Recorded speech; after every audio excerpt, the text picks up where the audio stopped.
For some reason, my auto ad took 3 minutes to start. Why?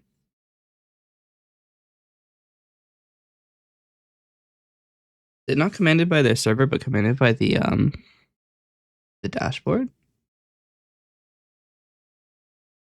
And if that's the case, does that mean if I were not able to if I were not to have the dashboard open, it would not run ads? Very interesting. Or is the dashboard's timer just wrong? Which is equally possible as Twitch. Twitch's UI is a little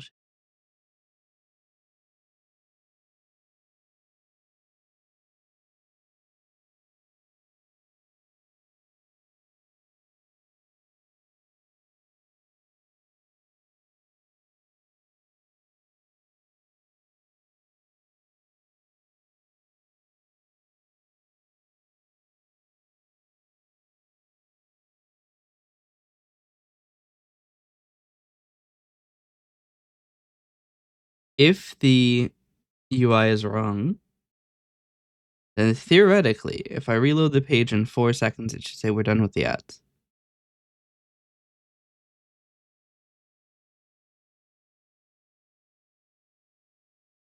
And it does.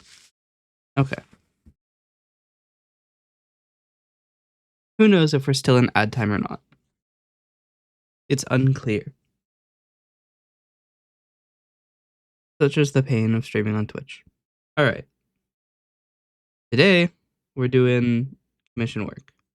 Because I have a few, actually. And I need to get through them. Or else I'll fall too far behind.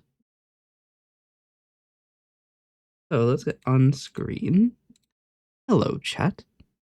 I don't have tracking on. I always forget one thing from the setup. One thing. Every time. Shit. 1 second. I did wake up like 6 minutes ago. So I am a little bit lagged. But that's okay.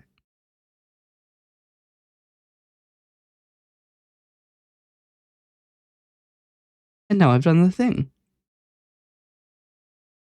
What are we gonna work on first? Am I missing things from this? I must be. Hold on, let me check my VGen.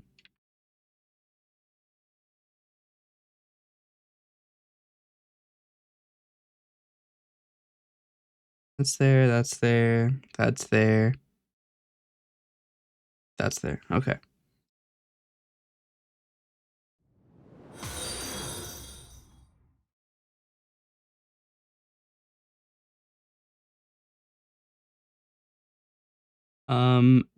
Please do not leave your Discord username in chat.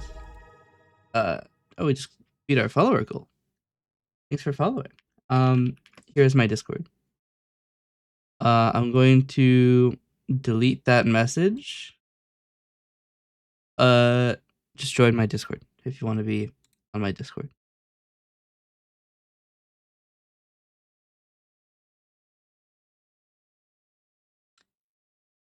Speaking of Discord, I need to revoke the link from the event, don't I?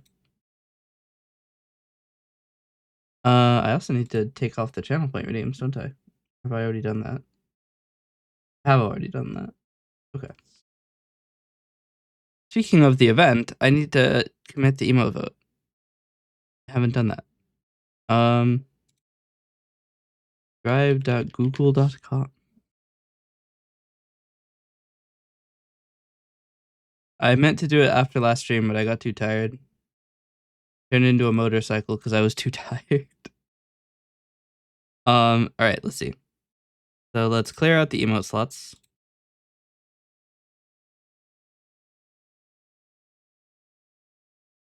Wish I did not have to commit, or I didn't have to hit remove from slot every time.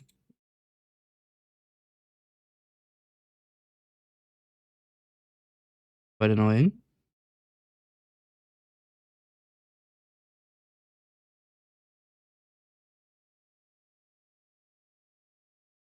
Chat, everybody panic. For a brief moment, nobody will be able to use emotes. You've got any emotes? I mean, you've got 5 emotes left in tier 1.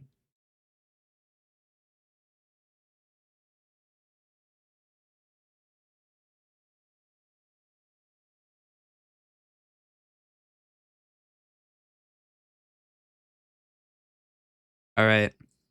All of the emotes have been removed. So we're going to load them in. So ban gets on the follower emote tier. Pet is here. Follower emote tier. What order are they in? Oh, name A to Z, please. Here we go. Wave is a follower emote. What is a follower emote? And cry is a follower emote. For tier 1s, we actually don't have smile uploaded, so we have to do that.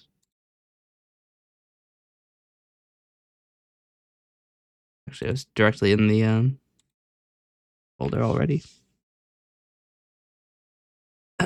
So smile is tier 1. Then plead is tier 1.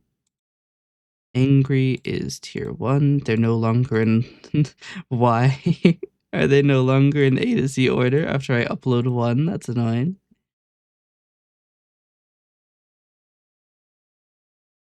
This is tier 1.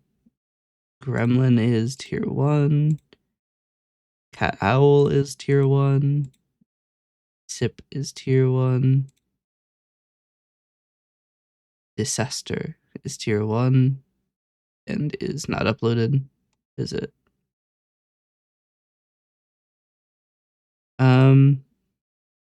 I need to upload it then.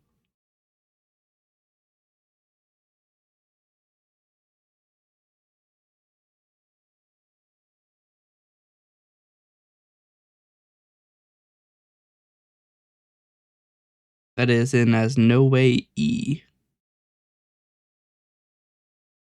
We already have no way is Alada. So big cheer is in.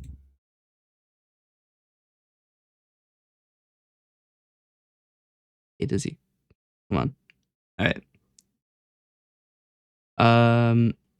We have Corpo with slide out. So I actually have to delete Corpo because it's slide in. Um,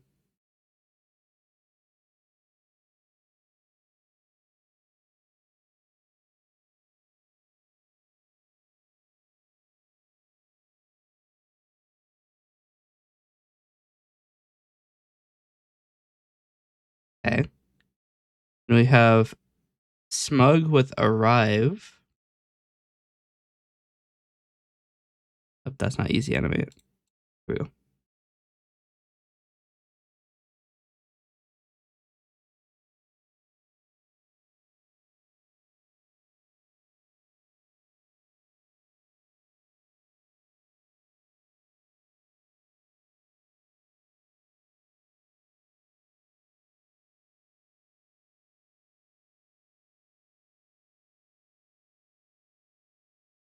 Have yap. We have work. Have popcorn. Have Among Us with a slide.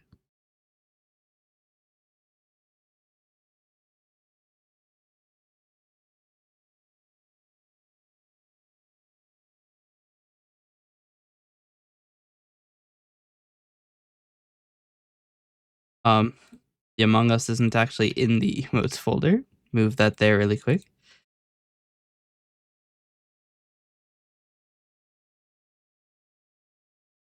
Let's slide out.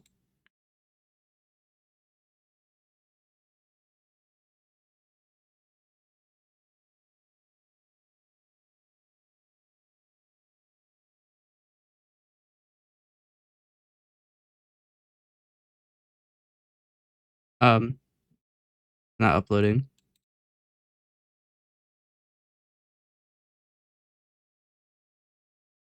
The image is square, right? Yeah.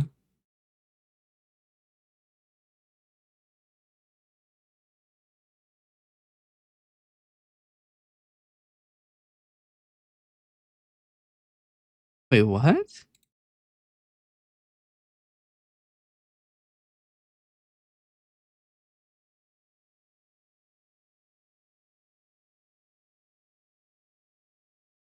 Oh, this time I forgot to easy animate. I was like, did the file get deleted? There we go. Slide out. We'll call this sus. Next is bot with shake.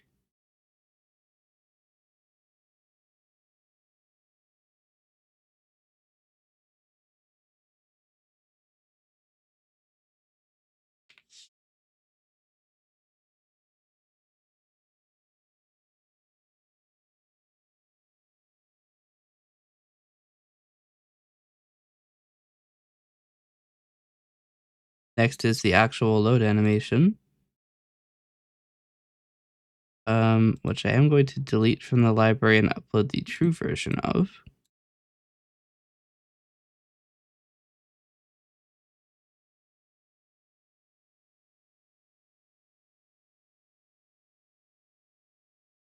How many animated emote slots do I have?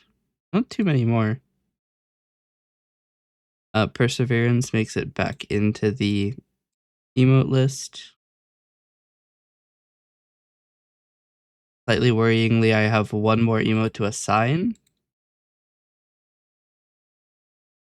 Um, and no, I have two more emotes to assign and only one more in the list.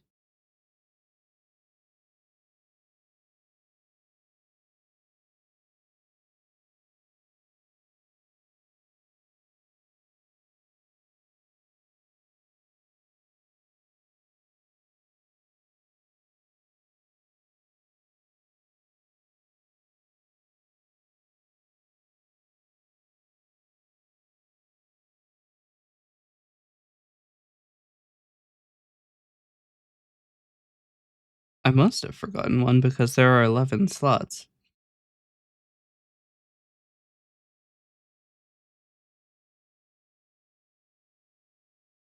I forgot to assign the bot one. That's fine. Do that now.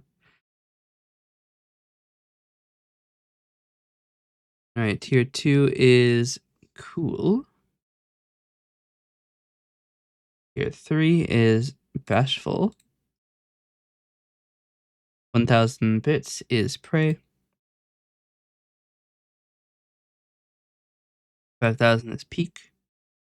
10,000 is big chungus. Oh dear. And then the channel points have been renamed to goon dollars.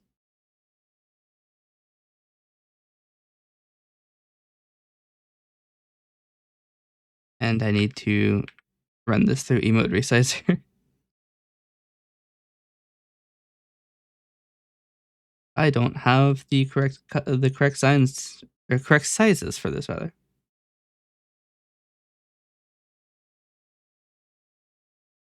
Still a little tired, but we will be fine.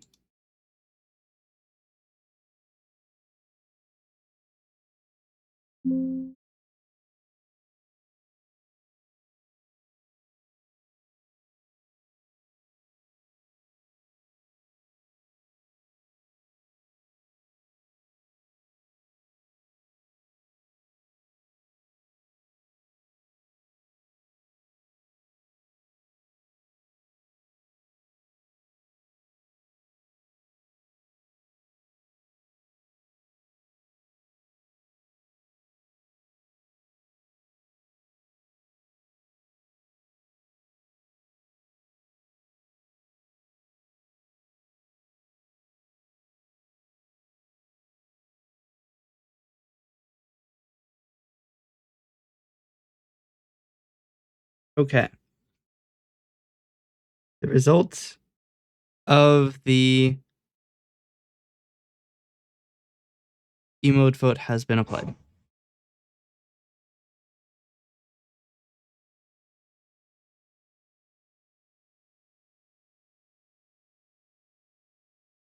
If you reload your chat, you can now click all of the buttons.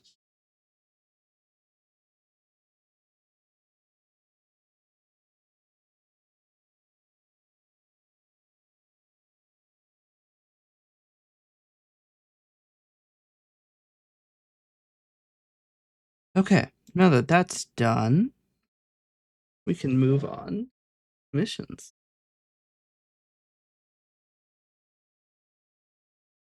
So I have 4 active clients right now and 3 active inquiries. Um, I know 2 active inquiries. One of them is something I have to do additional to my commission. Um, which does have the lowest priority, but we will get there.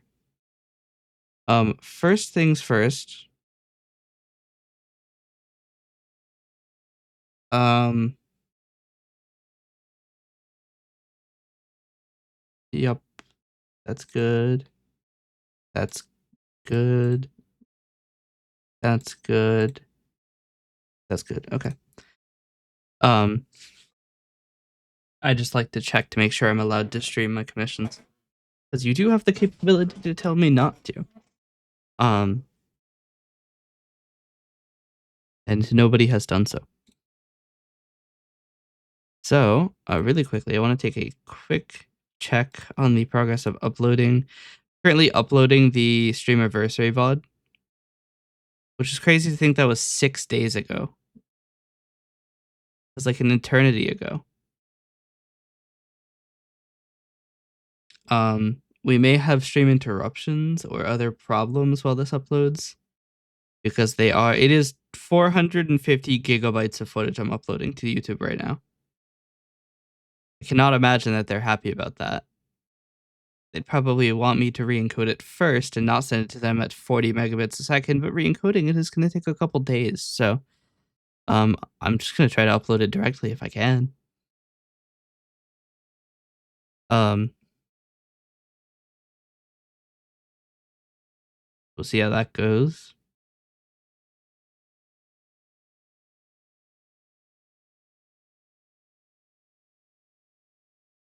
I want to check my disk space really quick,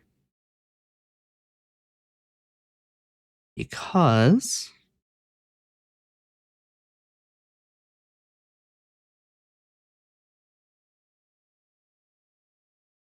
um, I've been doing more V-bundling, and we are actually about to run out of space on the drive that holds the outputs. We have 1.6 terabytes left. Sounds like a lot, but we've used 5.6. So it's not really.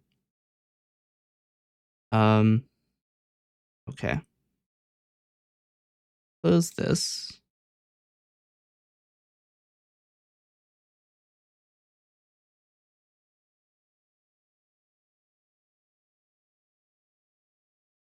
This is empty. This is only the confusing VOD and then the really big VOD. So while that's uploading from D, I can move these VODs onto C. Sort by name, no, not name, date.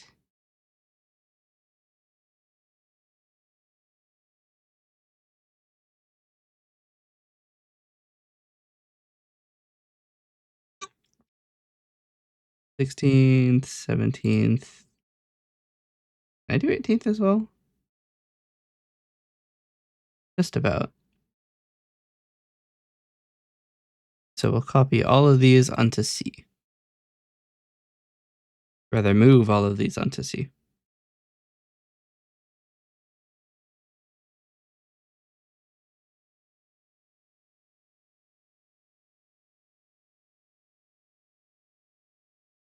Which confusingly only leaves 1 day of VODs. Did I not stream on the... Huh?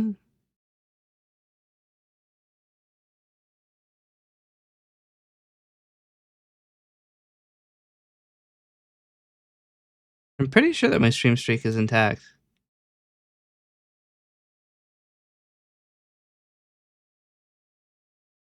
I mean, I cut it close on the 28th, but... Oh no, that's because the 26th was... Yeah, no. Because that covers 26 and 27. I streamed into the 25th from the 24th. It was 2 half-day streams.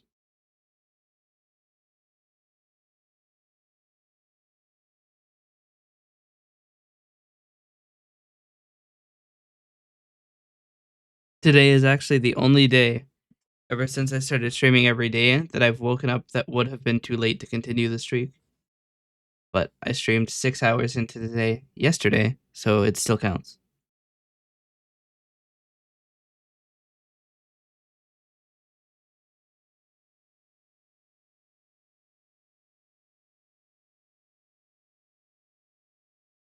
Okay. But both of these operations are going to take a while, so I can stop watching this. All right. Now let's get something going. We'll probably start with my music project.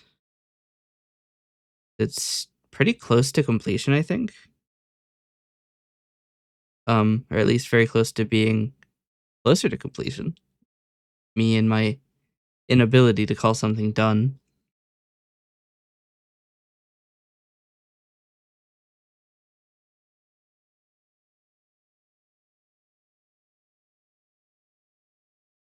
So here's a project I need to open OBS. I don't have OBS open. Um, Here's a project I've been working on.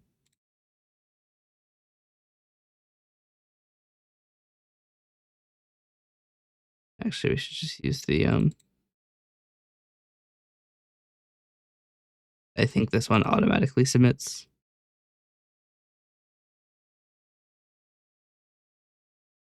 Possibly. Shit, I just opened Caden Live.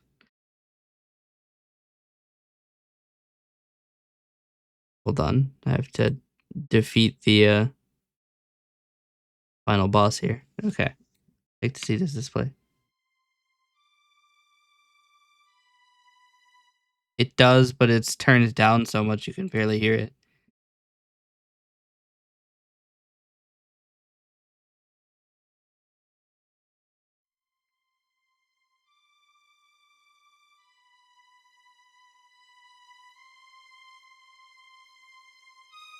So this is the song I'm working on for someone. It's for an animation. And the hardest part about working on this one has been that it is only 1 minute long.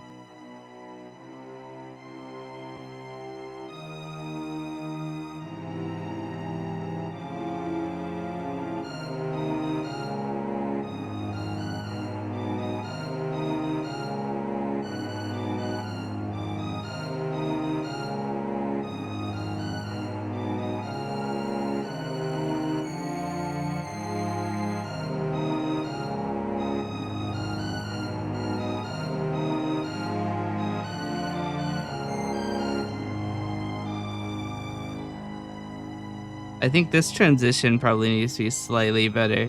It's still kind of weird.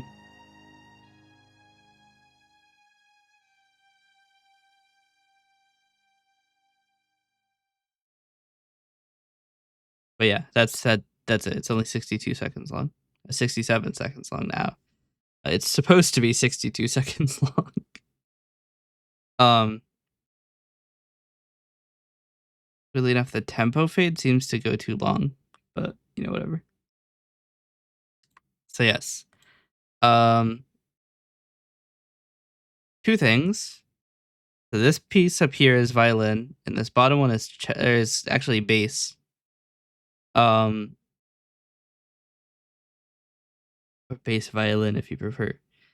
The problem is that this note is out of range. You can't play that note, so I have to like figure that out. Um, I do generally want it to be playable on real instruments. I can, ignore that and play things that are not possible on real instruments, but and if you want to learn the song, you can't. So, what is the the highest uh illegal note? Let's see.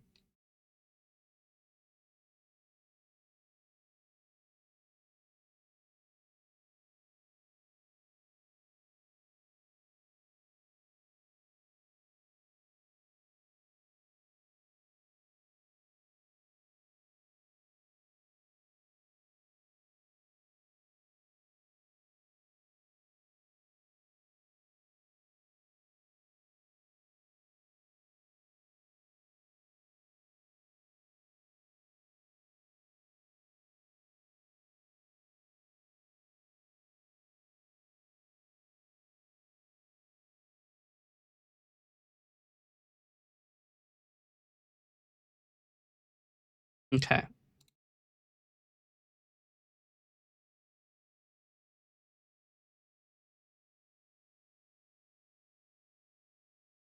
It looks like C2 sounding as C1.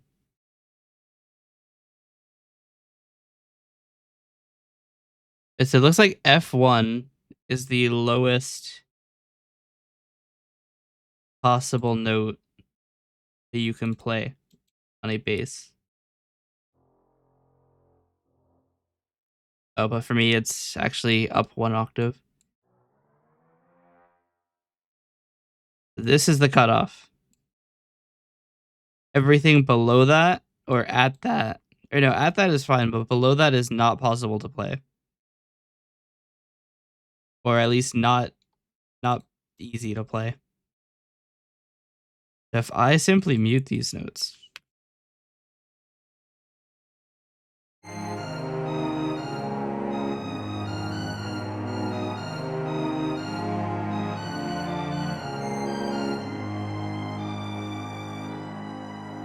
I think it sounds fine. So the instrument I'm using does actually sound those notes.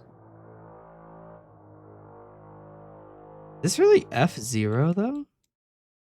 Or A0? Because for me, it's all transposed an octave up.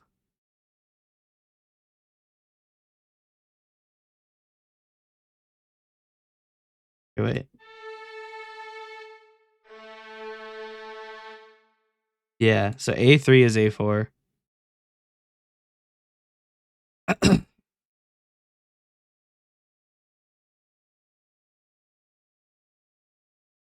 Wait, A3 is A4, and that would mean this is G2. Hold on.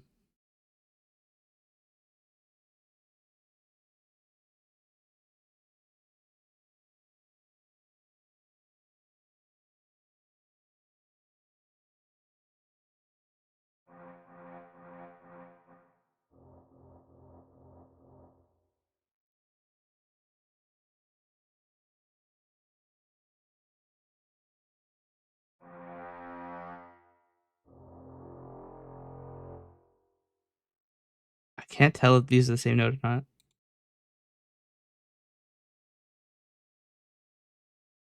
Hold on.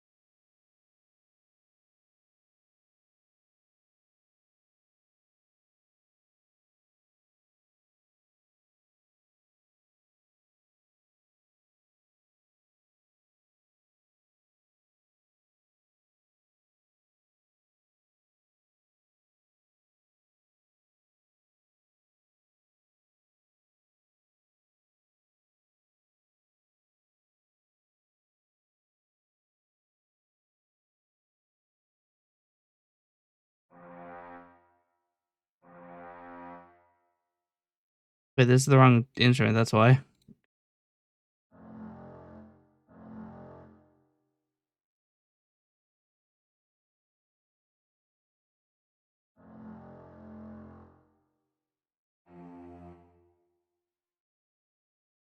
Wait, so it's not transposed. Huh? I've noticed on multiple occasions that it's transposed, but it's not this time. Is it just something wrong with the piano voices I use? This is not transposed. It's just accurate now. Means this is too low.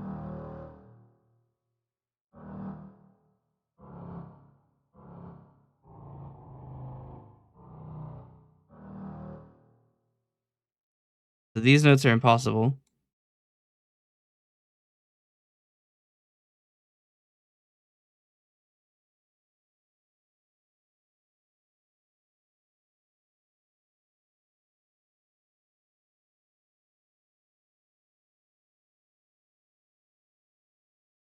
So I'm trying to play only in the range of things that are easy to play, because Muse Score will let you know if a note is theoretically possible, but just very difficult to play. Um, and I am trying not to use those notes. An original version of this, or like the original version of this, actually had the bass an octave lower and the treble an octave higher, but that just made it impossible to play on both instruments.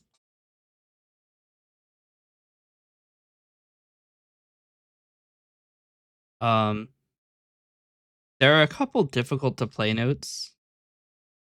Um, huh? Where are they? This E flat 2, C sharp, E sharp 2. Oh, that's here.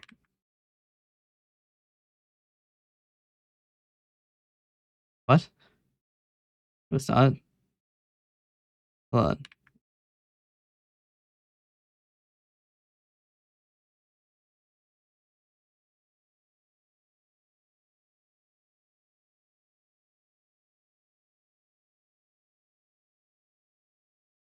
This is supposed to have an impossible to play note.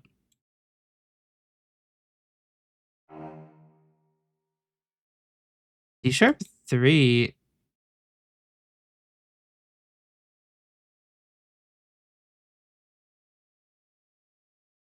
What? This doesn't make sense. Here's what I'm gonna do. I'm gonna unmute these notes. Going to save a new version. Actually, before I do that, I'm going to clone this. I'm going to copy this part into here.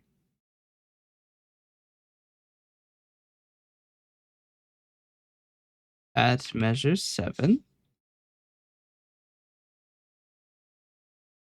Going to remove this note that simply makes sure that the composition is long enough. Going to rename this violins. Going to rename this contrabass. Going to put it on insert 2. Um,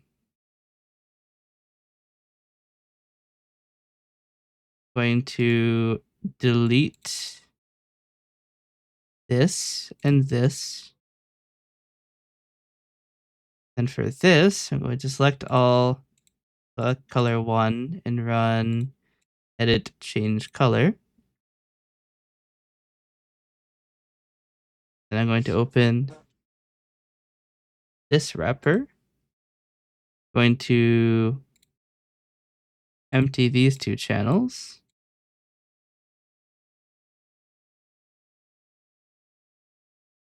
Do I not actually have a way to move it into slot 1?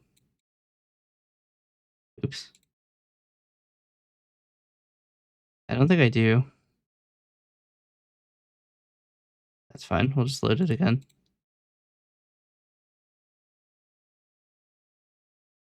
Actually, I should probably load the right one. Great.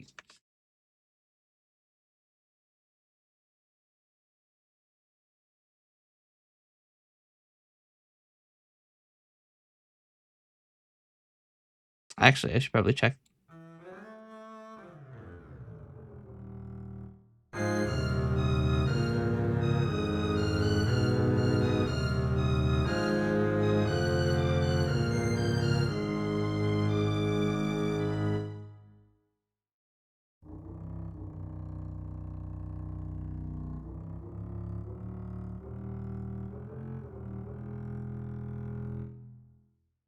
Hmm.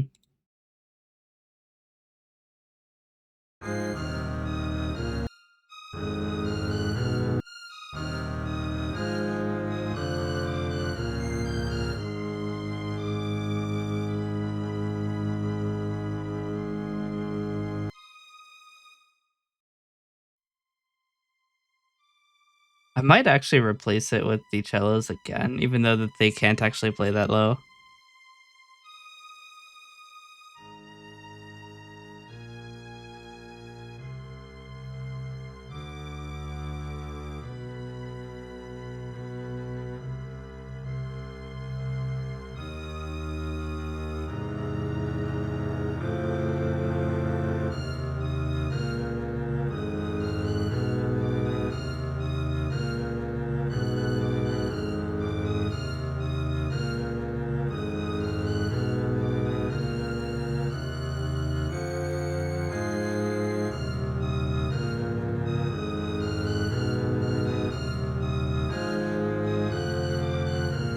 just really don't like how they sound, if I'm being honest.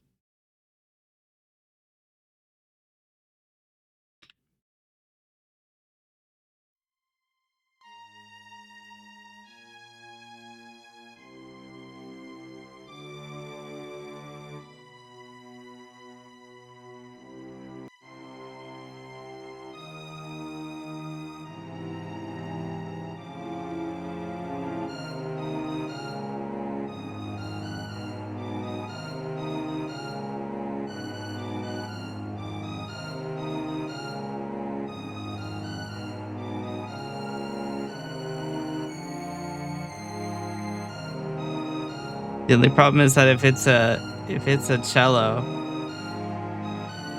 the possible notes are a lot worse. Anything below C2 isn't possible.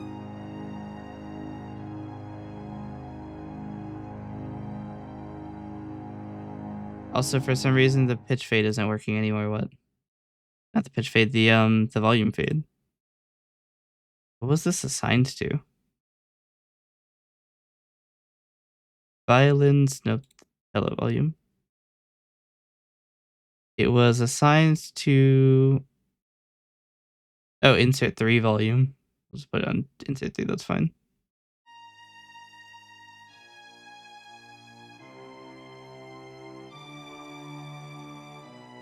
Perfect.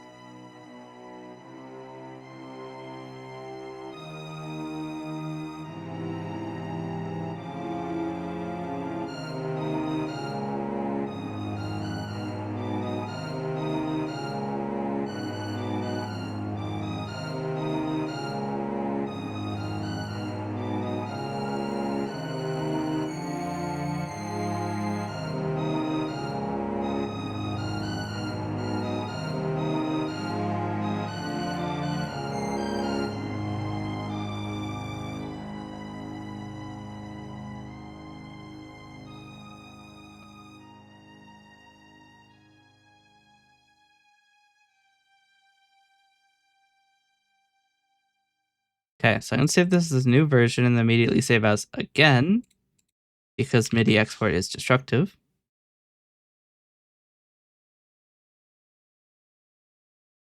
So channel 1 is violins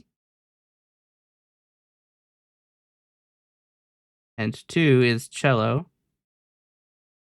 Save this again. Export MIDI.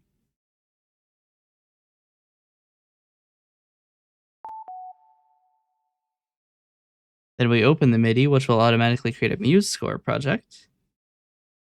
And we can see all of the notes we fucked.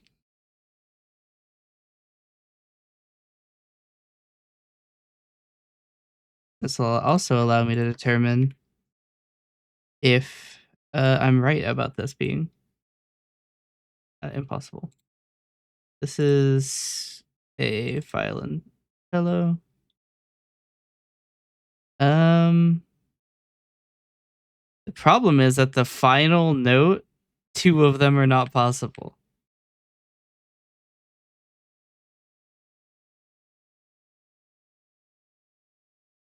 Huh? Okay, so if this is G sharp 2 and it's not possible, then this C3 must be C2.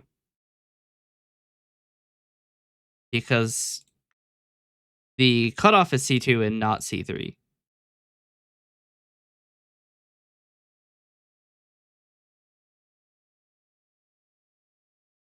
But before we get there, I must fix the sheet music. So one of the things I'm not too fond about with MuseScore, that if you have a pitch bend, or not a pitch bend, a tempo bend, it kind of freaks the fuck out. And it'll create like a billion different tempo changes.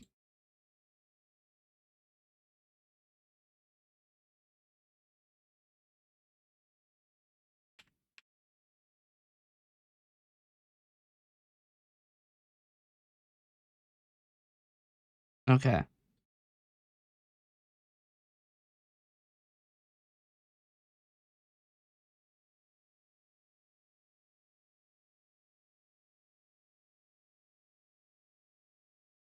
Give me 1 second to run through this really quick because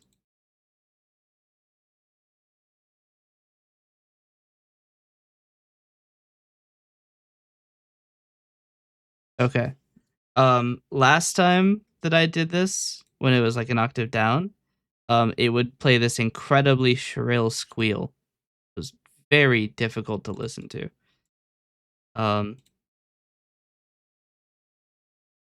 so here's what we're looking at.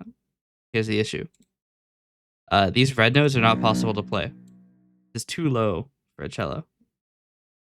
Because C2, not C flat 2, is the minimum note. So weirdly enough, this has A flat 0. That is A flat 1 in my composition. So Muse score might be moving it all an octave down.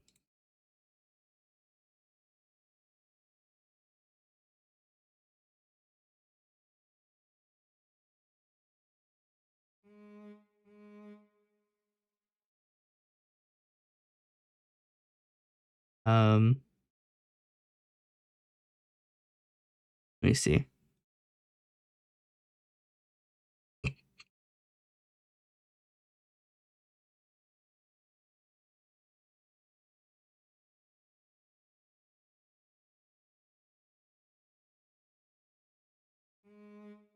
Yeah, so it was transposing it down an octave.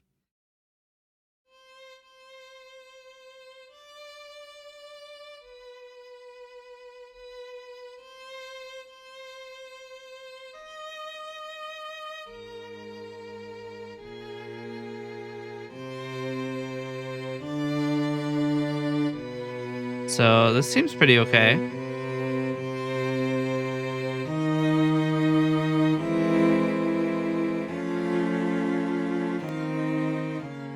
Okay, maybe the cellos are a little loud.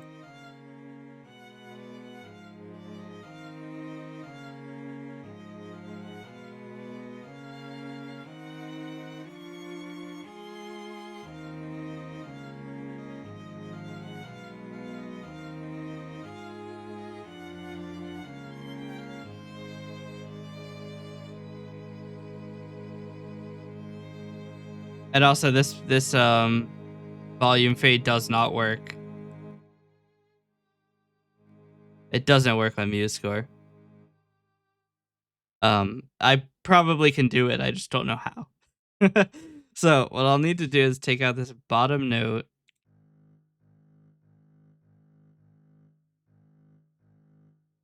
The idea is that we just don't play anything that are not possible on a cello and see how different it sounds and if it's any better.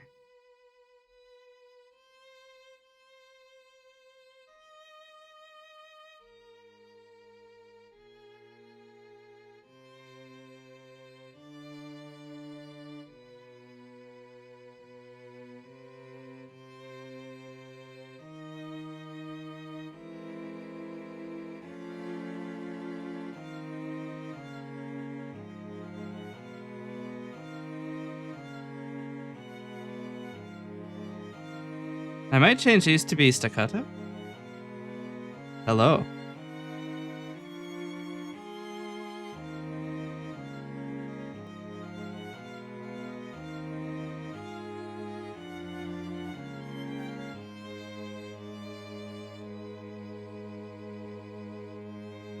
I'm just gonna stop it because it doesn't work. I want to try setting all of these to be staccato, as well as these. Let's see how this sounds. Got back from bullying Knox on his stream. Is he streaming right now?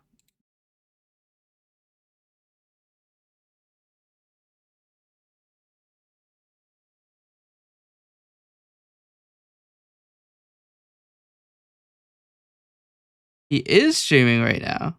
Oh my god, there's a billion people streaming right now. I have something to say to him really quick.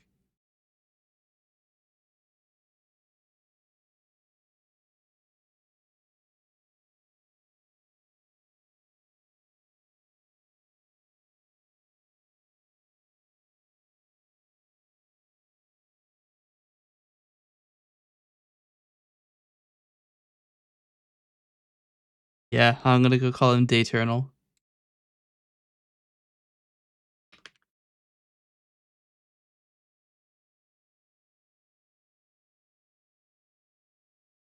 Why does the Windows emoji picker kind of suck now? You can only search recent emoji, that's why. I have to find it in the list to use it. And only then can I use it later. What a shit system.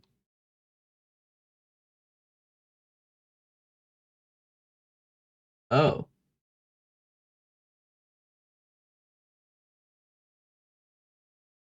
It's because I have to I have to search in Japanese. That'll do it.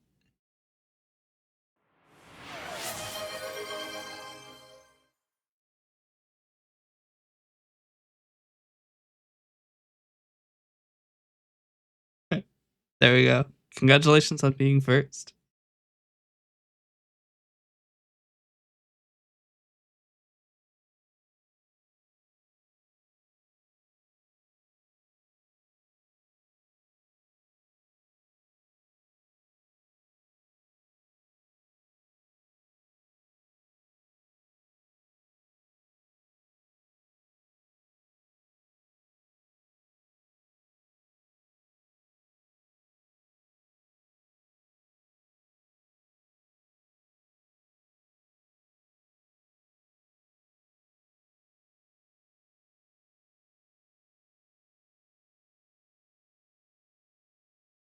All right. Uh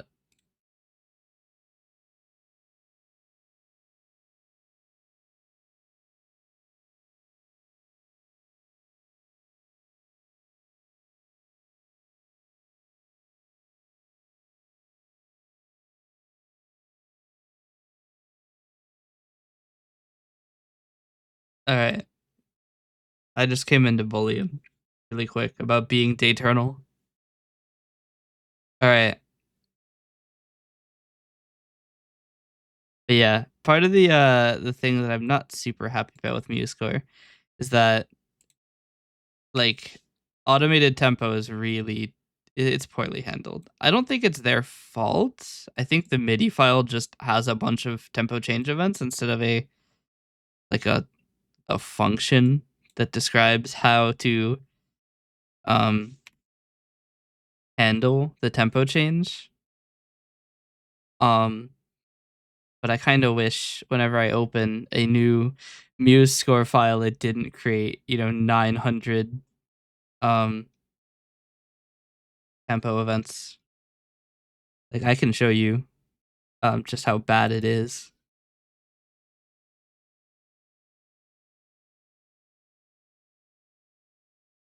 When I open a new MuseScore file, this is what it looks like every time. Not that one. This one. This is what it looks like. This is really annoying.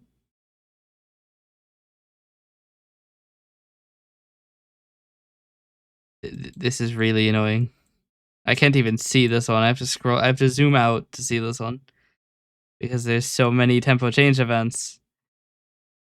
And this is just a linear decrease in tempo.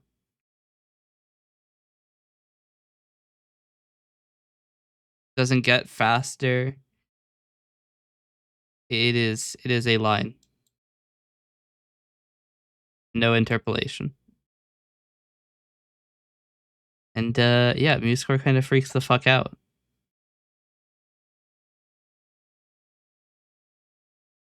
Anyway, yeah. So it is mainly possible to play. There are two difficult notes. Let me close this. I closed the wrong one.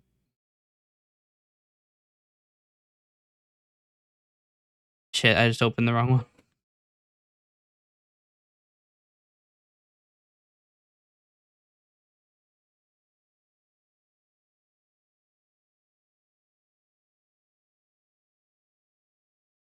Is it gonna open again? Please. Set by window title. There we go. So we have two hard notes, which is there's one on the violin and one on the cello. There's two on the cello, actually. This note. Is that not capturing audio anymore? Wait a minute, what?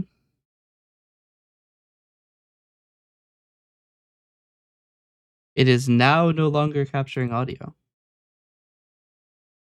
What the hell? Hold on.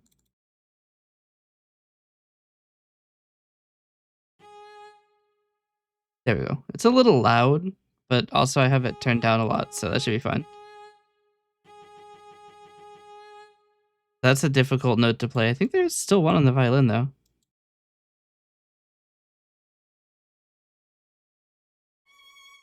Nope, that's within range, apparently. But yeah. I mean, theoretically, you could get rid of this note, too. It'd still sound fine.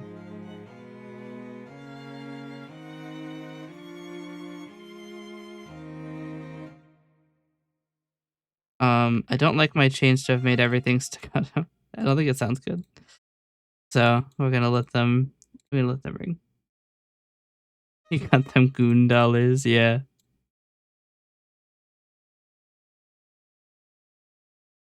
Maybe we can try making these eighth notes staccato.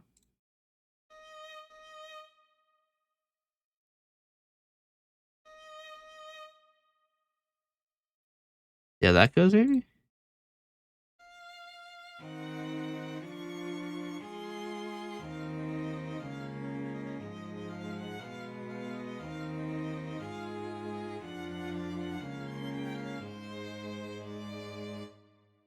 I mean, that works.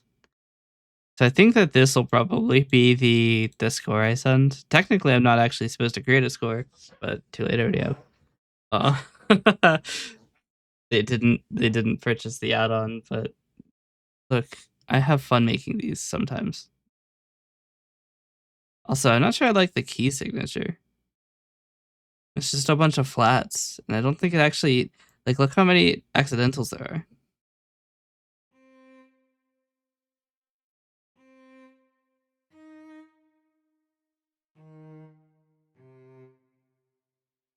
I don't know that that's necessary.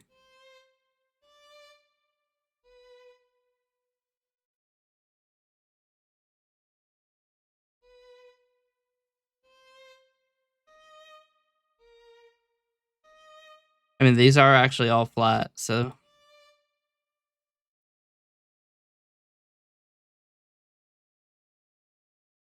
I didn't really make this in a specific key, so this is actually probably just right. Put that many flats. I don't know. I just get annoyed when there's accidentals.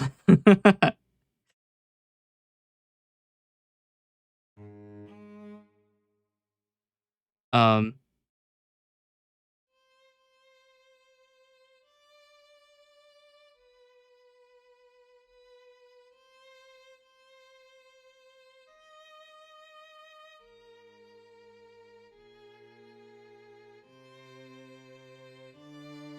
actually, if I did release a score for this, I'd probably do it from scratch instead of importing a MIDI. That way, I actually like control the dynamics of it in MuseScore. Because this is just playing with the velocities from the MIDI document, which is why they're so loud.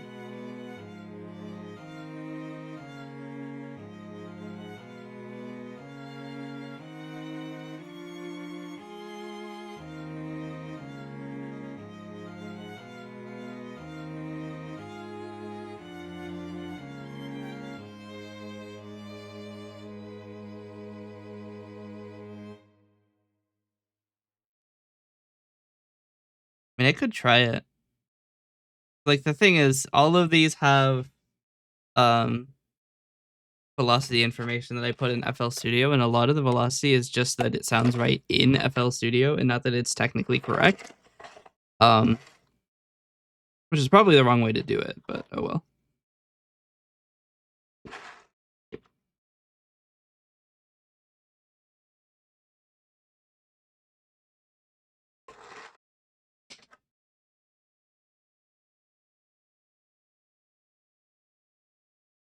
Oh, I just saw I saw a link and it was about to blast. I forgot I did that. The coffee stream bot still exists. Also, for some reason, it's not excluded by Jamba J. Probably because it's not properly designated as a bot. Which means now for the rest of time, there's going to be a bunch of ads for my coffee page.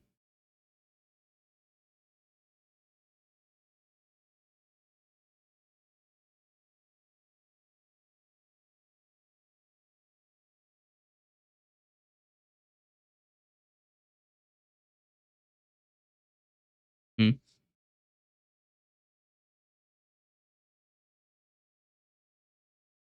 Um, but yeah, if I wanted to like remake this to be, because like dynamics are important. I mean, I kind of want to try it. I don't know how to delete the velocity information though.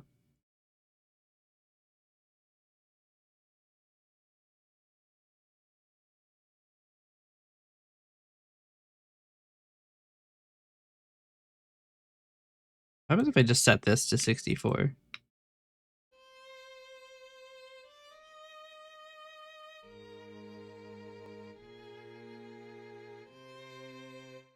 Okay, what if I set dynamics pianissimo? Accidentally set an extremely high loud note. Nice, love that. Wait, did it just? That's weird. The release of it sets it back to 64 velocity. All right, so I want this to be a crescendo.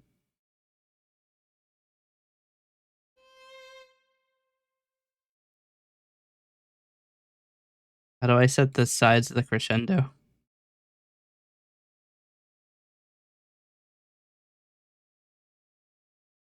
This will be pianissimo. Or pianissimo, whatever. And then this will be mezzo piano. B for this.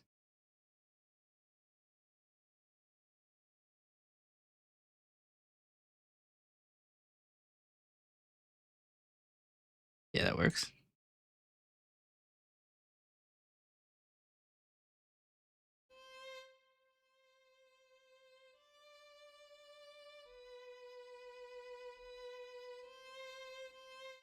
Maybe just piano.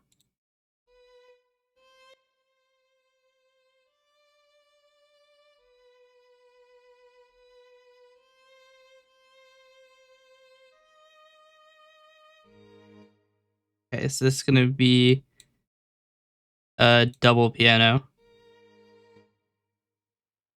And then just piano. Mezzo piano.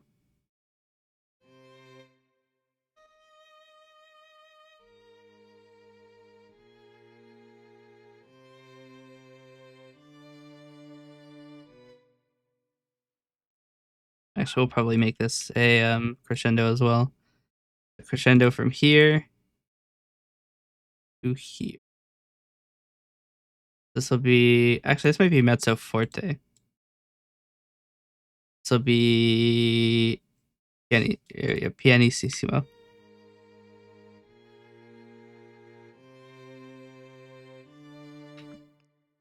And then this will become mezzo piano.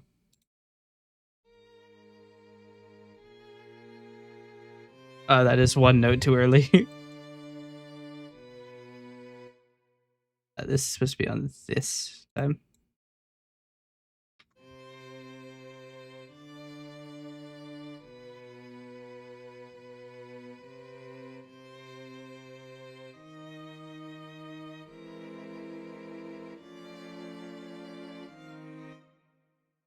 This will become forte. This will become mezzo forte.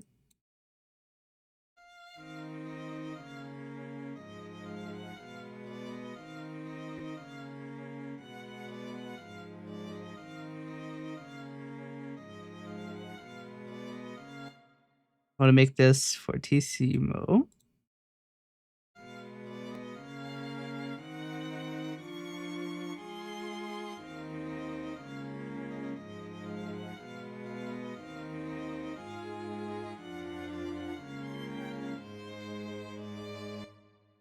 This is going to be a long decrescendo.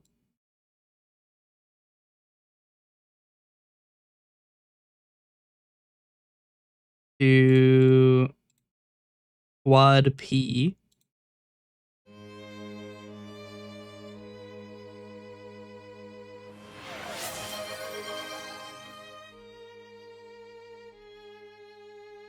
Hydrate.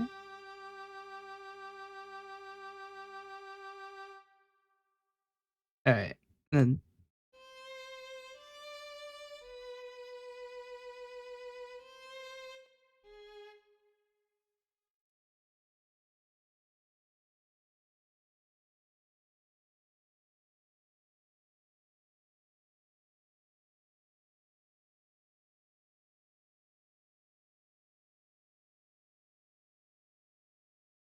this.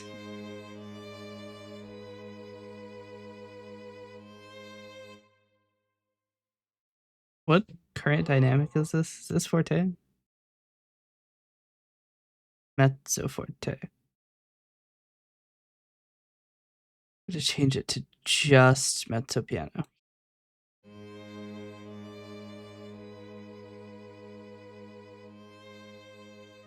We go down in sub points. We had 40, but now we have 34. Yes. So subscriptions expired the day after the anniversary. We had 12 subscriptions expire.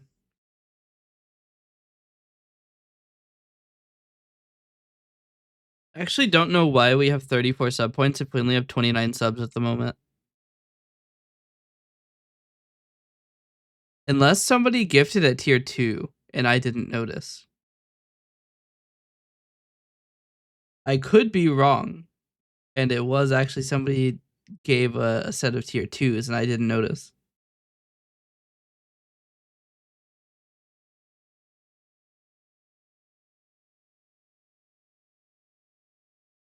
Either that or I have you subbed at tier 3? Wait, you're a tier 3 sub?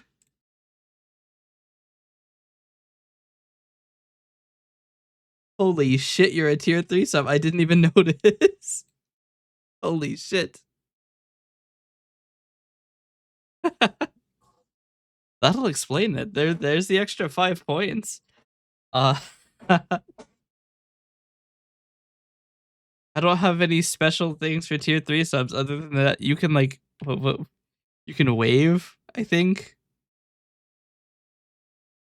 What's the special sauce that we put in? I should know. I did this like an hour ago. I actually committed them.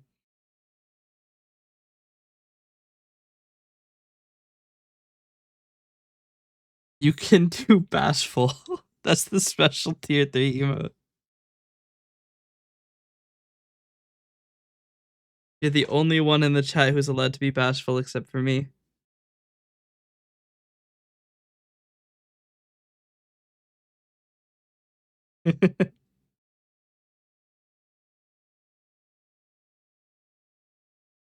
I kind of feel fake for not even realizing it was tier 3.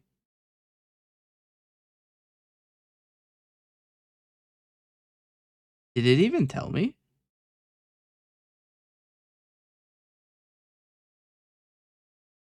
Huh. See, a slow thing.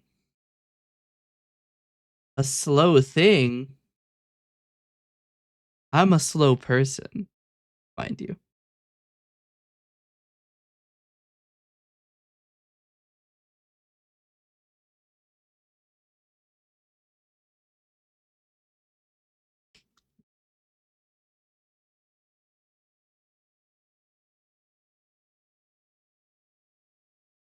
Yeah, that's weird. It doesn't show me. It doesn't even show me when you subbed. But yes. Um, wait, connecting to chat. Did I did I disconnect from chat? That's still updating, and it's only on the dashboard. Round again.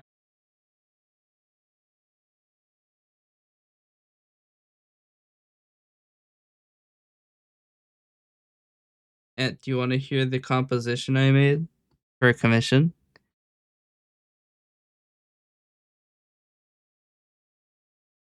The dynamics are a little fucked because I'm doing them in MuseScore this time, so they're not going to be accurate to what I have in FL Studio.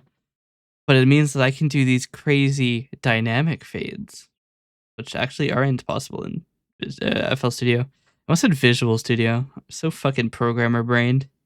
Anyway, here it is.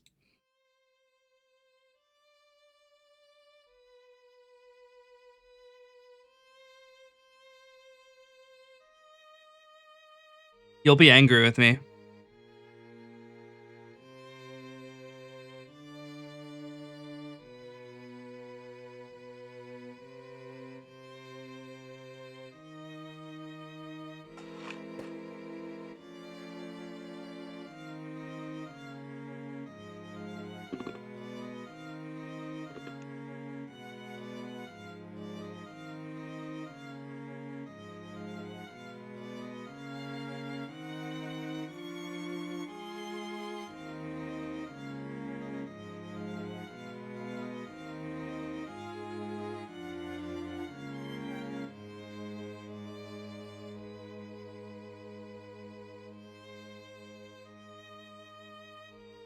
I should probably use the actual thing that lets me do the thing.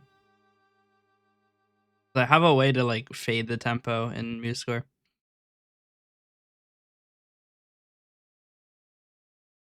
But yeah, there it was.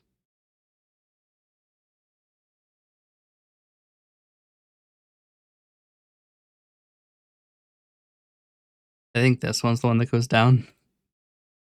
I don't actually know. Sounds good, but that first tempo jump is jarring. Oh, this one? From 140 to 240?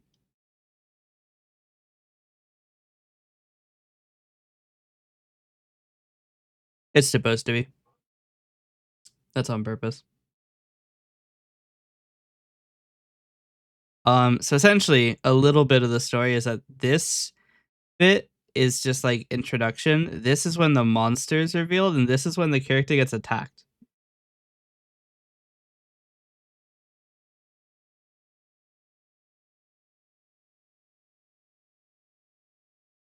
So it's supposed to go like, oh shit, I gotta get the fuck out of here. That's why it jumps. Tempo change.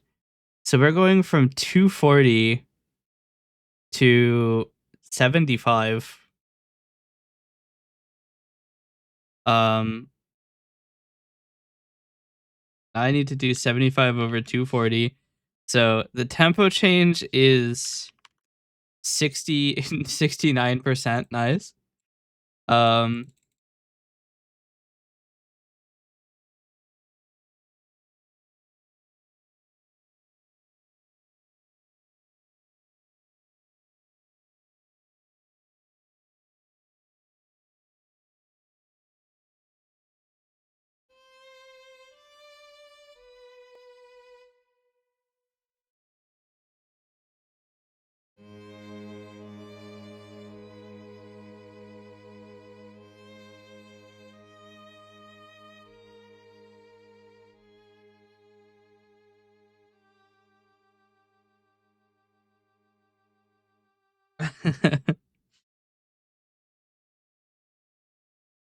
yep. All right. I think the notation for this one actually kind of doesn't suck, which is good because that's better than I usually do.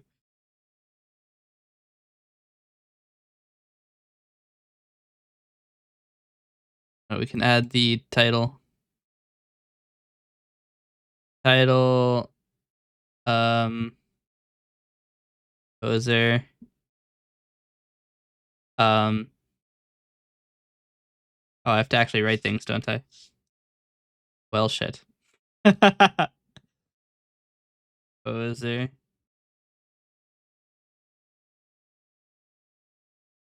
It's 0.8 kilogram. It could just be a really heavy one. Call this hopeless endeavor. Because I haven't been given a title. So I give it a wacky title.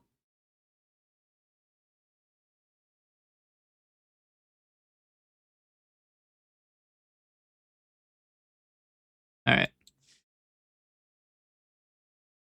We'll save this as hopeless endeavor dot muse score crazy. I don't know what the CZ is. The only thing he gave me, you have to wear it. Oh dear. Can I up the staff spacing? Oh dear. What have I done? I just want the staff's style settings.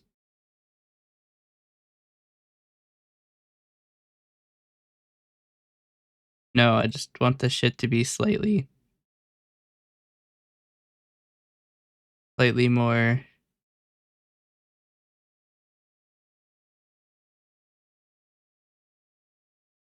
page settings. Oh, here we go. That is not doing what I was hoping to do.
Hmm.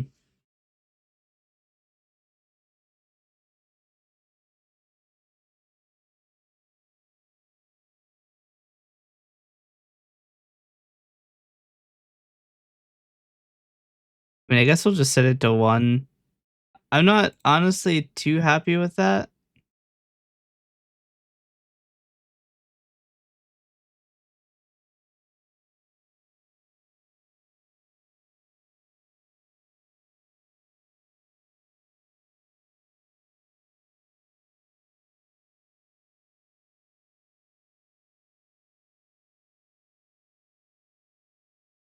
Kind of wish I could make them slightly further away, but I don't know how to do that.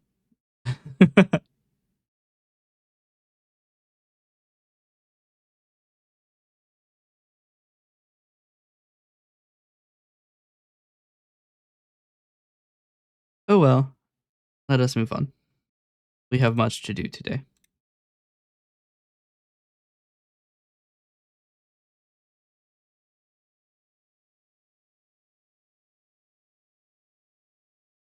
Okay. So close all of these. I have so many things open. Close this so I don't accidentally show my passwords on screen. As funny as it would be. Oh, and do you want to hear it in FL Studio?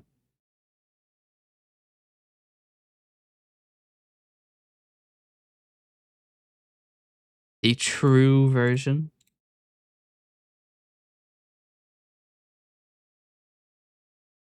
Where it sounds slightly more cursed?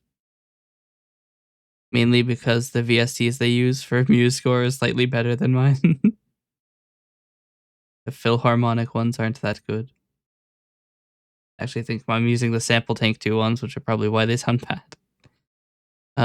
This is the wrong voice, actually. This is supposed to be Cellos. It is cellos. I might see if there are better cellos.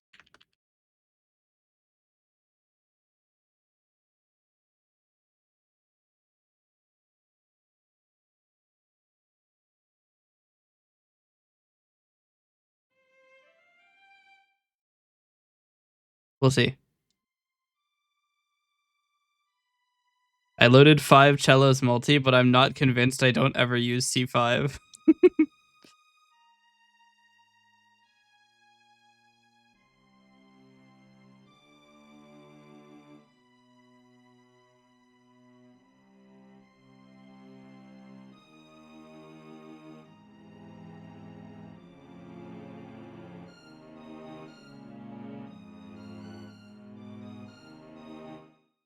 Hold on. If I press this button, that is C1. Why is it transposed down 2 octaves?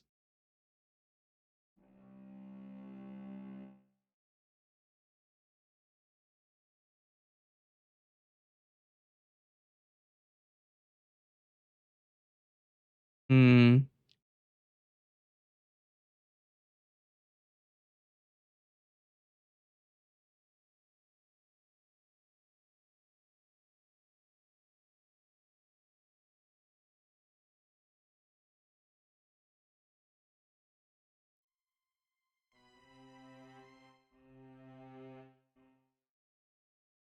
Where is my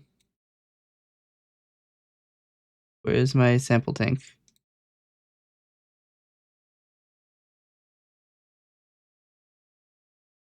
What is that key now? That's actually B2. Wait, nope, that's B1. Okay. Then we'll take another key mapper. That's fine.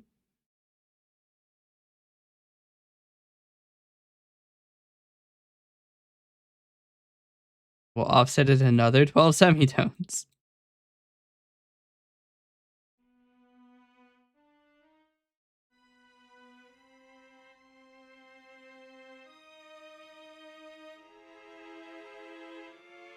Now it doesn't sound right. That's too high, though. Now I'm confused because the note that appears in Sample Tank is not the note I'm playing in FL Studio. Right? This note, D sharp 3, is now actually D sharp 3. D2.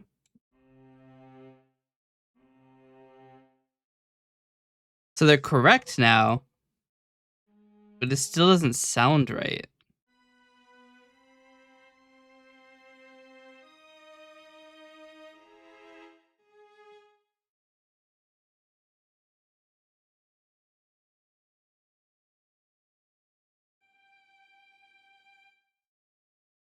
So I actually need to not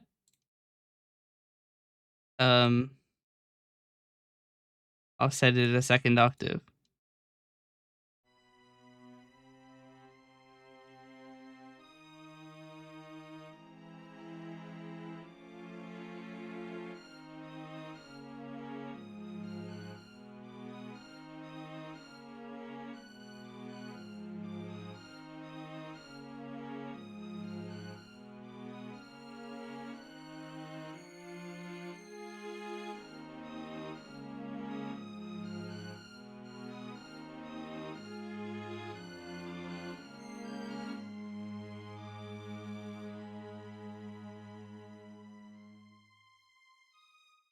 Wait, that ends way early.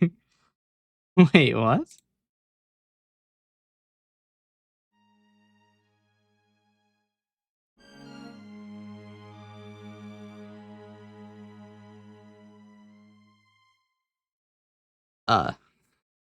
That's part of the reason I didn't want to use anything other than the basic VST, because these don't actually keep playing forever. And now I have to figure out which one of the articulations doesn't end early. There are just 25 of them. That one ends.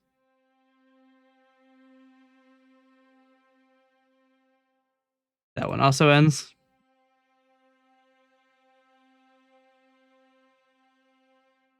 That one ends. That one ends early.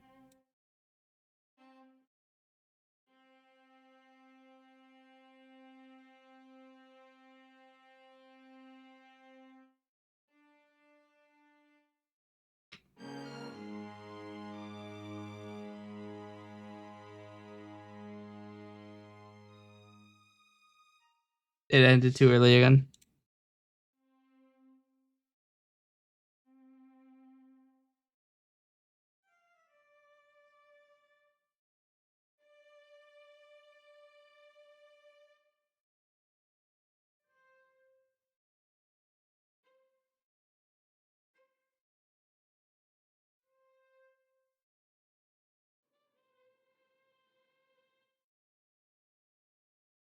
We're going back to one cello. Cello's one.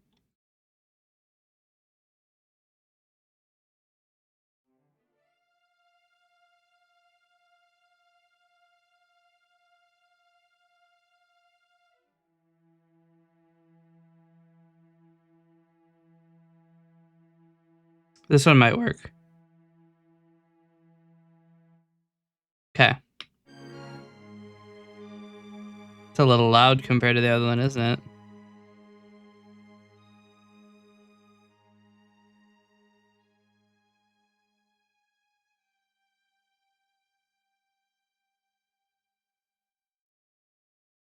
All right, this might be fine.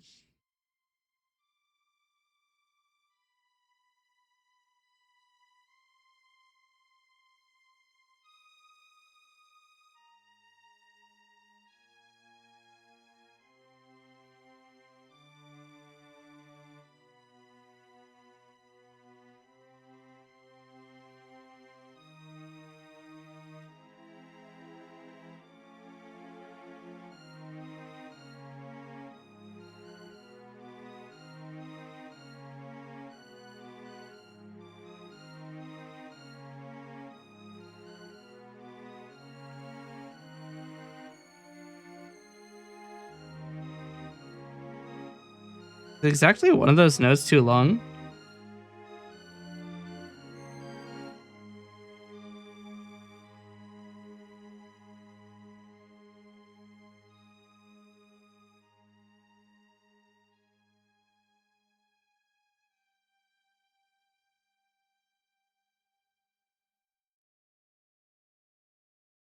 Yeah, exactly one of these notes is just too long.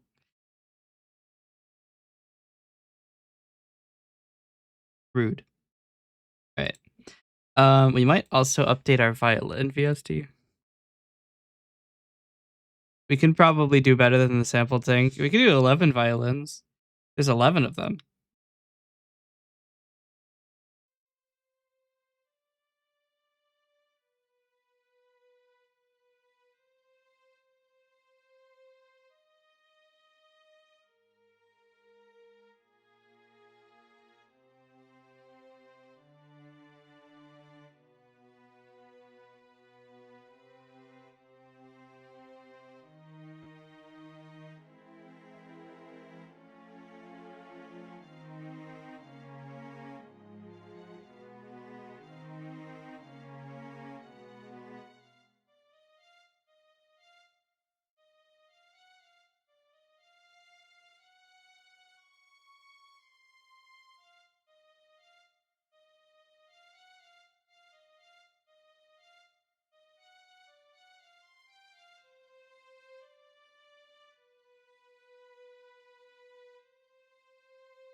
Okay.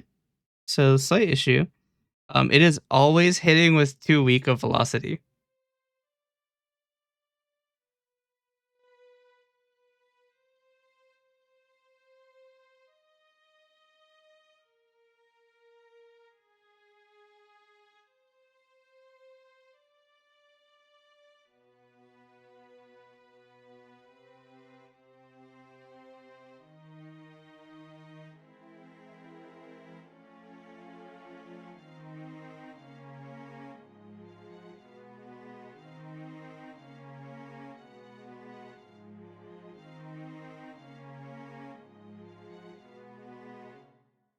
Hold on.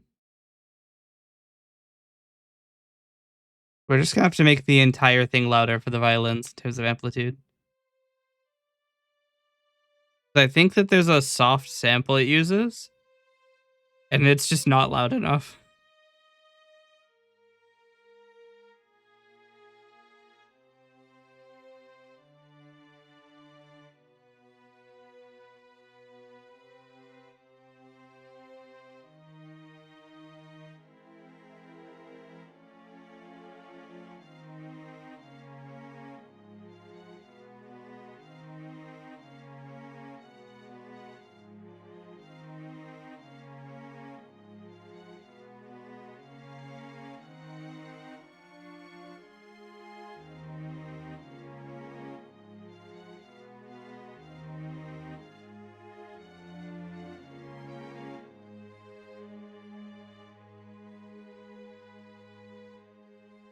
No, I think this VSD is just bad.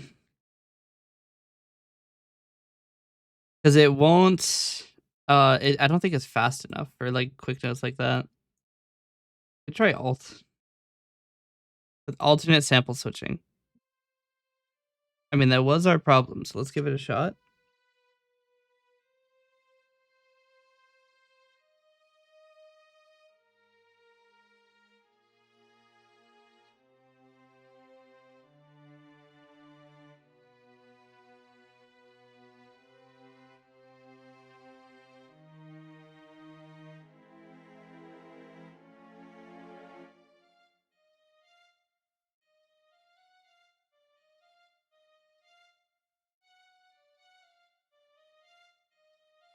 It's like there's a random chance for it to articulate correctly.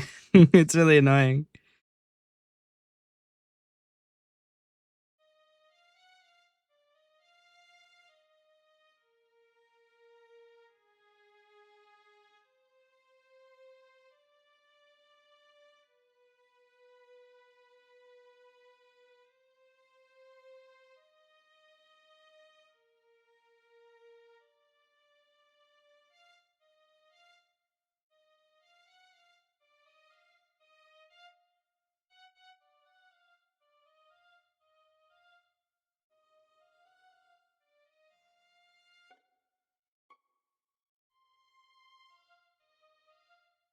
Hello.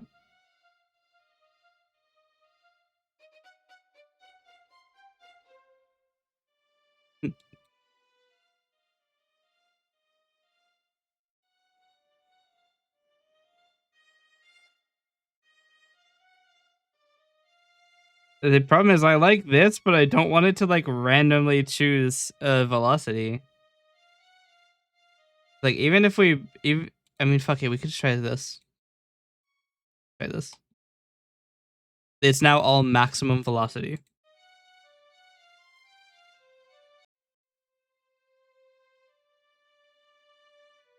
But yes, welcome. The entire instrument's gonna be spicy until this finishes, by the way.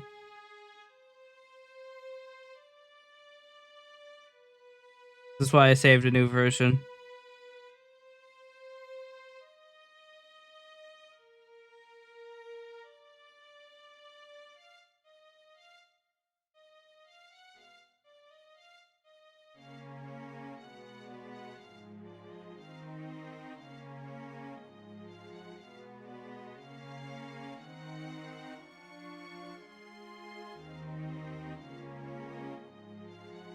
Why is it taking so long to search?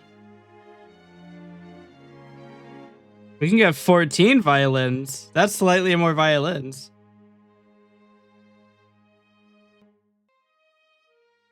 How many violins can I get? 23 violins.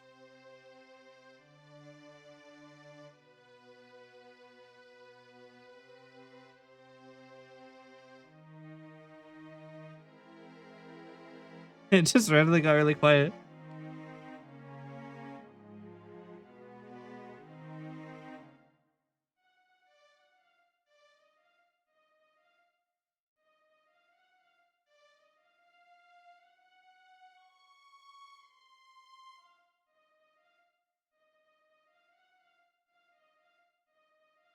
These are maximum velocity, by the way.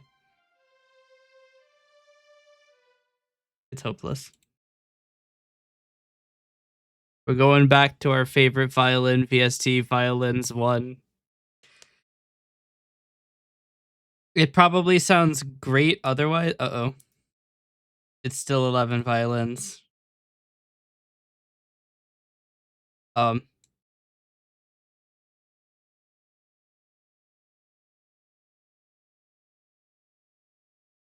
right.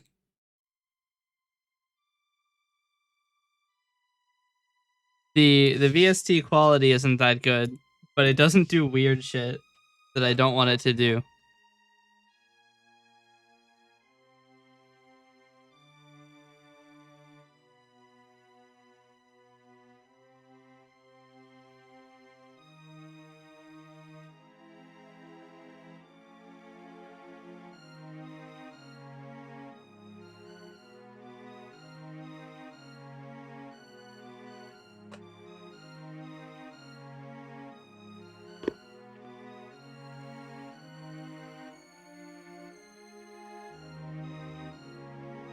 Doesn't it sound too high?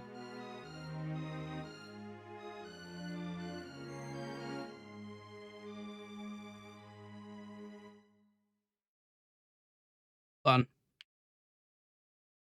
I'm pretty sure that the violins weren't that high in MuseScore.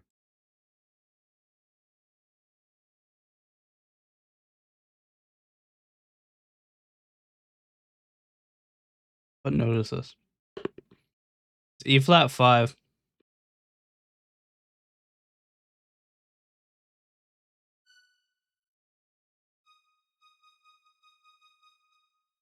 That's D sharp 6.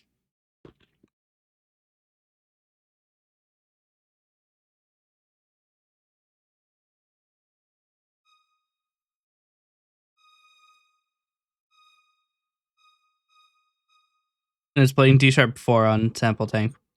What the fuck is happening?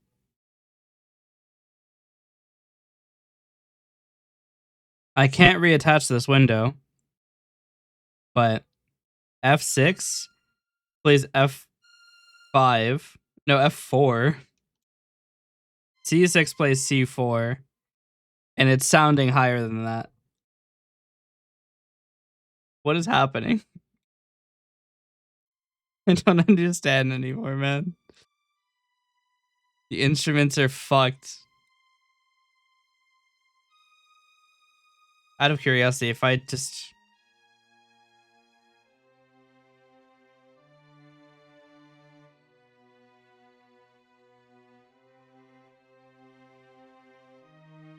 I'm probably gonna have to make them louder.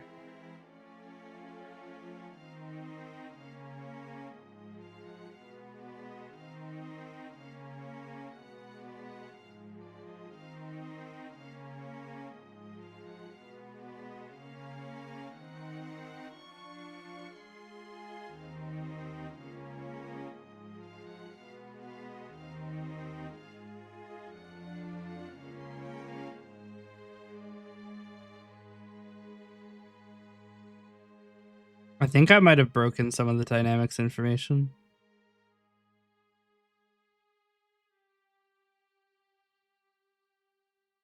It sounds a little bit like a trumpet.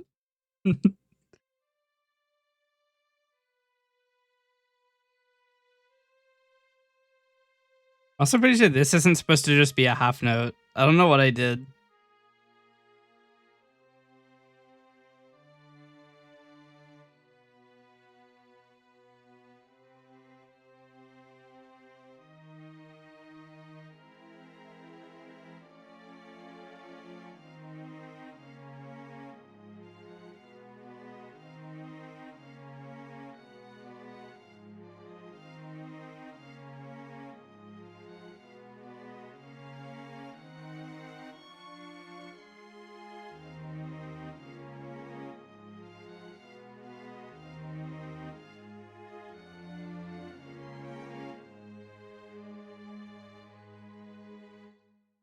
I might also want to like, you know, make it not full velocity on all of these. I can just change the volume in uh like by animating the volume knob, which I'm probably gonna have to do. This is one of the problems I have with Sample Tank is that the dynamics are kind of fucked, and also apparently the note assignments are also kind of fucked. Um, this is great. I've just made a selection that I did not want to make.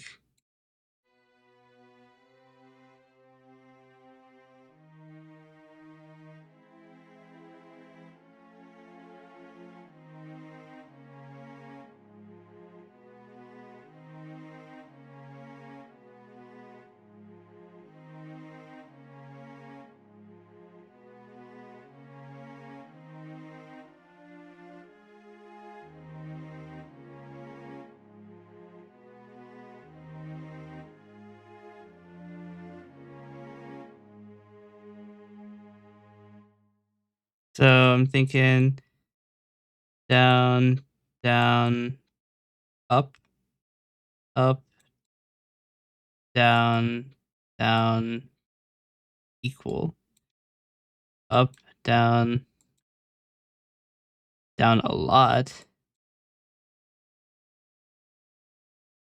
And this will go down, up, up, up a lot. Why are there two of these?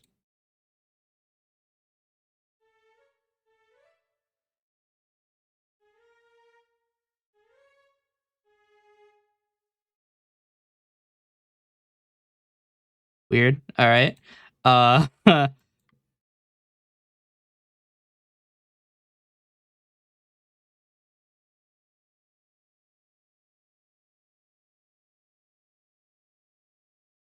right. We'll try this.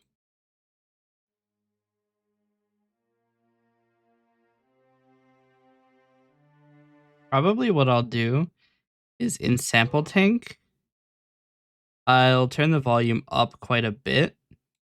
Honestly, 9 decibels, kind of a lot. Um, and then I will offset this volume, which I apparently cannot do.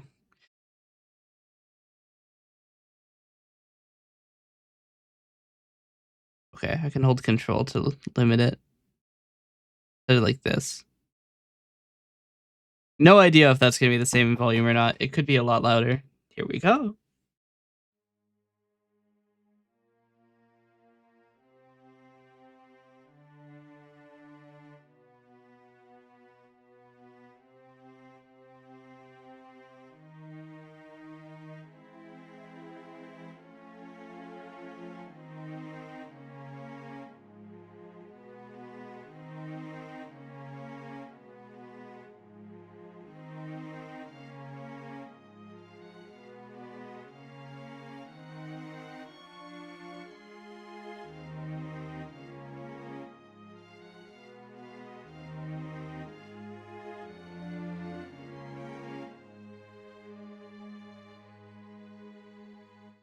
I think that this note specifically is too low.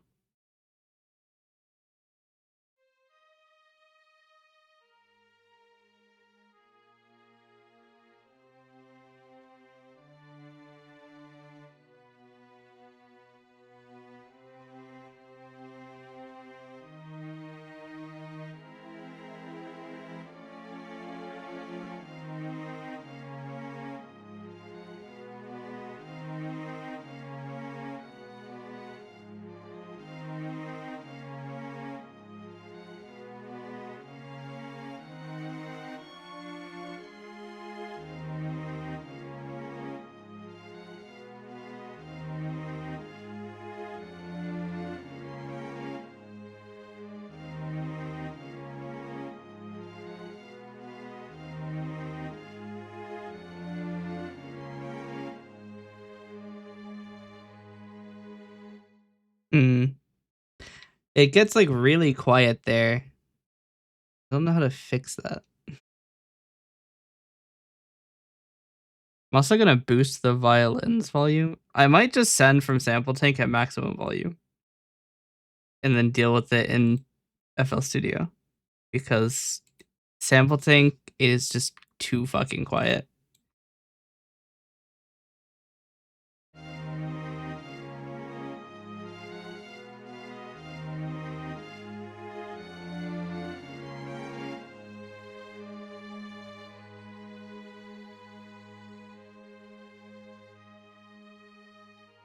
And then another thing I can do to help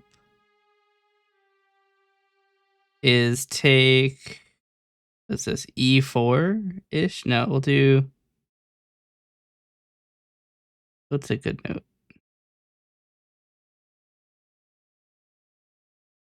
A G sharp 4. We can do a like equalization.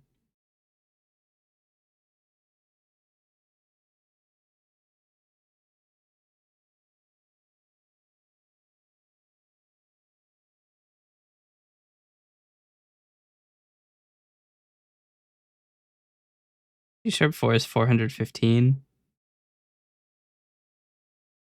To like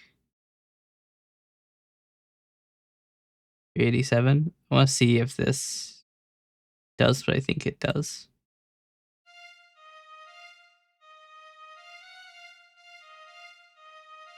Now it just sounds chunky. The fuck?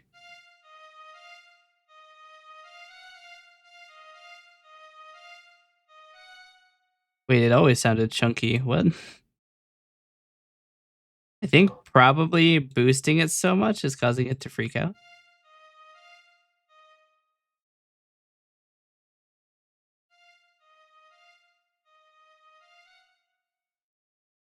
Wait, what? Hold on. Flat EQ. Yeah, there's like an extra sound in it.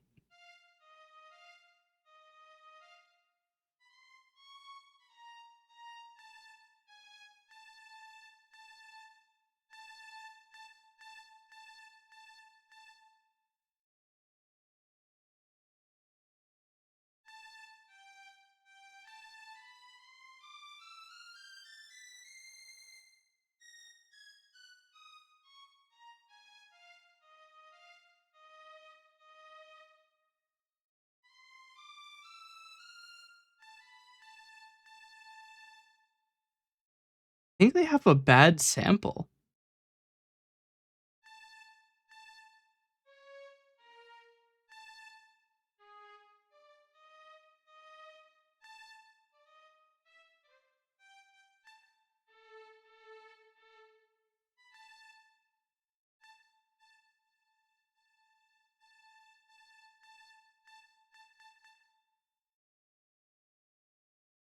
They have a bad sample. Do they?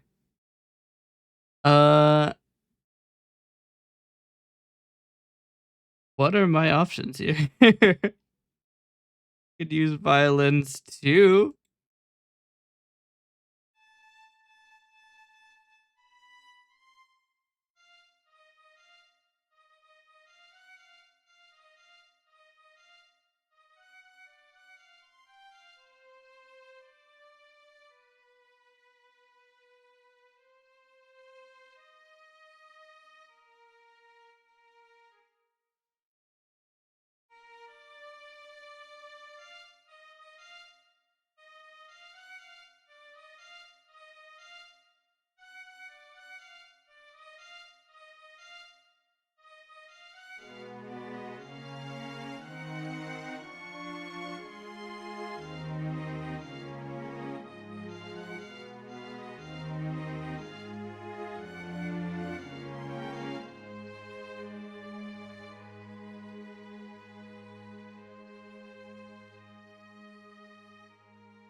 I mean, that works.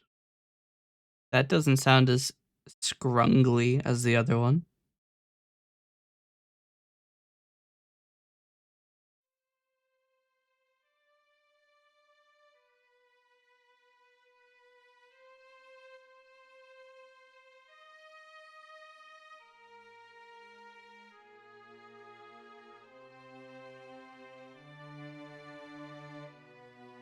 I don't remember what I was solving for, but oh,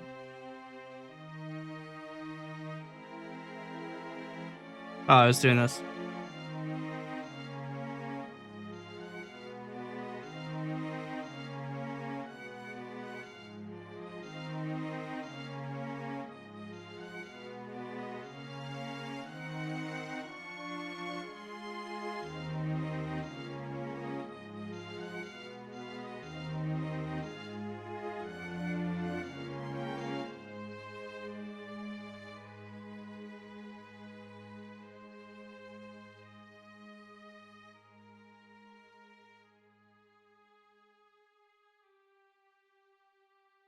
I want frequency splitter. And we put the first one at around 400-ish.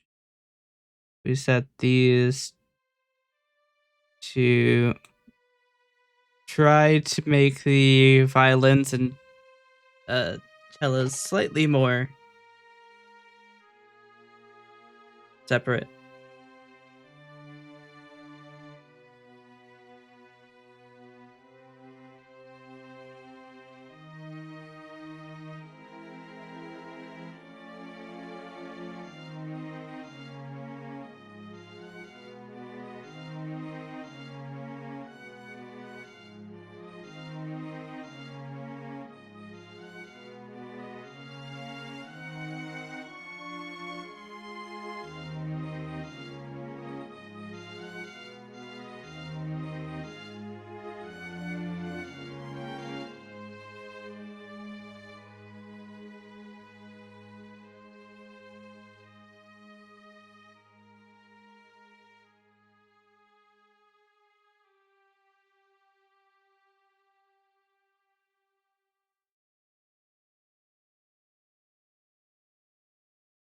Okay.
I have no idea if this sounds better than when I started or not.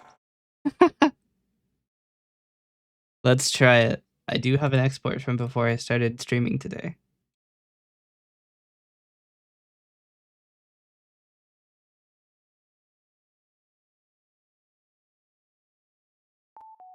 All right. Let's see.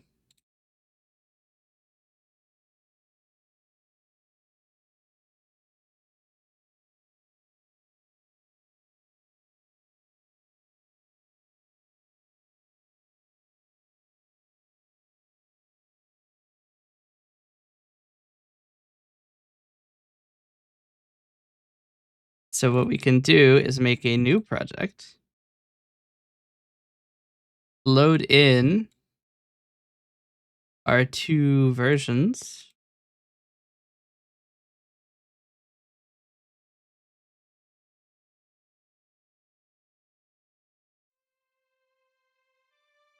All right.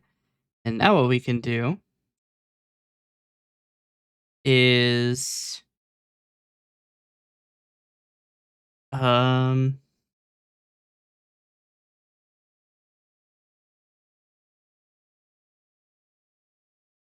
Not controller.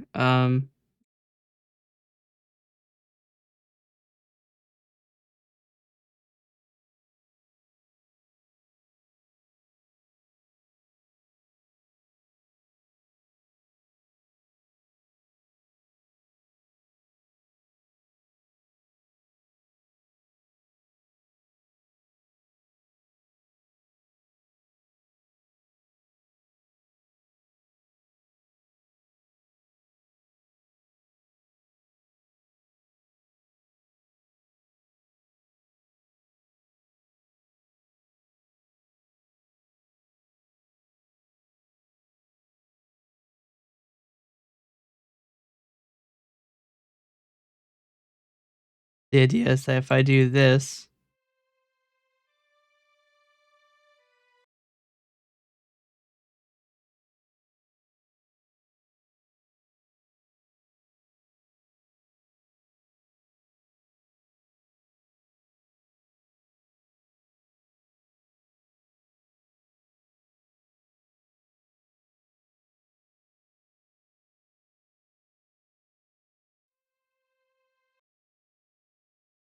then if I go to the end of the song,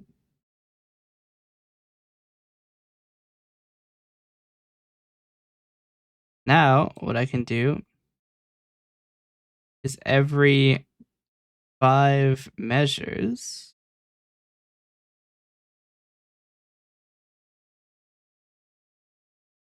we'll do every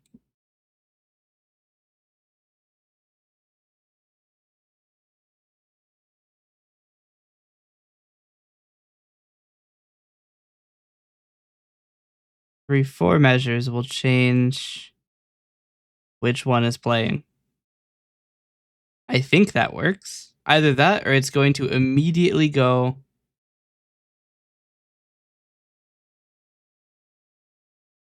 And we'll find out. This is the new one.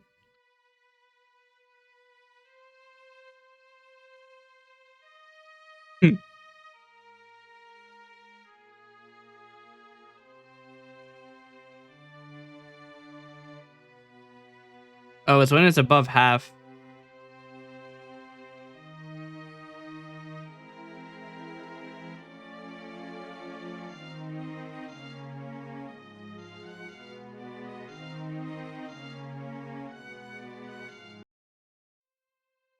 They're not playing. Oh, here we go.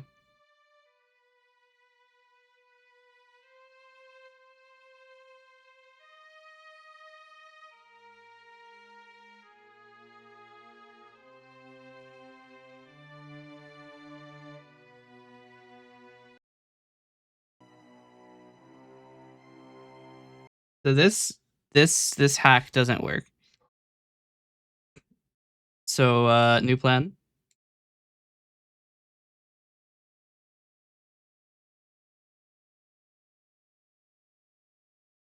We will just animate the volume directly.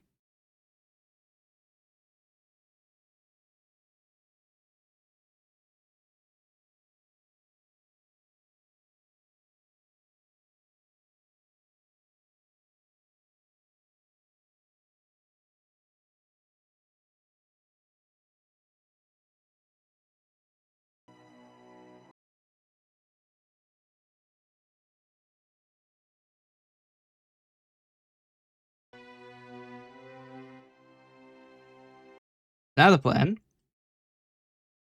We reduce master's volume. And then we do this. And we make a square wave.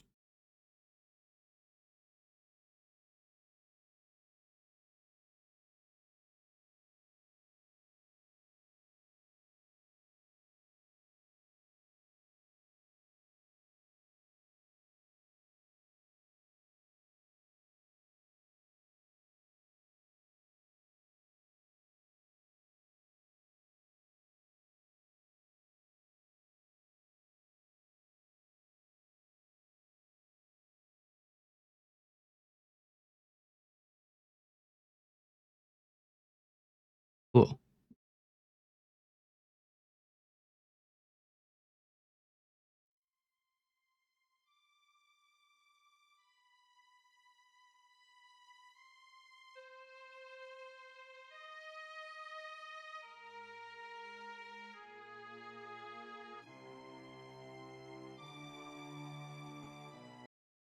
They're very, very intense jumps. Try this. It'll fade over one beat.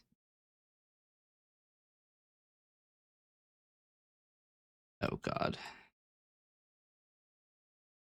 All right.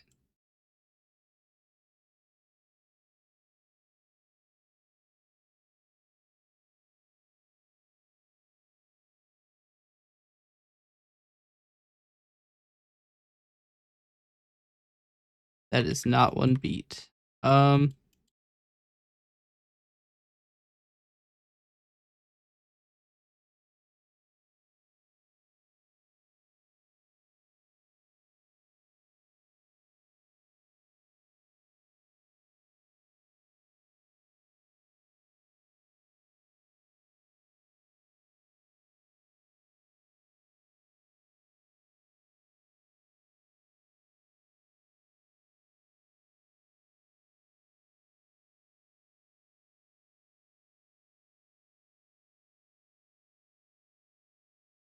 I think it actually like slowly desyncs, but it's close enough. So the high points are old and the low points are new.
Yeah, I think the new one's better.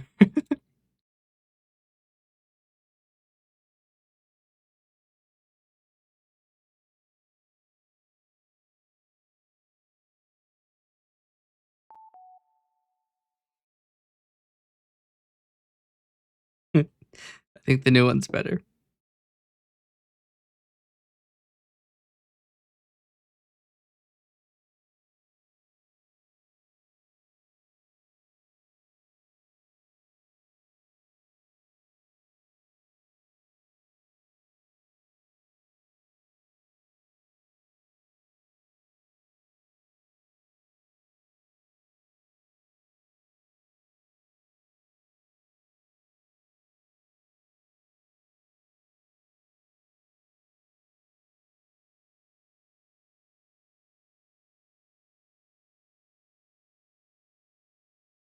All right.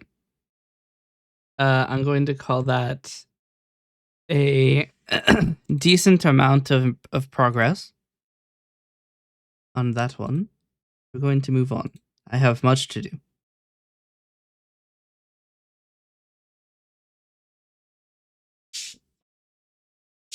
Um,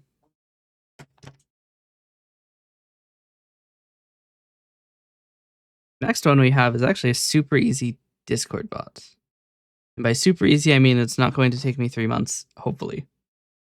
Um, so let's start by copying a bot that exists, probably Aura, and making a new one.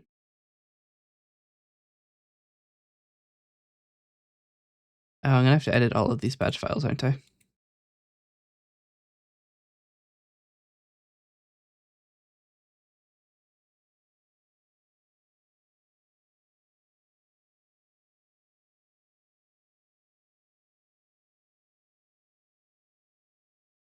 Okay. Um,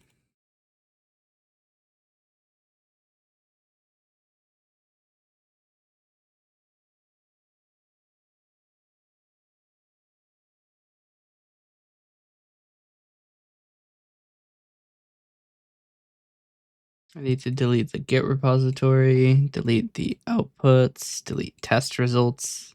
I have testing. Okay, now I need to edit this CS project. Change the name of the things. I will probably need to get rid of a lot of these references, which are not accurate anymore. I'm gonna have to edit the solution.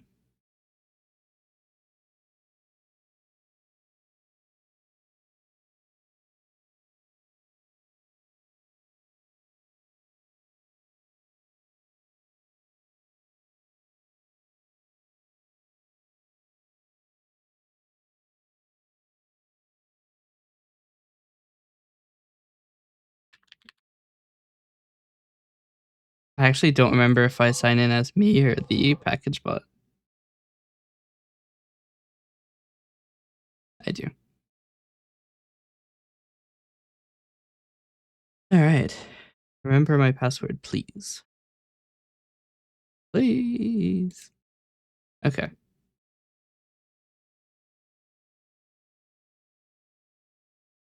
No on dependencies is wild.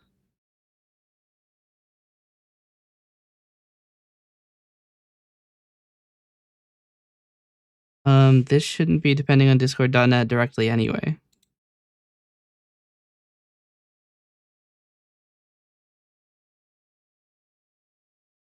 Okay. So I can get rid of most of these. We don't actually need this, do we? Don't need this, don't need this, don't need these.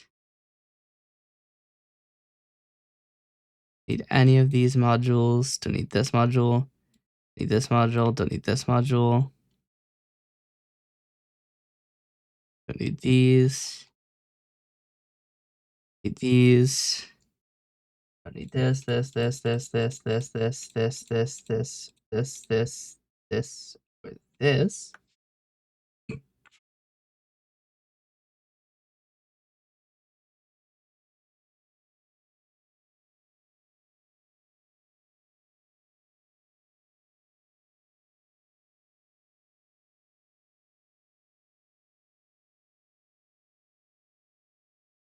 Don't need this. Probably don't even need this.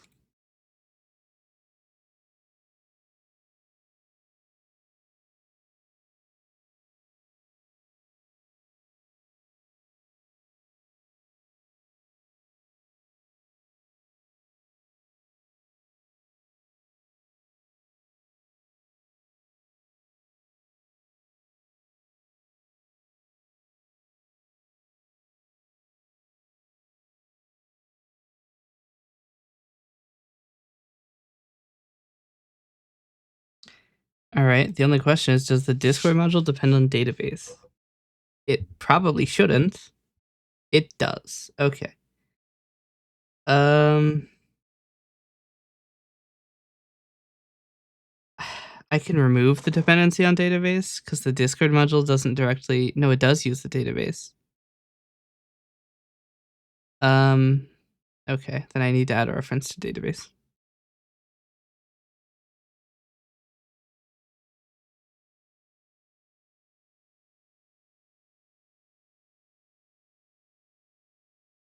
How are you taking time to search? There are like 4 packages. What the fuck do you mean no packages found?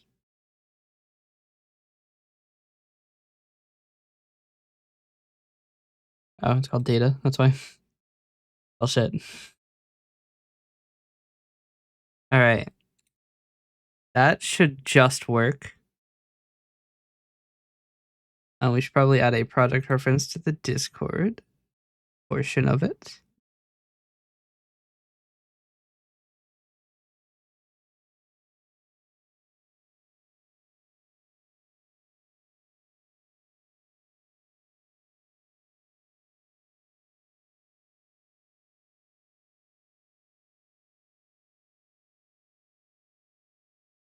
Okay.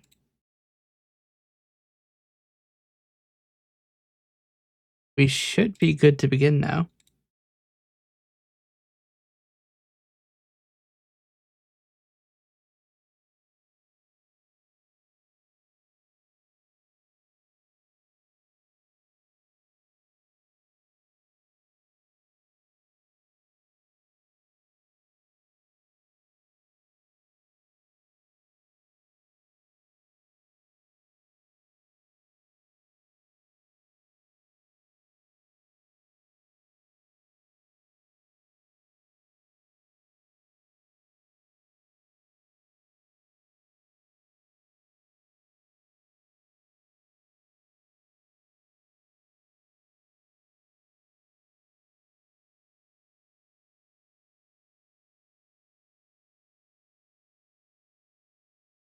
All right.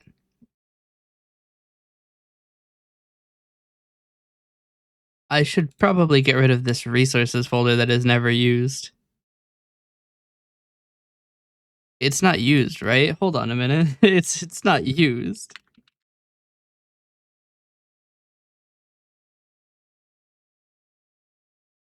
Casually checks to see if it uses it. Why is it not remembering my password? Can you fuck off and remember my password? I swear. So rude. I'm gonna take a quick second to make sure that this doesn't actually reference these. Search in solution.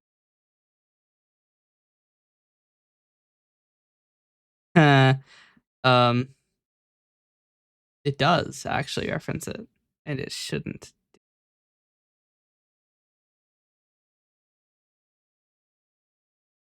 Does it check to see if the file exists before copying it?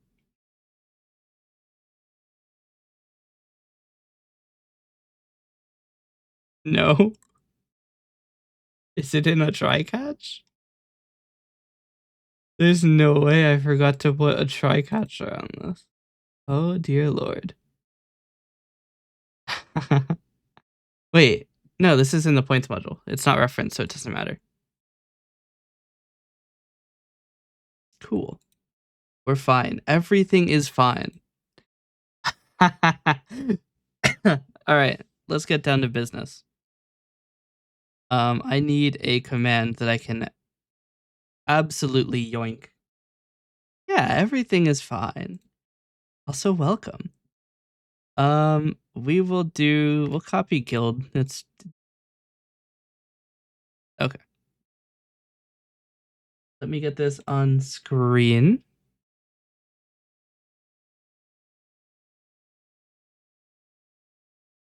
There we go. Oh, that's why I referenced discord.net, isn't it? We don't actually need a reference to the guild. I mean, I probably will need to reference discord.net. Manage NuGet packages. Fine. Hop in 319. I think is the latest version. Is it the same version that this depends on? Yes. Then we're fine.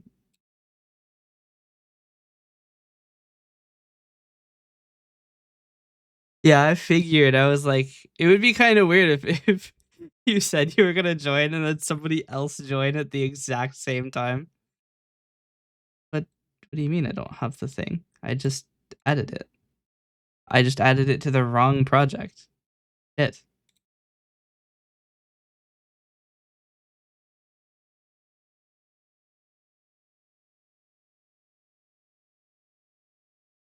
But it was installed already. All right. Now this should stop yelling. Well, I have to do this. What the hell do you mean? Hold on. Using discord.net.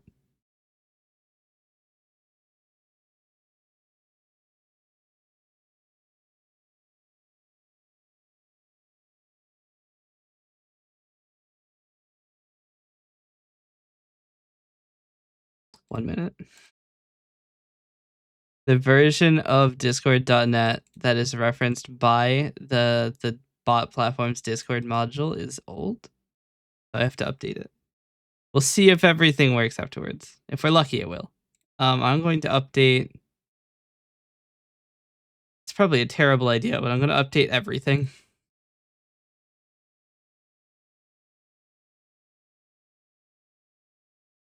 While that's going, I'm gonna go edit um the version number to be correct for when I upload this back to my Git server. Been a minute since I worked on a Discord bot, so we have to make sure everything is up to date and good, and deal with any platform breaking changes that everybody makes in their minor version changes, which apparently somebody has. Whoever did is a bitch. Who did it? Or .net? What? Really? They get rid of like all of the things?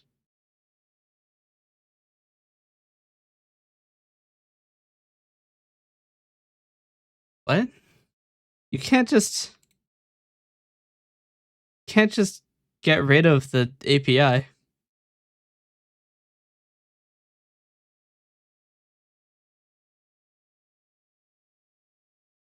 Wait, what?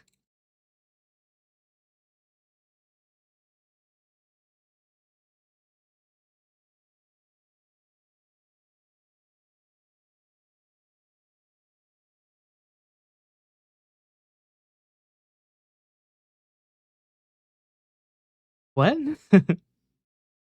What did they do?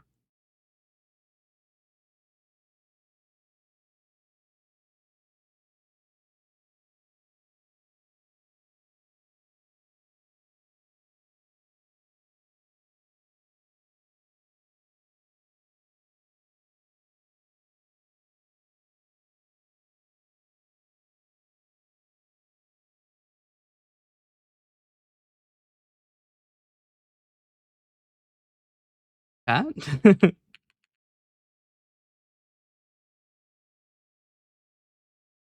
What the hell did they do for 319?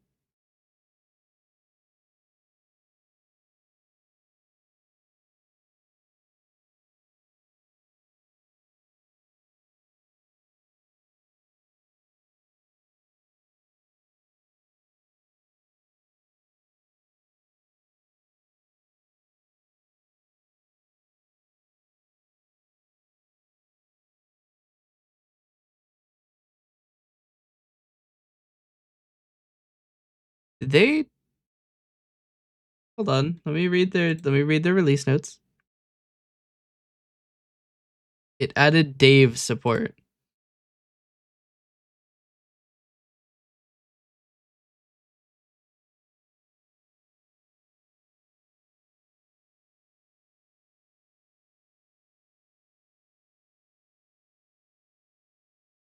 They didn't mention deleting everything, so I think something's wrong. This is not typical. So I'm going to rebuild the entire solution.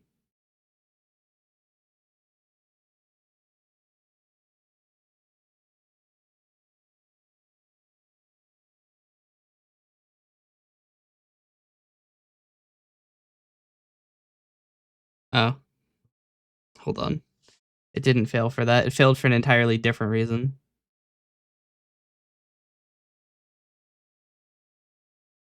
It failed because my it didn't just show on stream, did it? Oh, we're fine. Okay. Almost just showed my API token on stream, as you do.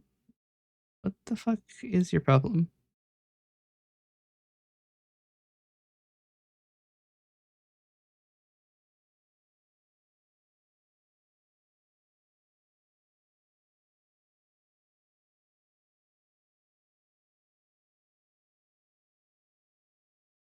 But source is invalid. Please provide a valid source. What do you mean?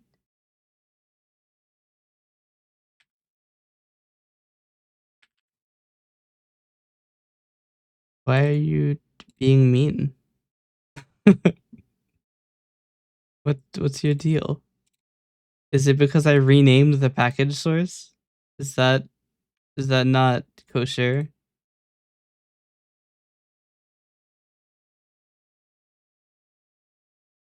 But it doesn't ever reference it.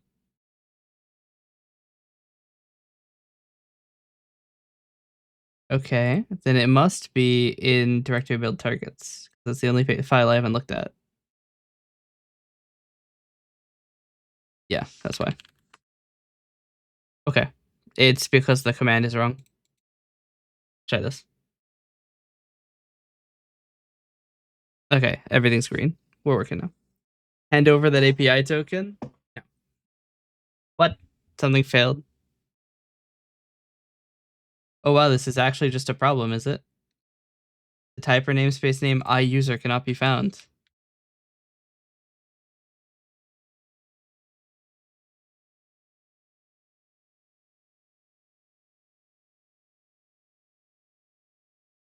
Did it actually fail to install discord.net or something? Like, what's happening?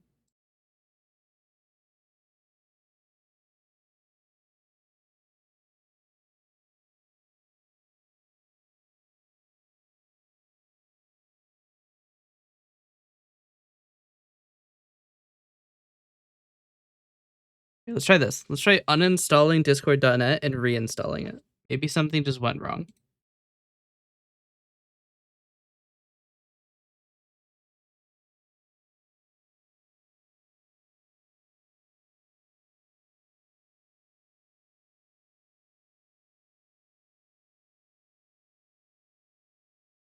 Okay. It's still not working.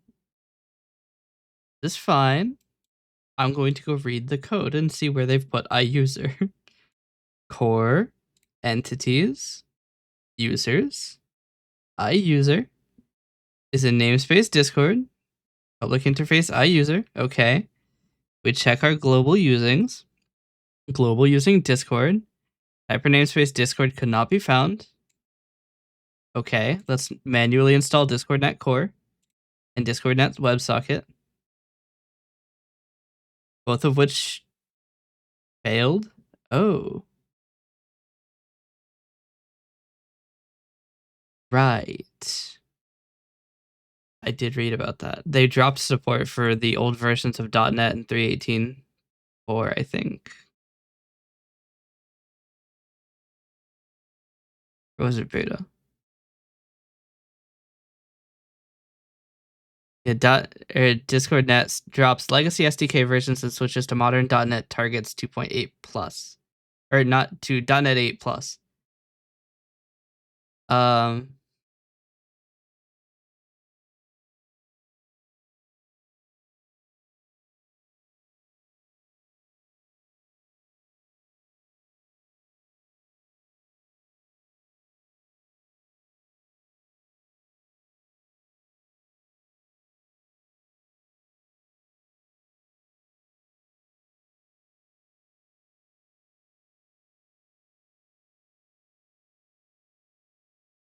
hmm.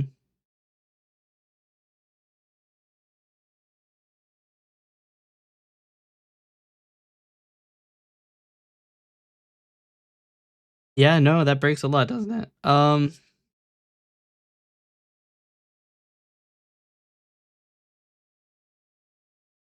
Now I have to make a decision. Do I want to upgrade all of my projects to .NET 10 probably?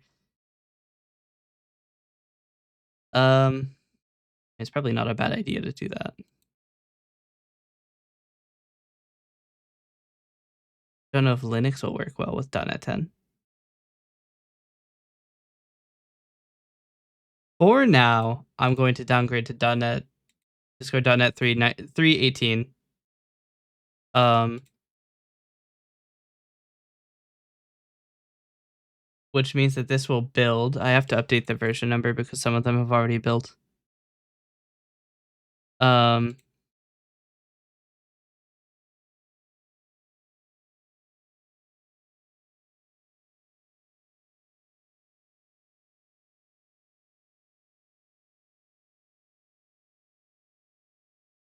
did this still not work?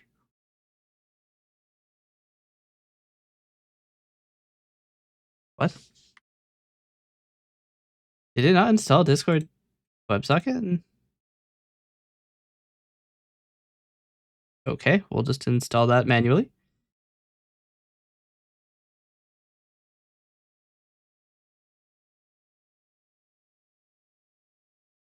Okay.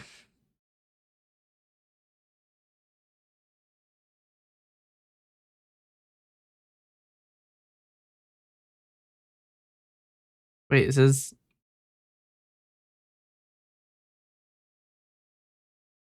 conflict? It already uploaded despite it being broken? Okay. Just to make sure that this all works, I'm going to install REST and webhook and commands and interactions and core all manually. None of them actually downloaded. What? Oh, I didn't choose 318. These.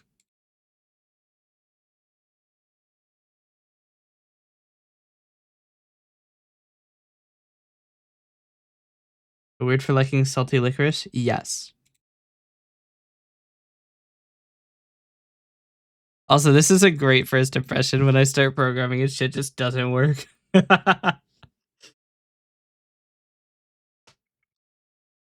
Okay. Sometimes things go poorly.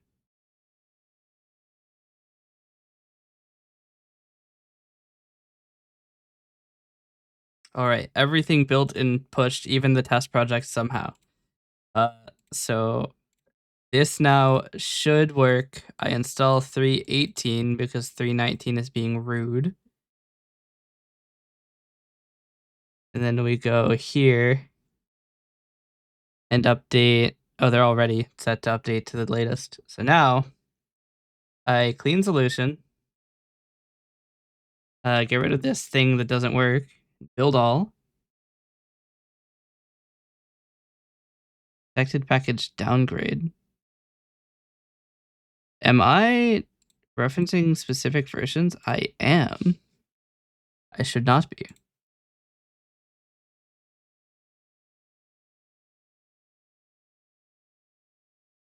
Did the first one build? Who failed? Oh, it's because this one is a reference. All right. So I'm going to come down here. I'm going to make a new item, global usings. Global using Discord. Global using Discord.socket. WebSocket. All right. Now this should work. And stop being a bitch. It works. Cool. Now I can make this not a guild command. We'll start with the explode command, I believe. Yes. So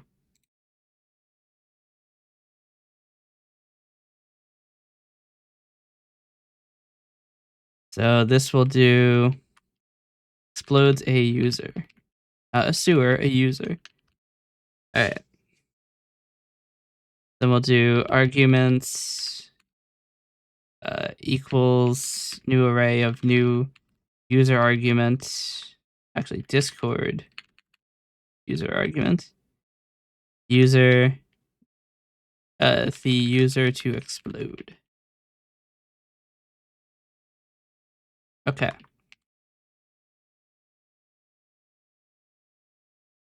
Now what we can do is Discord user argument UA equals context.get argument of user.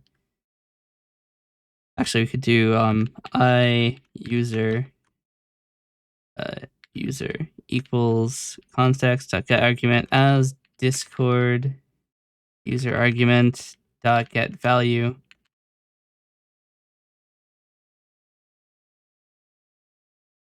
If user is null, user equals context dot sender. Who the fuck? That was just user. Cool. So if you don't specify someone real, you die. All right. Then we can do string format equals I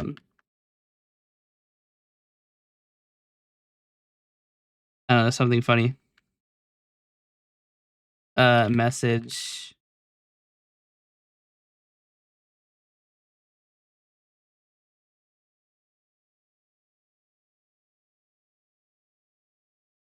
And then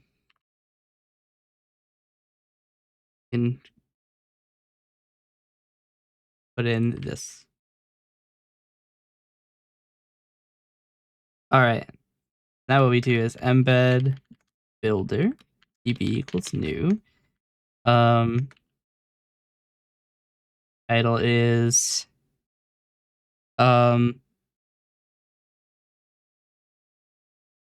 let's see.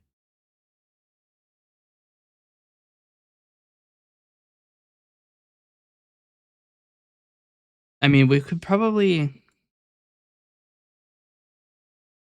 do. I'm trying to think of how I want to do this. So we can do string possible messages equals new array. Drone strike. Drone struck. Drone struck. Sure. User was drone striked. Okay, we'll just do this. We'll just steal this. Has been drone striked.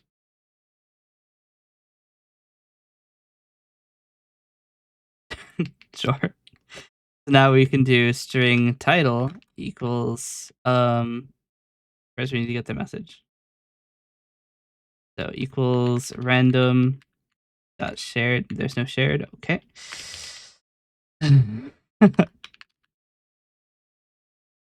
Give it the name Randy. Randy.next of possible messages dot count. Length not count. Or Miss Drone strike the femboy. Yeah. Okay. So now title equals message dot substring 0 message dot first or index of the pipe character. Message equals message dot substring of message dot index of the pipe character plus 1. Be lazy and use the make these range operator quick fix. And now message equals message dot replace user. Wait, oh, I shouldn't have made this interpolated. User with context dot user dot do string. I don't think that actually works. User dot global name. If not, context dot user. Actually, we'll do nickname first. Oh, huh.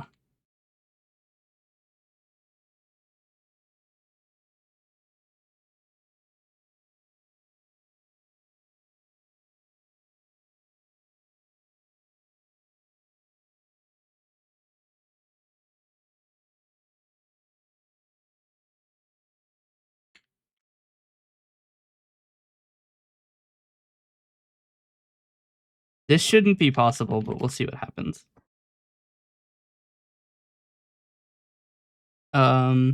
Okay. Now we can use user nickname and then username as a fallback. Okay. Now we can do that. Embed builder, the title is now title. The content message description is message. With or author equals, actually we do that here. With author of context dot client dot current user. eb dot with timestamp with current timestamp. And then we do context dot reply async of eb dot build. Ephemeral is false. We want it to be public because it's funny. All right. Theoretically, this works. We just have to come up with more messages. Um. So, uh, let's come up with more messages. You can say, assassinated has been handled by our team of elite snipers. Um.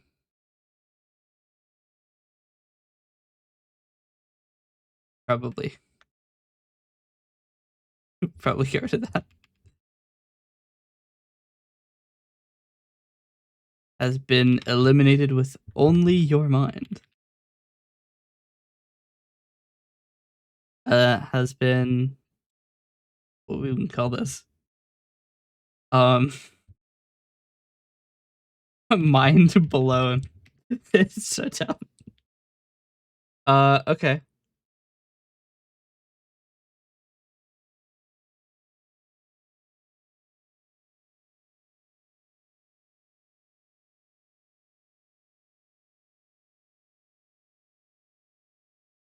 I think I need to make this an interpolated string. All right. Uh, tripped down a flight of down 30 flights of stairs. Perfect. Now, one of these four will appear. We can always add more. It's fine. Down a 30 down 30 flights of stairs. Um. All right. This should theoretically just work.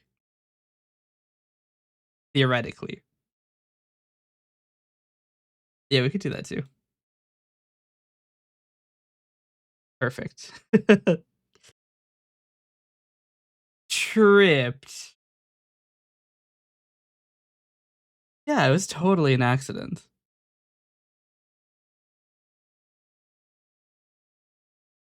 Um. Okay. Actually, I think we could do eb.with footer. Yeah, we don't need to put that as part of the message.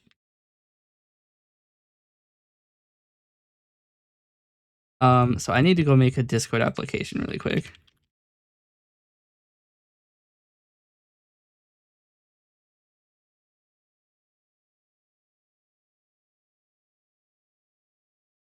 I love that you can't click a button on the Discord developers page to go to the fucking part where you add a bot.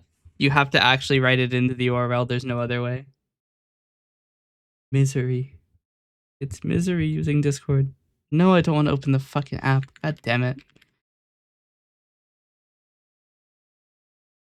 All right. It's a struggle. Name. There we go. I definitely agree to the terms of service. I have read it hundreds of times. I think they got angry with me because they didn't actually do it. I'm not a bot, I promise. I'm just trying to make a bot. Okay, icon. Um, I haven't downloaded the PNG for right now. It's gonna be the gremlin.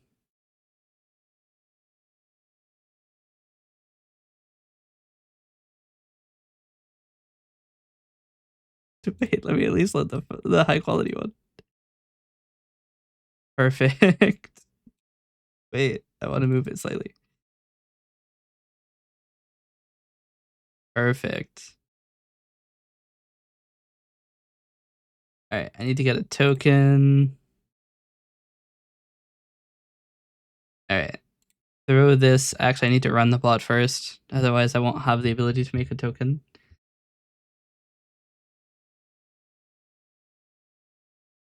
Okay. I go to bin debug net9 data discord token. Paste in our token.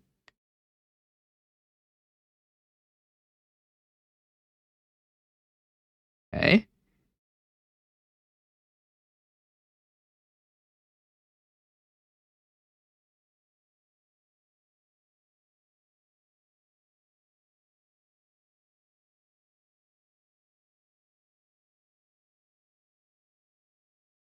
Weird that it can see that, but okay.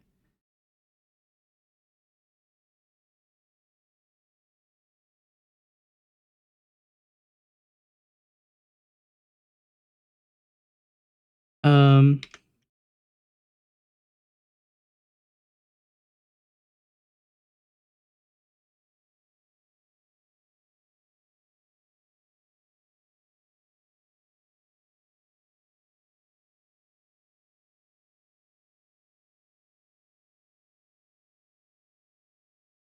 is this actually like updating?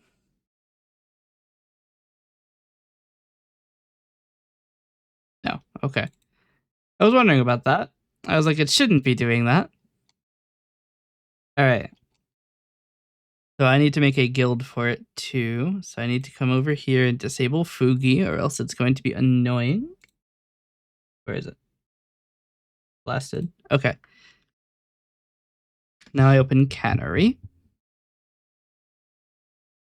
Now that I can do so without it repeatedly going full screen and being like, hey, you want to authorize Fugi? No. No, I don't.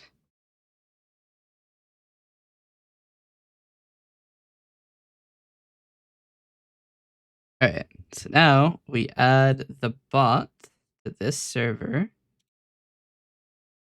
It needs send messages and application commands, and that is literally it.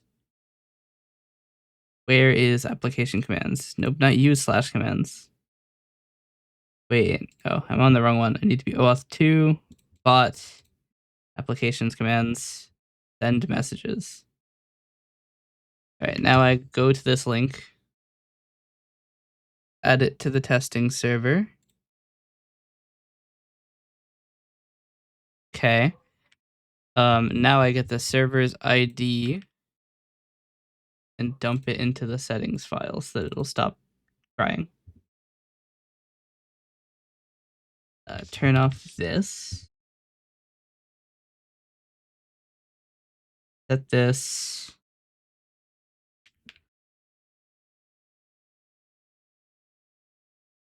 Set this.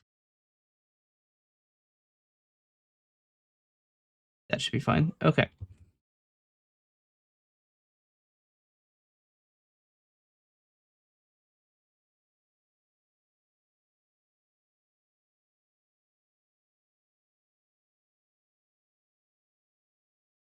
Oh, that's another problem. I deleted where it actually does the database thing.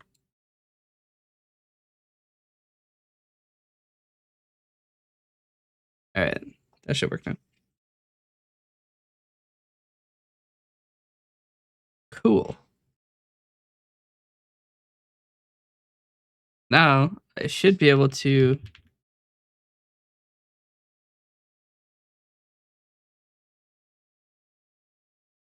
Oh, it's still named Guild, is it? Wait, what? Shouldn't be. Um.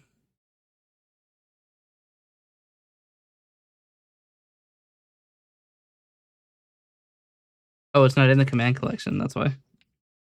New guild commands. That's not it. I already renamed it, but I didn't rename the file. Do that really quick. Um.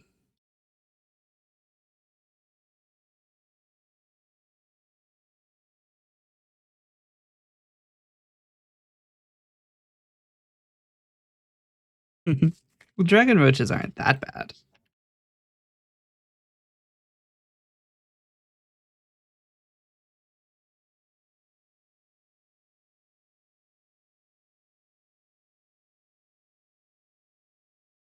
Wait, what? Oh.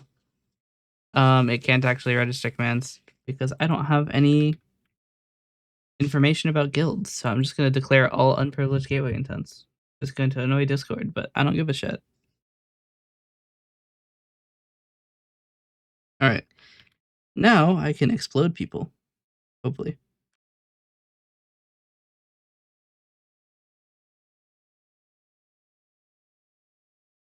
but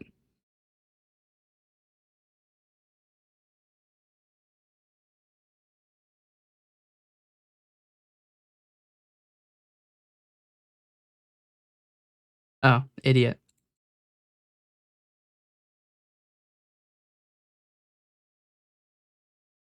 I don't actually tell it that the bot's extensions exist.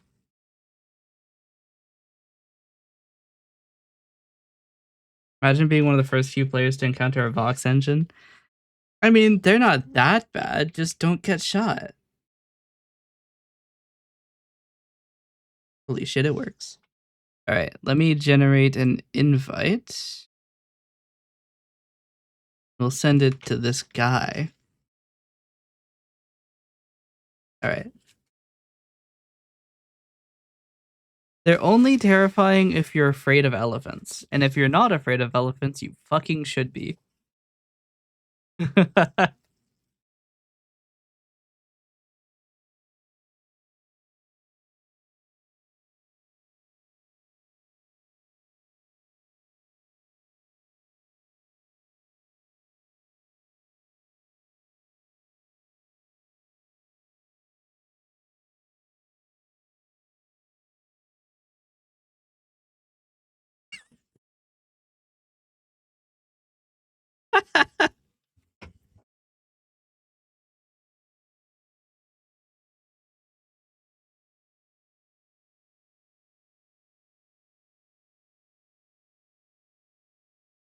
All right. This is already working well. Cool. So let's make the next command, which is going to be probably, I mean, I don't want to do the roll command yet. So we're going to move on to the compendium command because that sounds like it's going to hurt way less. Compendium. Gets information about an item from the compendium. Okay. About a thing. The compendium. So this is going to be a string argument. Topic. The topic to search for. And then I want to make another one. String argument is a new one, which will be category. The category search in. This one is going to be an optional command.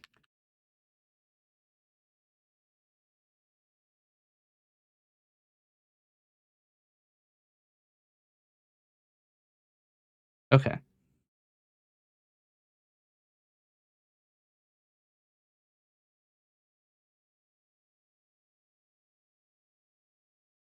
Now what we can do is string topic equals context.get argument of topic.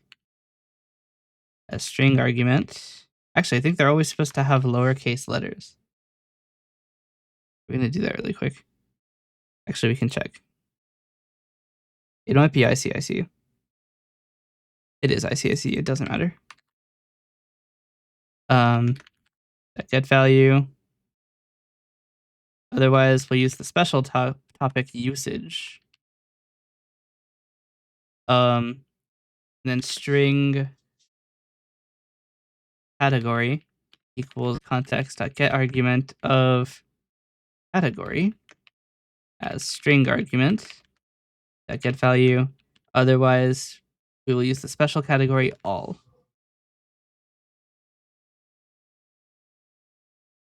Okay.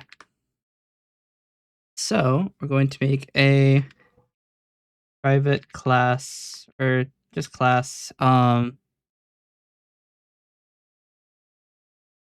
help topic. Actually, we'll just name it help. Public dictionary of string to string. Skills, fighting styles. What was it? Aura color? What were the other two? Casually goes back to the chat. I'm on the wrong account. That's why I'm not finding the chat. I'm an idiot. Maybe it says in the document.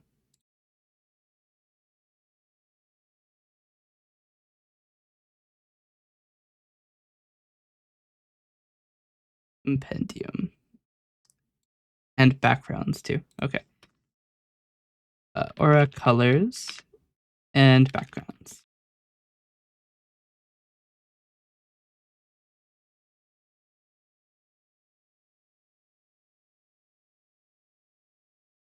Skills is new. Fighting styles is new. Aura colors is new. I forgot to put a semicolon. Backgrounds is new. Okay. Now we have to do a little bit of looking.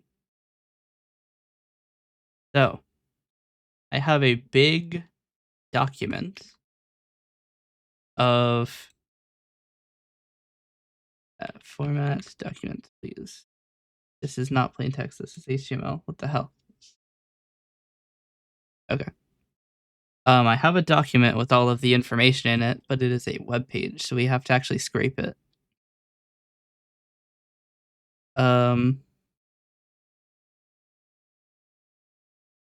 Why is this marked as an error? It's just an align attribute. What do you want?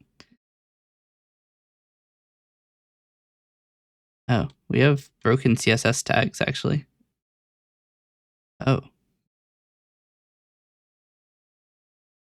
That is something I didn't think about. The first, like, 70% of the document is just style information, so we can just delete all that.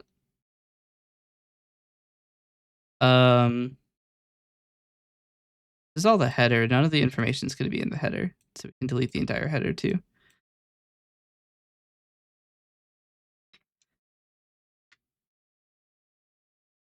Okay. I need the top bar or the sidebar or the banner.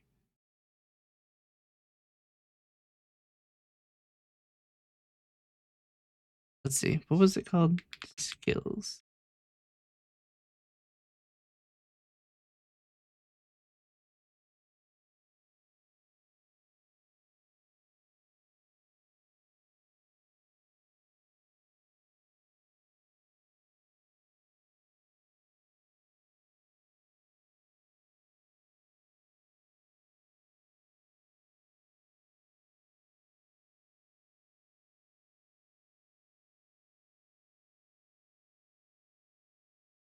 Bunch of scripts. I'm just gonna go and blast. You want to try playing Helldivers with no HUD? That sounds like a terrible idea. Do it.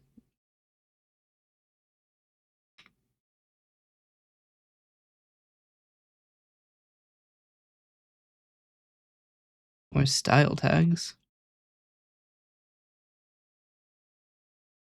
To be fair, it is a very stylish page. Page looks insane. I'm just doing a little bit of pre-passing, because if I can get rid of a bunch of stuff, you know, that's less work. Okay. So I've taken, how large was the document originally?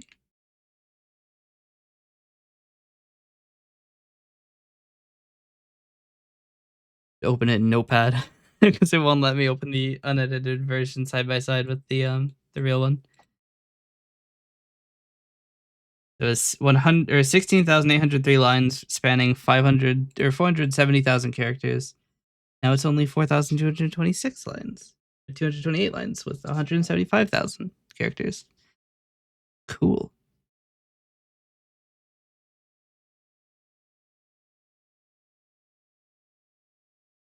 Now what we need to do is actually scrape this.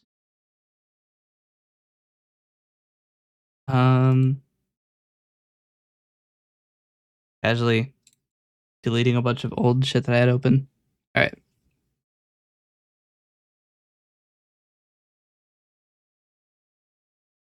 So the way I'm going to do this is I'm just going to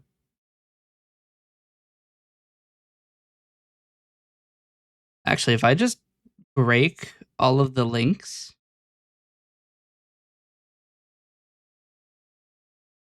Hold on. If I break all of these links.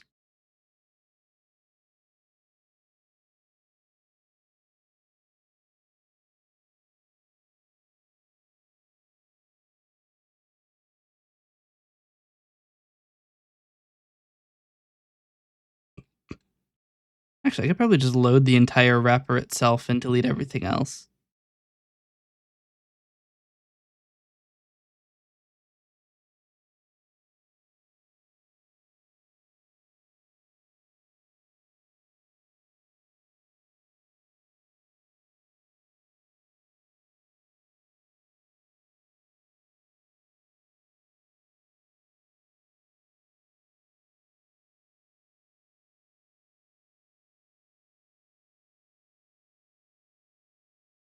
Okay, now I can save this as page.html.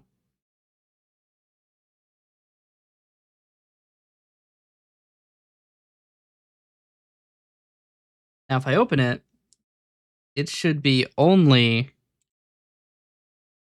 the data itself and nothing else.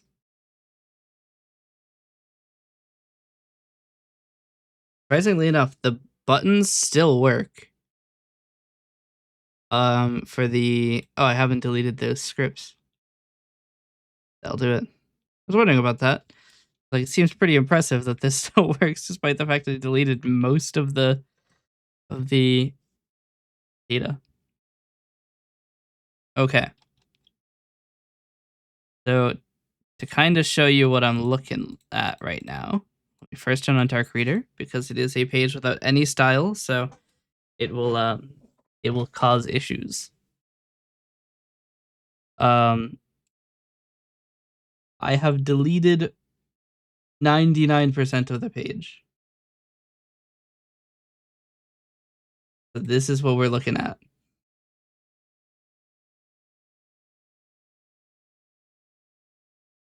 If I open the HTML, it's just this stuff. So you just need to go through and create a JavaScript script tag to go through and download all of this information.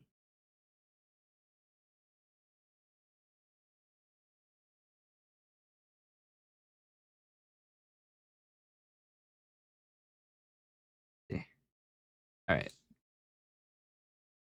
So I think most of the cards should have a very similar setup.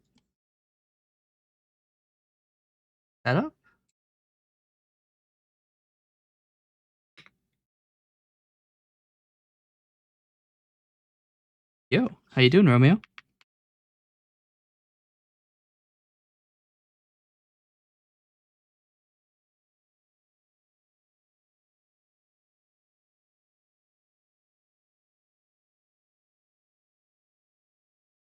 The application JavaScript or app JavaScript?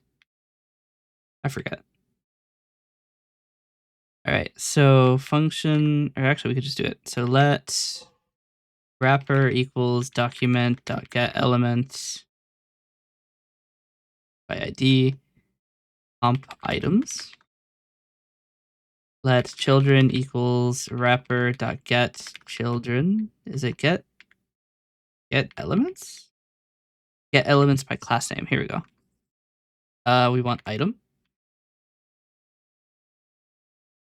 You have to go outside today? Damn.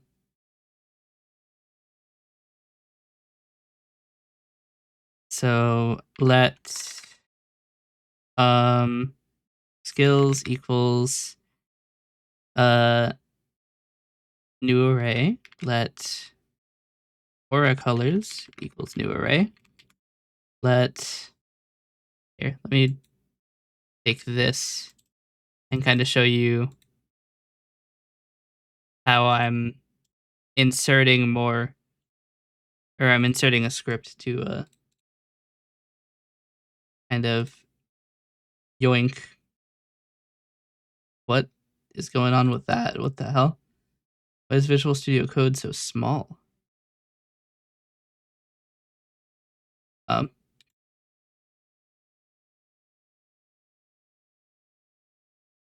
Perfect. So I'm making a script that will execute at the end of this and essentially reorder all of the information. So let backgrounds equals new. Let fighting styles equal new. Okay. So for each in children, if element that class list that includes aura,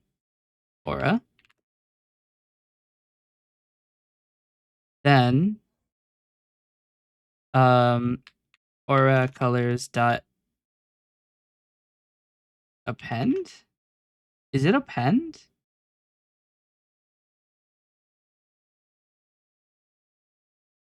Element.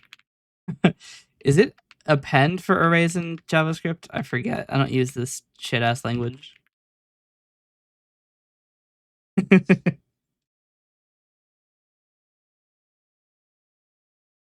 Okay, we're gonna do collapse fold all.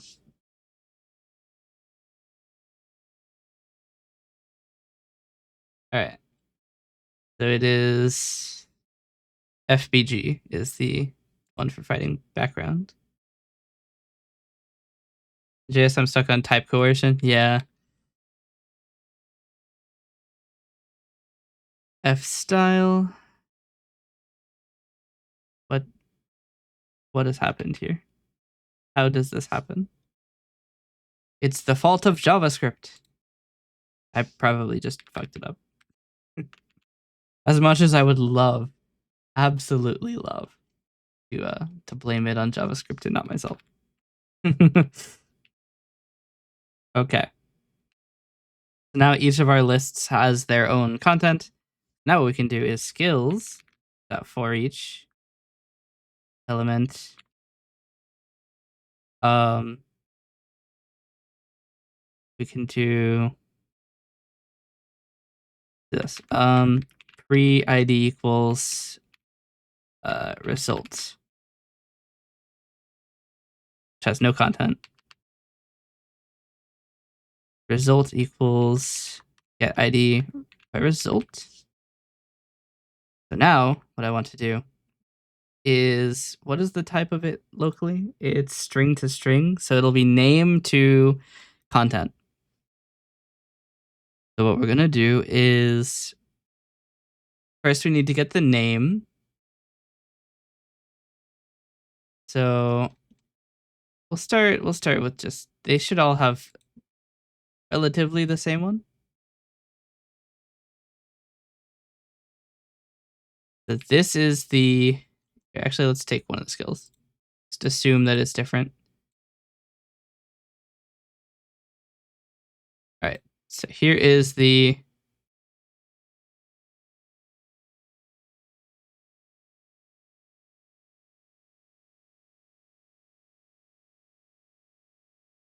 here is one of the items for a skill.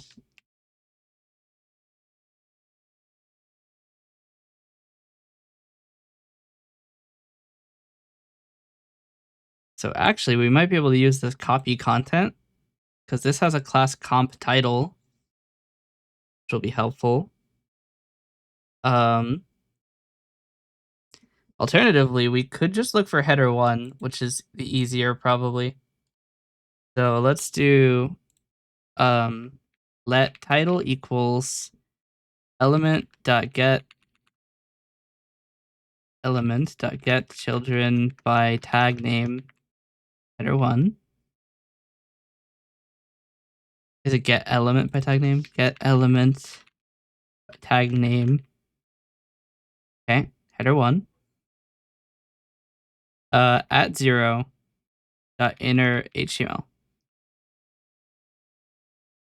Let description equals element dot get elements by tag name. Let's see. Get elements by class name desk at 0 dot inner HTML.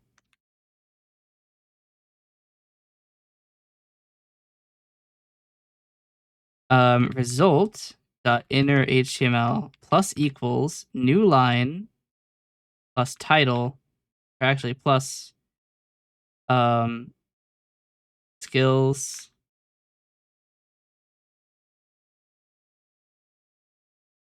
at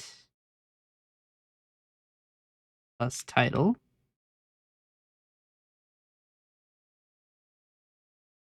equals plus description.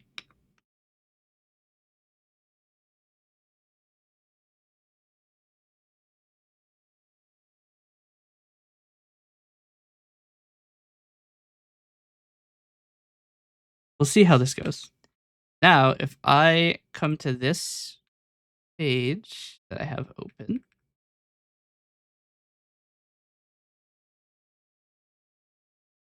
and I refresh this, it has not worked. Why not?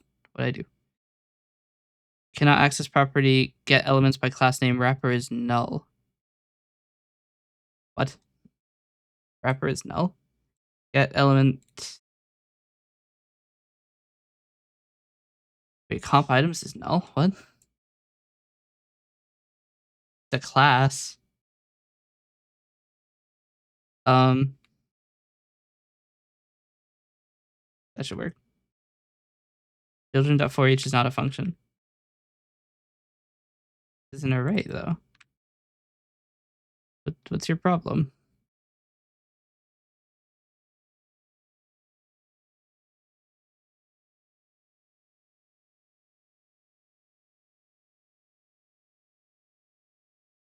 Nope, that's dark reader. Here we go.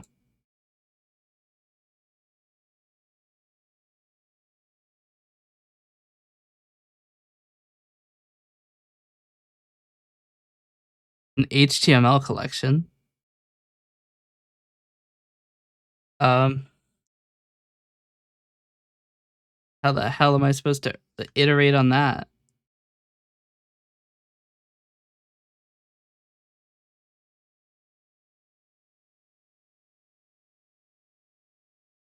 For loop or while loop? Disgust me.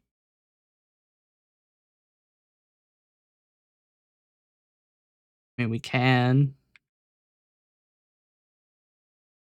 It does work. It's just bad. All right. For let I equal 0, I is less than children dot length. I increases. And we do let element equals children at I.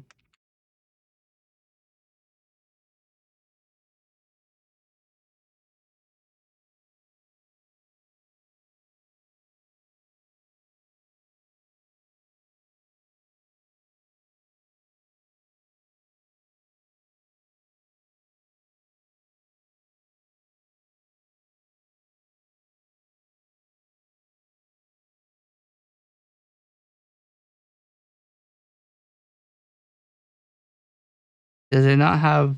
No, it's contains.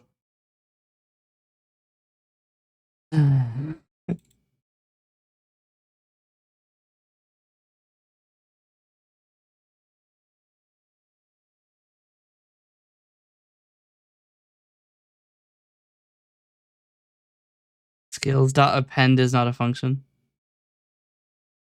What is the function then?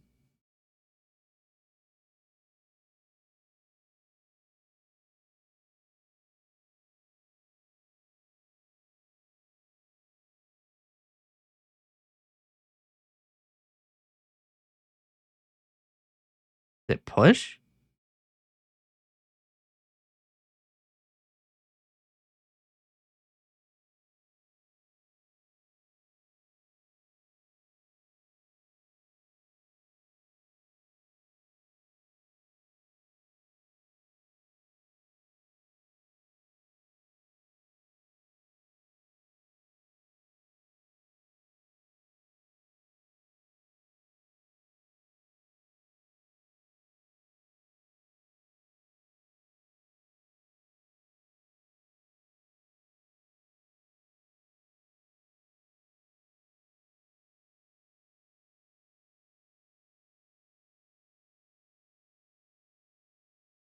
All right.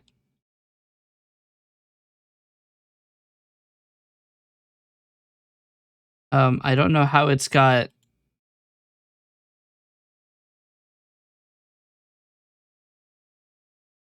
This is a pre-tag. Not supposed to do any filtering. It's actually slightly better though because it means that I don't have to get rid of it. It'll just do it for me. So theoretically, if we're very lucky, I can just copy and paste this directly into the code and it should just work.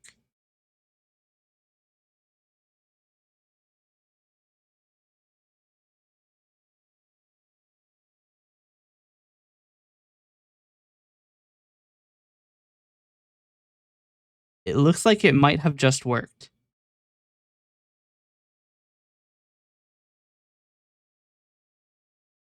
Now all I have to deal with is the fact that there's a bunch of tab characters.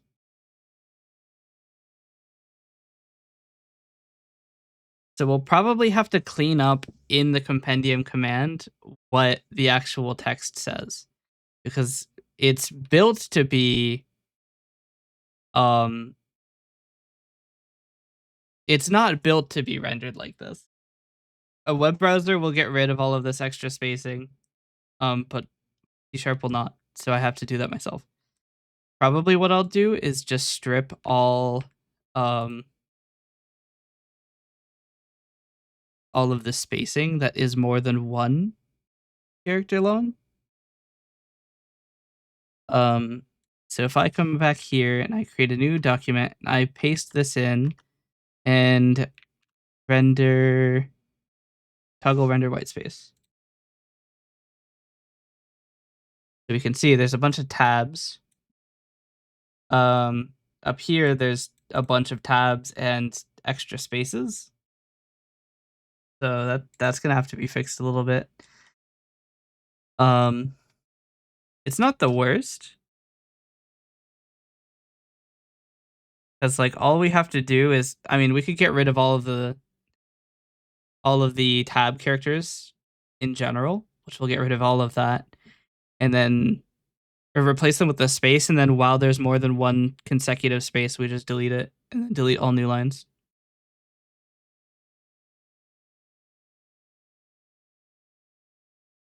So that's not actually too bad. Now let's try this. We're gonna go back to our document here, and we are going to be incredibly lazy and see if it works. By just doing exactly the same code with literally no modifications to the other four types, or the other three types rather, of things.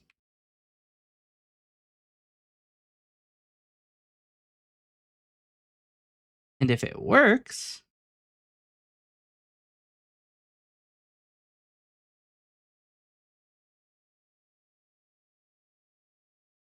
then I'll be happy.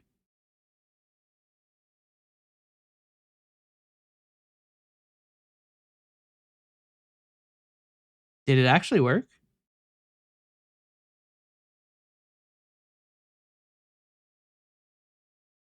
Yes. Okay, sick. I don't have to do shit.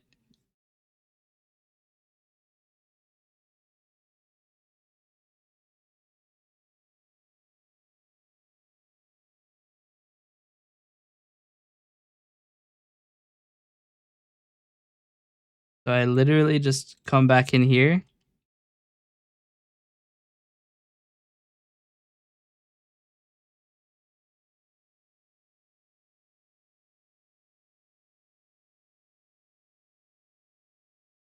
And it theoretically just works.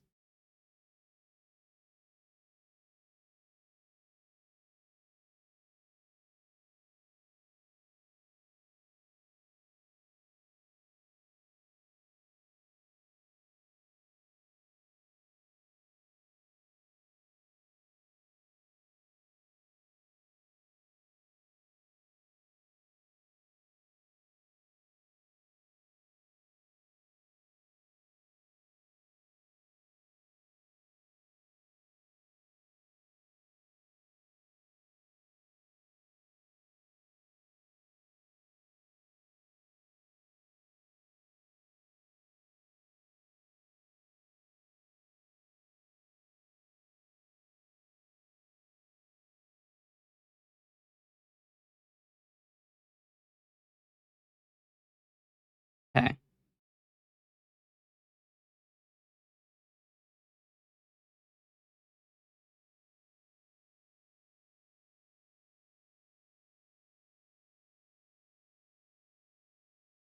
Damn. The bot came in. Up a second bot. Rebozo. Um, so we'll do private string, maybe? Search for key in dictionary of string, dictionary, string key. So for each,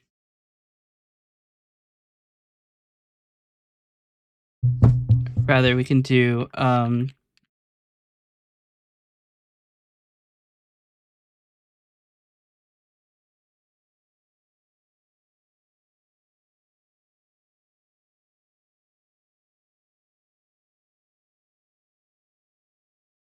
if search for key in skills of key is not null, then actually it's title rather. Then return skills at search for key of skills title. I'm not sure that dictionary keys are case insensitive, so I have to do this.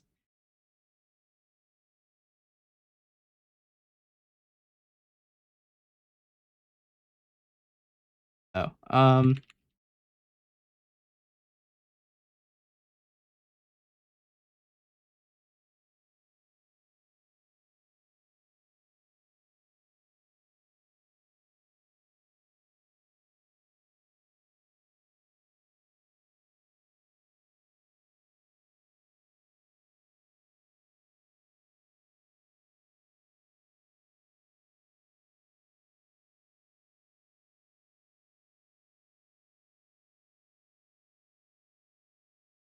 this is maybe not the best way to do it, but it doesn't really need to be that good.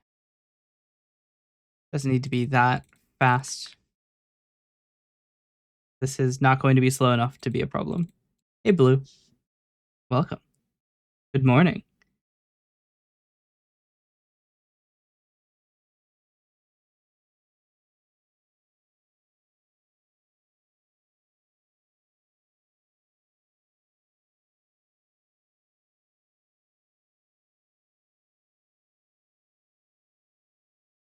So theoretically, this might just work.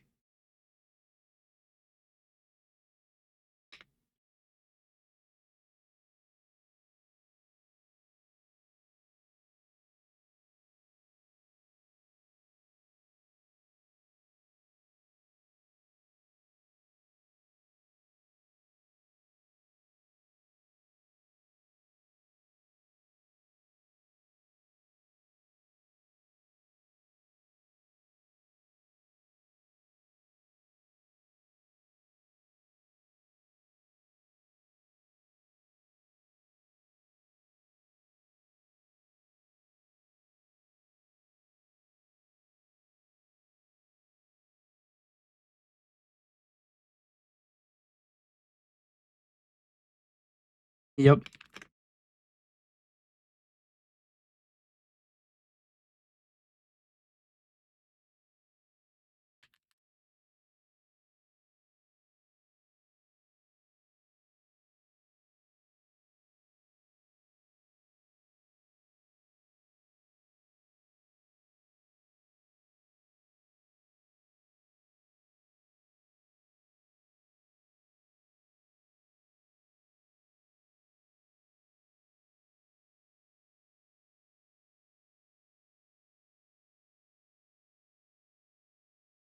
Cool. Let's see. Is this going to work?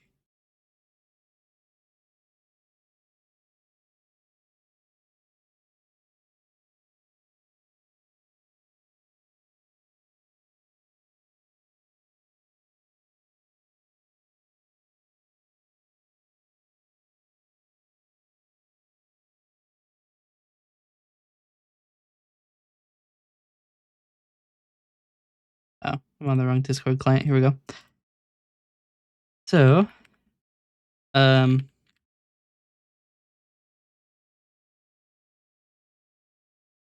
oh, that's right. I forgot to get rid of all of the spacing.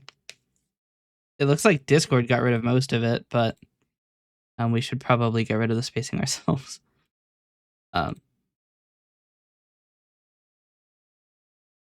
So what I want to do is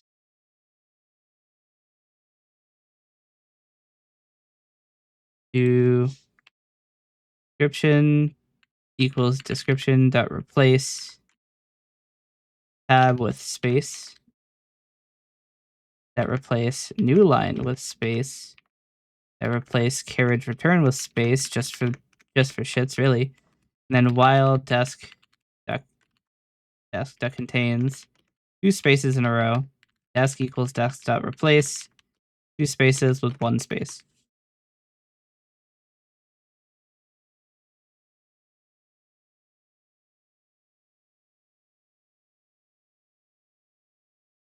Cool.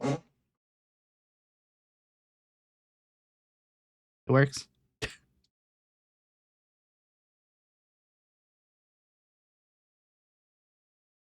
Now what we're gonna have to do is we do not have all of the information yet. We have some of the information, but we do need to get the skill cost as well, don't we?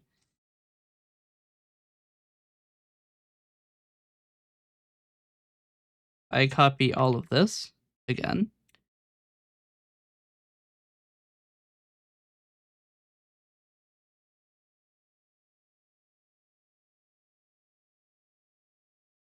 So we have the 7 cost flag here.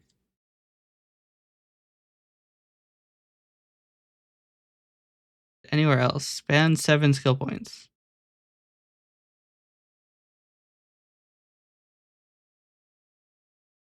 Hmm.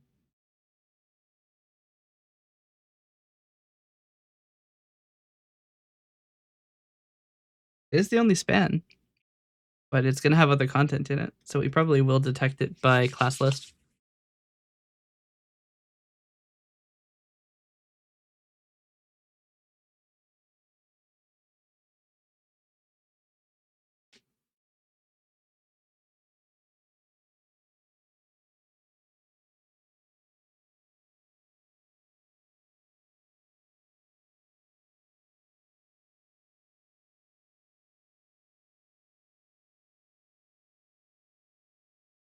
So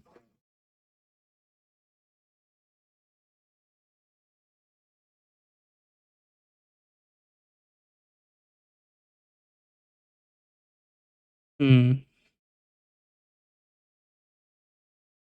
Are they always in the same list? Are they the same format? It actually is, so I can just use class list at 2 as its cost. This is kind of scuffed, but it does technically work.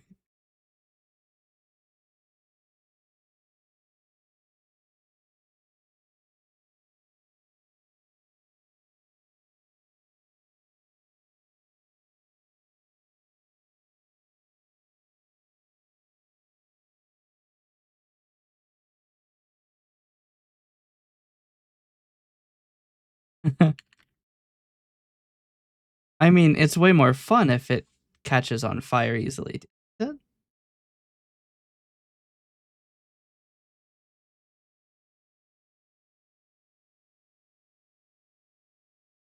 Um,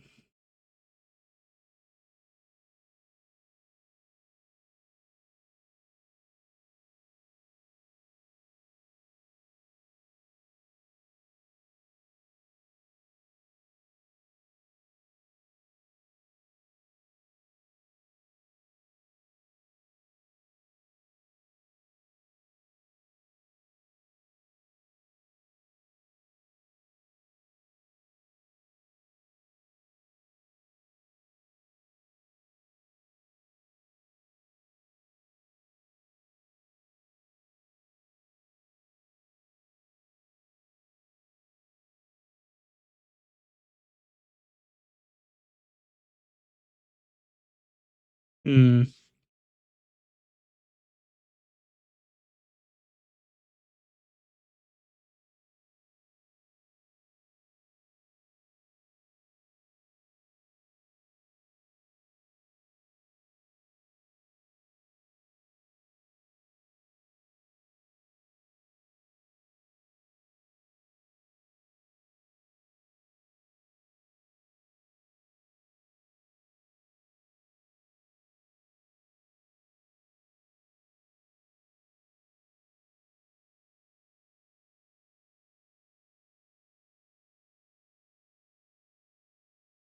There's a bunch of other tags that I need to keep as well.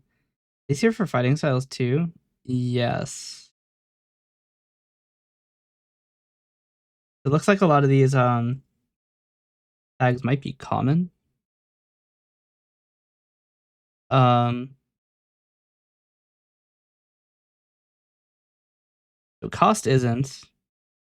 Well, first off, let's just run this again and see what happens.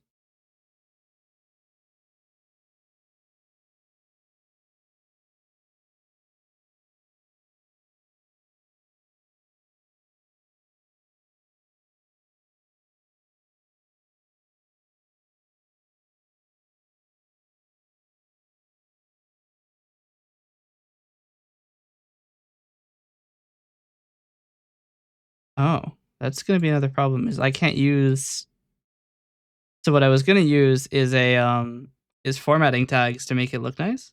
I can't do that if I'm deleting every space. Because now the entire thing is in that. So what we're gonna have to do is a little bit of detection.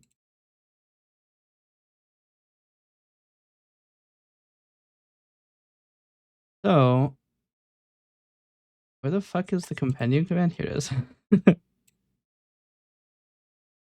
Instead of this, we're not going to replace new lines and carriage returns.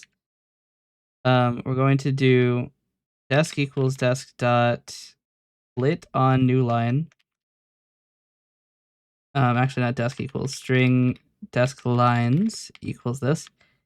String builder content builder equals new.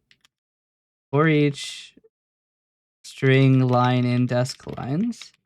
If not, line dot starts with a small header tag or a header tag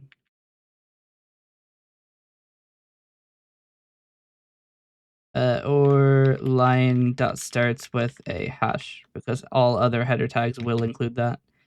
Then content builder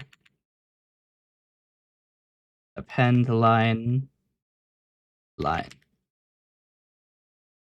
Now what we can do is desk equals a content. Nope. Here we'll do header builder.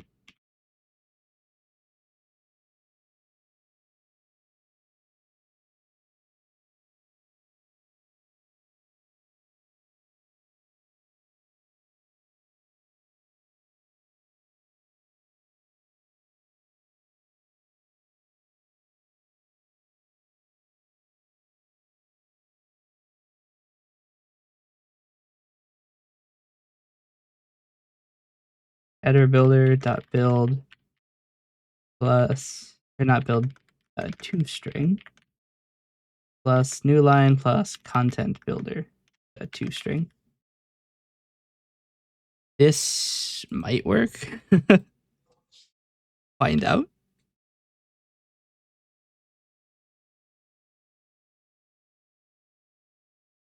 All right. Now we can put fun little tags in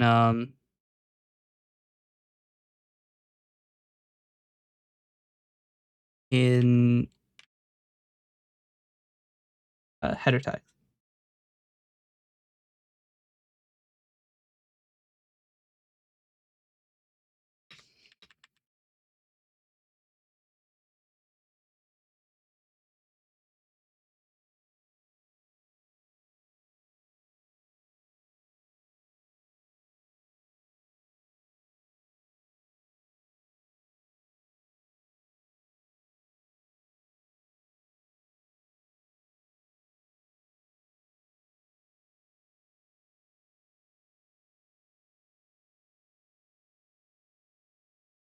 Um,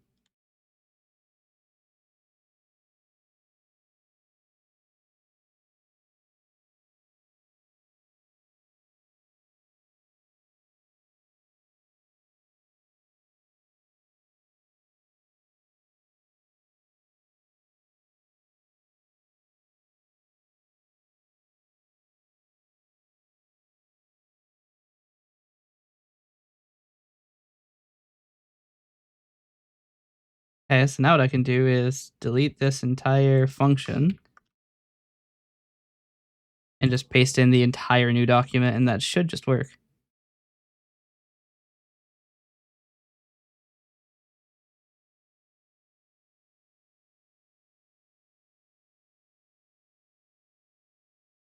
Cool. That worked.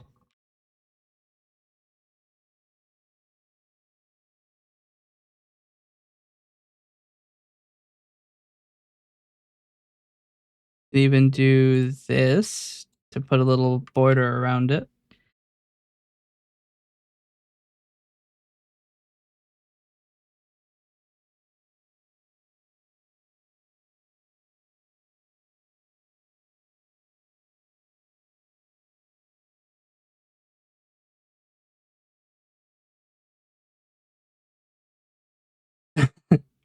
I mean, no code is cleaner than no code.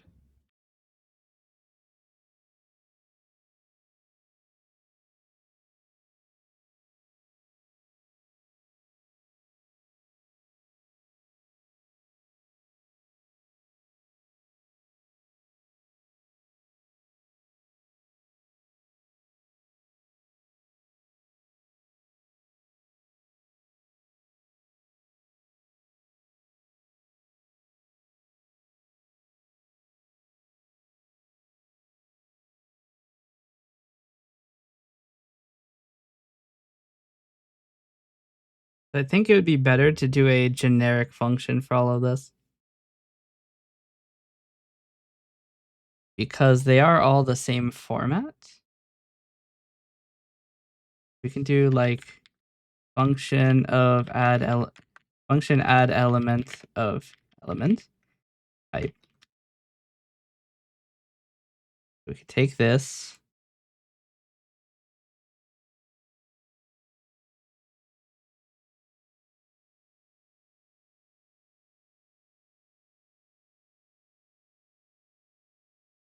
We do add elements.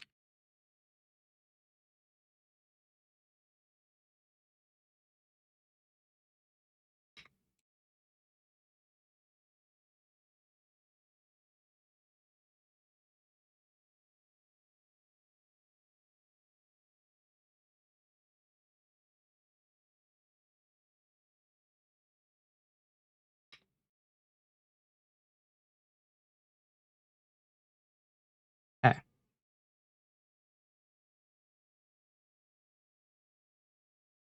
Now what I want to do is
okay.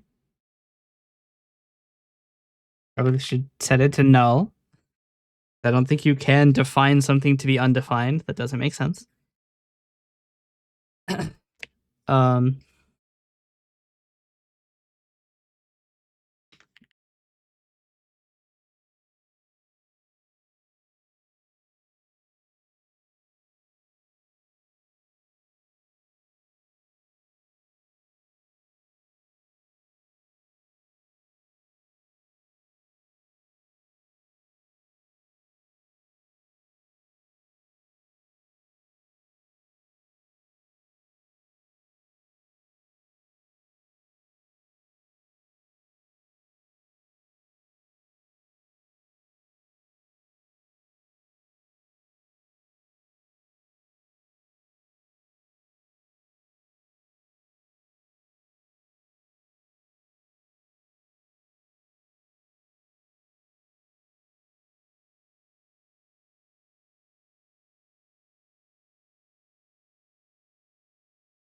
equals element get elements by class name, defensive.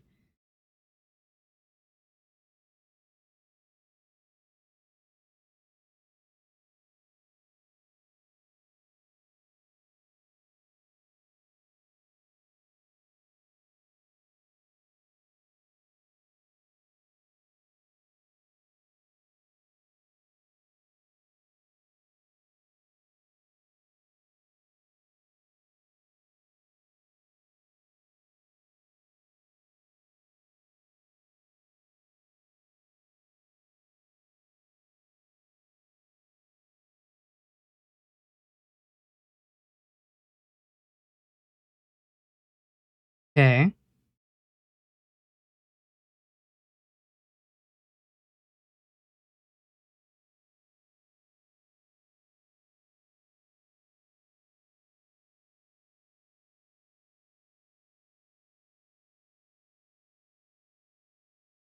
Okay. See if this doesn't blow up my PC.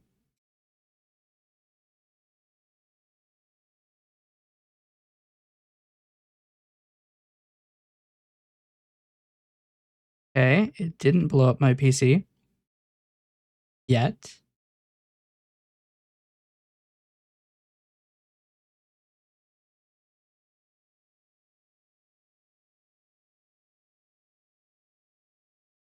All right, I need a defensive skill.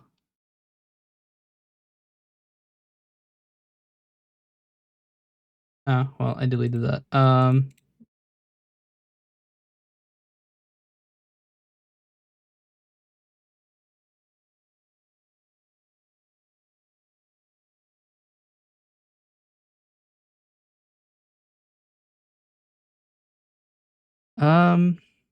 I don't know about that. It's not working quite as I expected.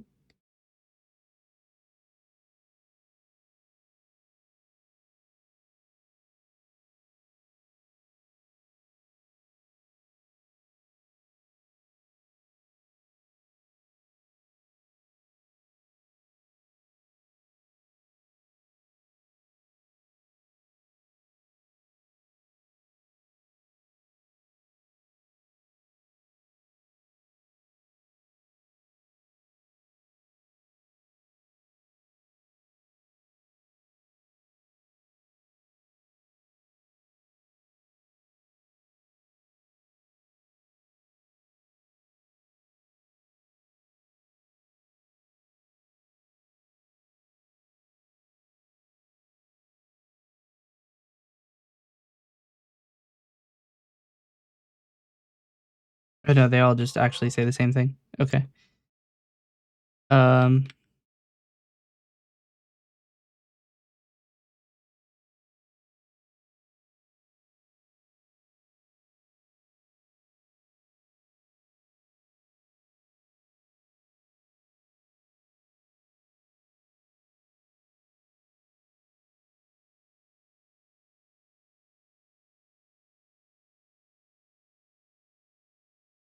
but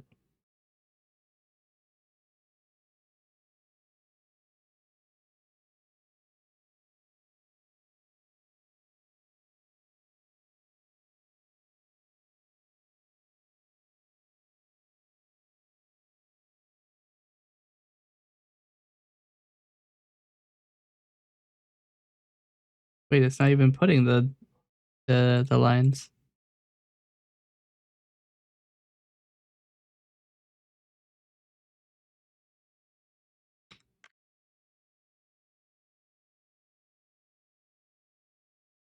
Unless there are two different things with this name.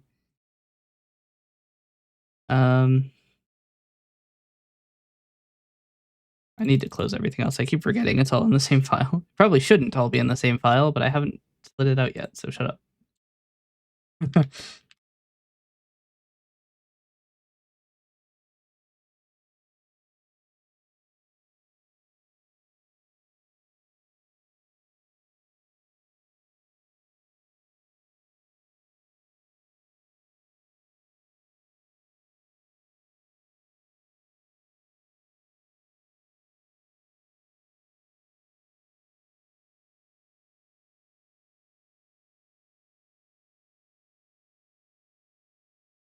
What?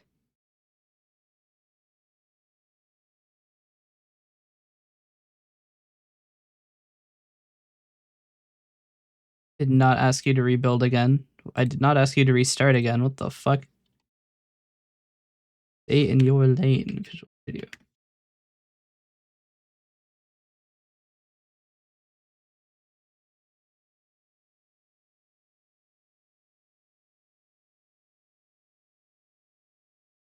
I must have like not properly deleted the function.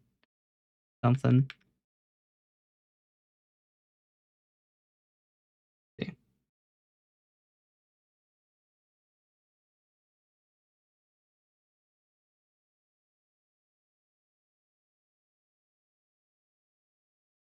Yeah, no. I think I defined it twice or something because the file is half as large as it was before.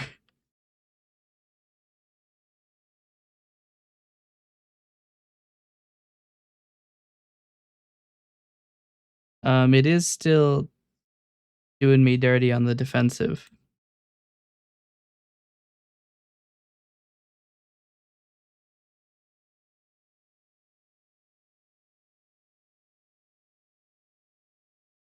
Which is weird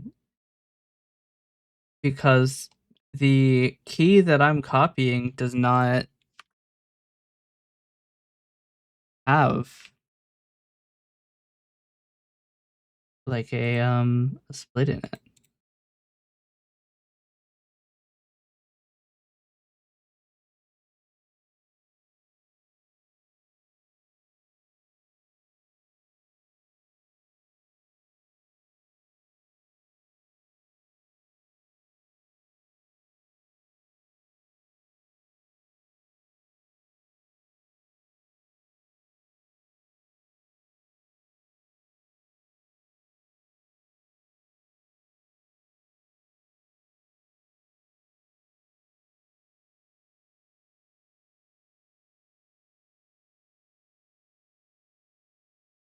Actually, no, I happened to choose the one that does not correctly have a title in its defensive tag.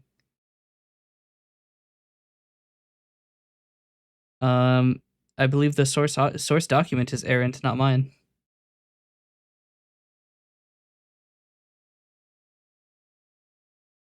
That's unfortunate. Let's just move on to another one then. Wait, huh? There's many of them that don't have a definition as to defensive. Um, Fractal, are you still here? I have questions. Some of them have defensive and then an explanation. I guess some of them don't have an explanation.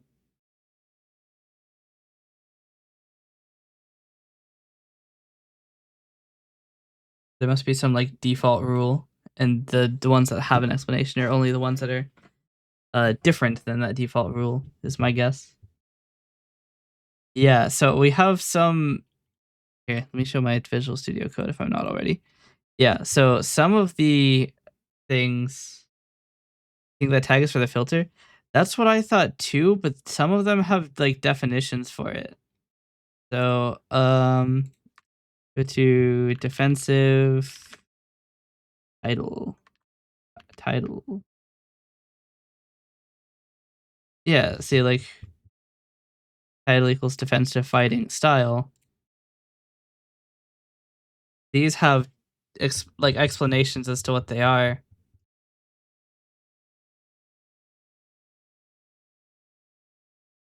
Or is it specifically that fighting styles have definitions and the other ones do not?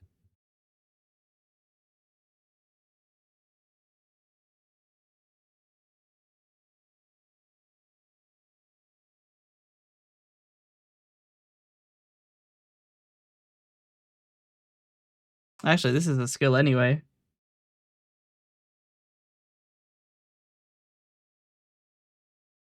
I don't know.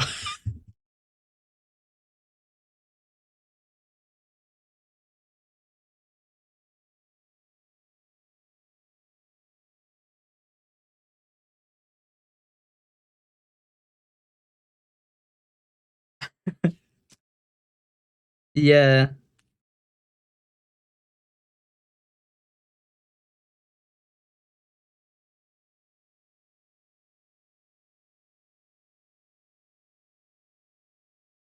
Are there such things as defensive skills, or should I just not include that in the things? Because some skills have lineage requirements, don't they?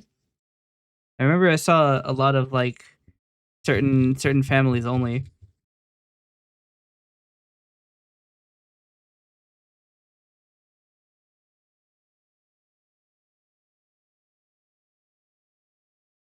I look for the word only. Yeah, Arcadia only, etc.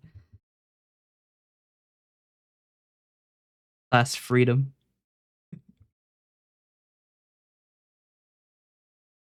Yeah.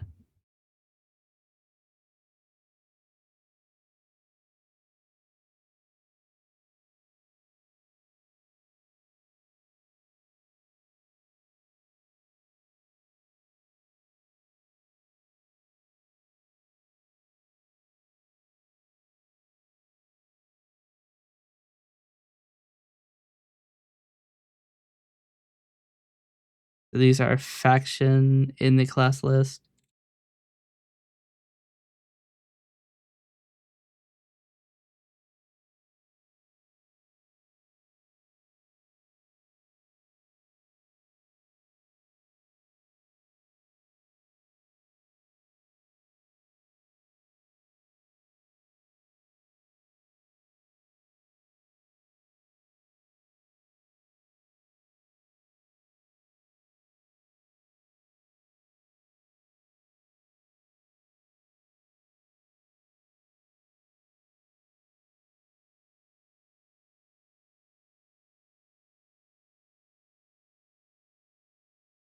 What happens if I run this?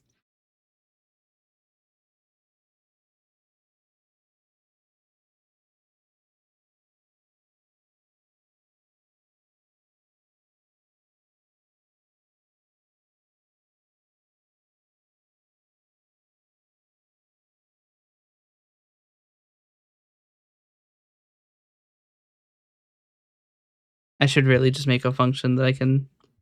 I should make this a data file and like load it from the data and not just have it be hard coded. I'm just too lazy to do it. We'll get there eventually. Okay, let's try this one. Huh? Oh.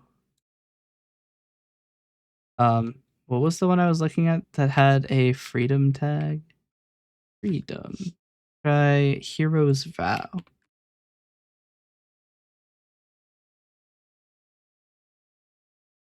Oh, it already says only in the tag. So now it says Arcadia only, only, only, only, only. All right, fix that. Um, get rid of the trailing space. So then there's one for family as well.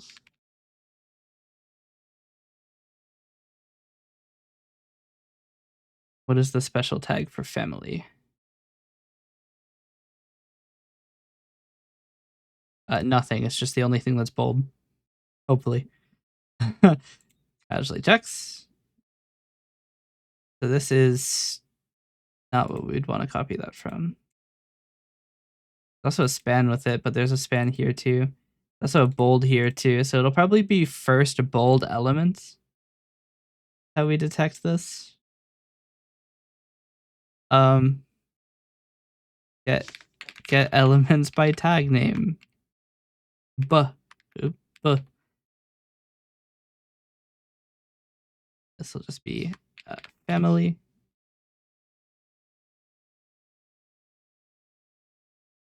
Um,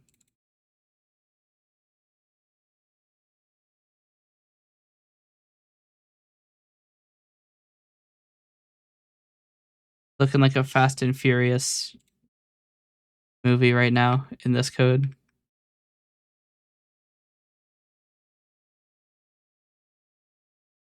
Um, is that 800 lines?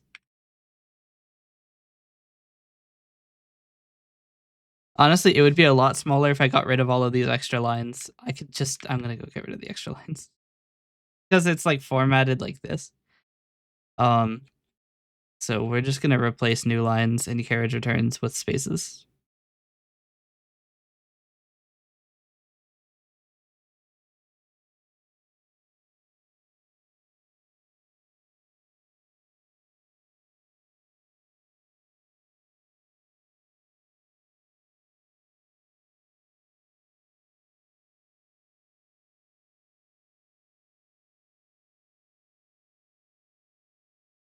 Oh wow.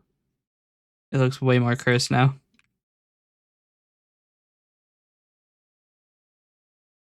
The idea was to make it not 800 lines, but now it's just like 400 extremely messy looking lines.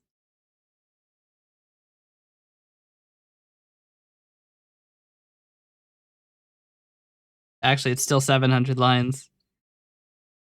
It somehow hasn't done anything to reduce the amount of data.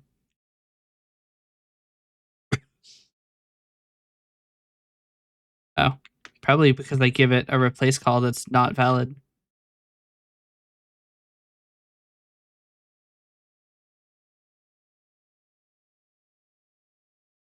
All right, now it's going to be cursed. Wait, it didn't do anything though. Is replace not the function for this?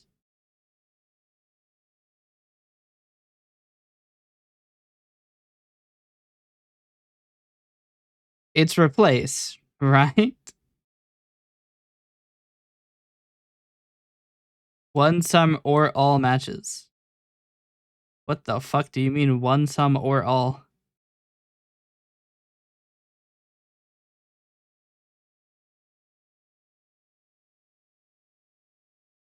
String pattern will only be replaced once.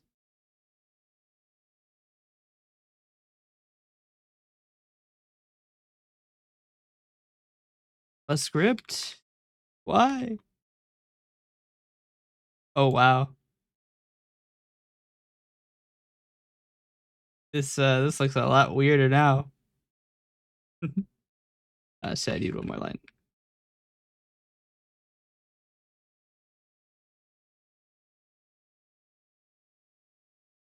Now it's only 300 lines. It's just 300 very scuffed lines.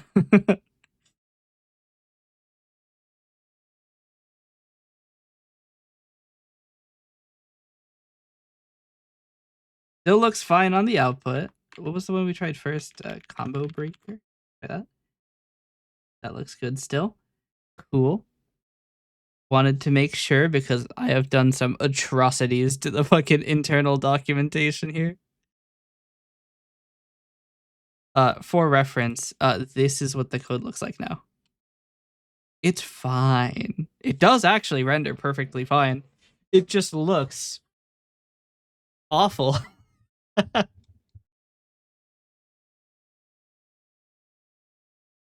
It's definitely one of the things of all time.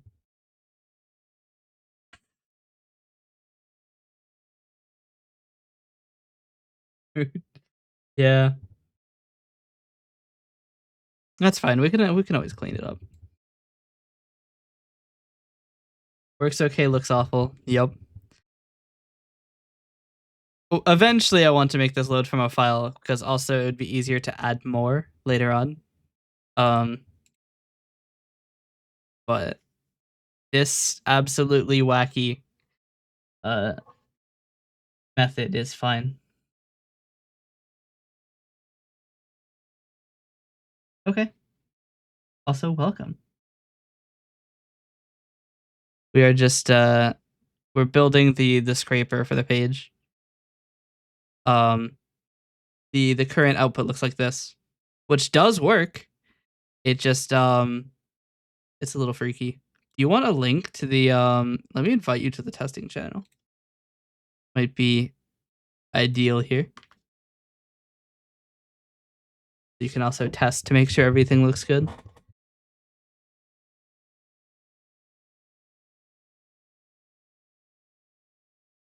Yeah, no problem.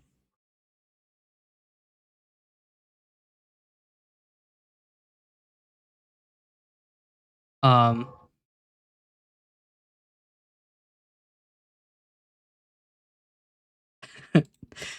so essentially part of what I've done is just I took the original page and I deleted most of the content. So if I turn on this, this is what I'm now scraping from. There's no style information. This is the output. It is very scuffed, but it does work. Trying to see is there anything else? Let's try this. I want to do compendium of what was it? Battlefield control to see if this faction works. Does not. Shit. So I need to look into why Battlefield control doesn't have its faction tag.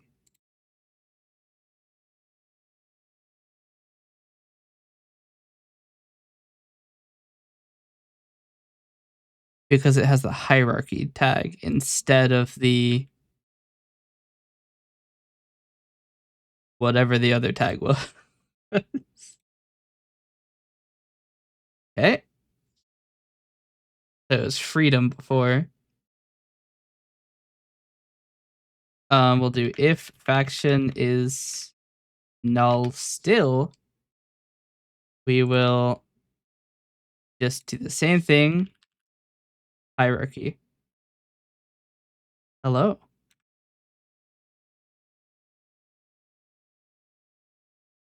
That is how hierarchy was spelled, right?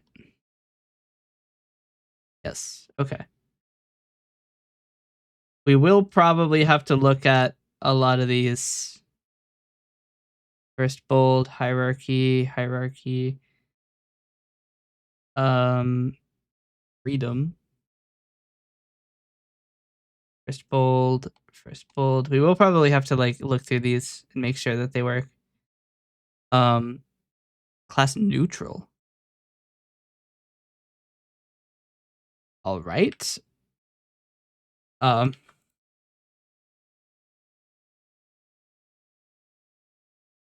That's another one. What's this one? First bold. Freedom.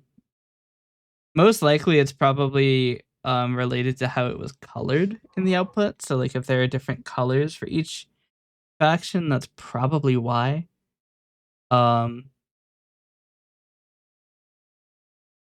Yeah.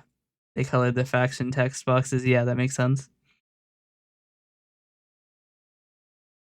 To be fair, this page wasn't meant to be scraped. It was meant to be read. So it doesn't surprise me that much that it's a little bit freaky to scrape. All right. That should do it, I think.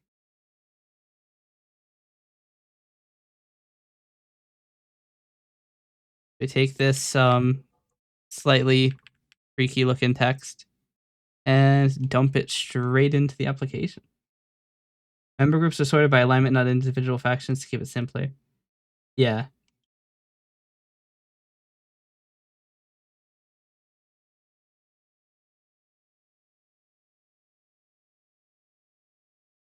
So let me ask you.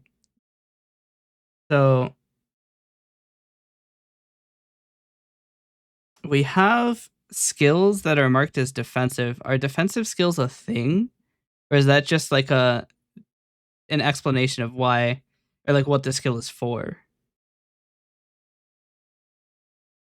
Because like for example, defender is marked as a defensive skill in the web page. The category had to sort them before. Okay. I'm going to remove things that say defensive, but defensive is actually an empty string. So if defensive dot trim dot length is less than 2,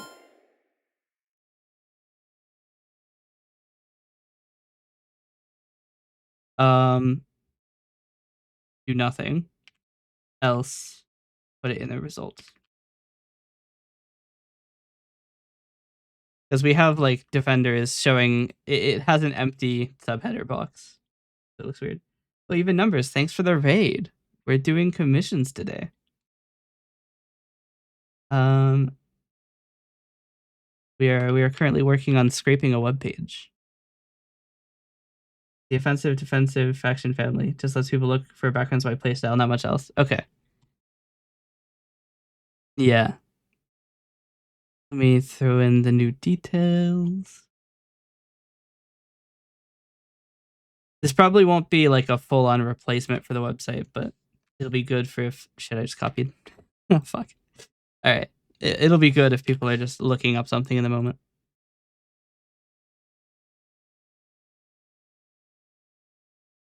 Let's try now and see what was the one I was looking up? Um Kingship. Okay. Codingo Burr, yes. Codingo Burr. Currently the data looks like this. We'll clean it up eventually.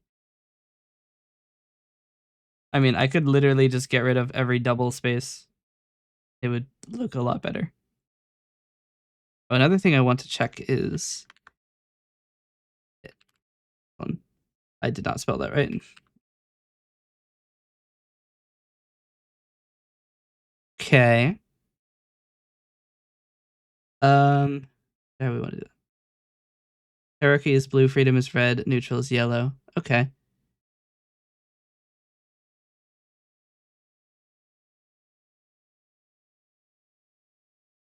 Yeah.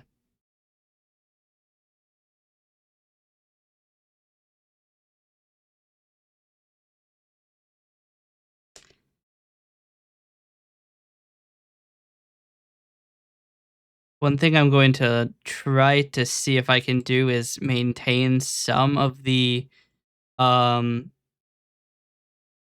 formatting, because right now the formatting is eliminated whenever I copy it from the pre-tag, which is not supposed to do any formatting, but it's doing it anyway because Firefox doesn't give a shit what I think. So we're going to do more replacements. Replace all of underline with 2 underscores. Dot replace all end underline with 2 underscores. Yeah, Firefox is a creature sometimes. When it's even supported by websites.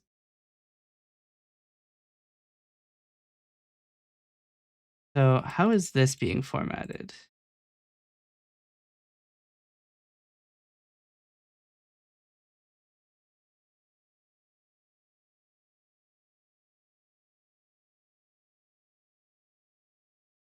Wait, is marker appearing in the output? No, marker is not appearing in the output. Yeah.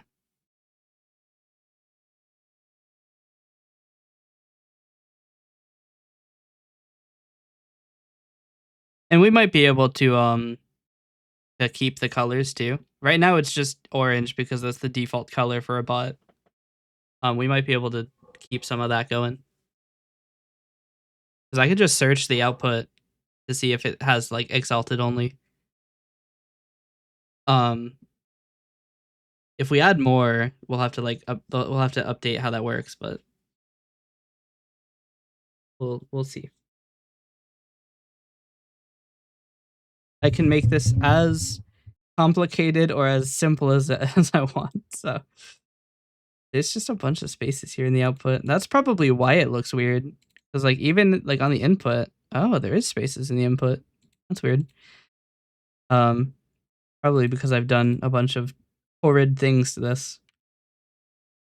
So what we're gonna do, we're going to replace all list item start tags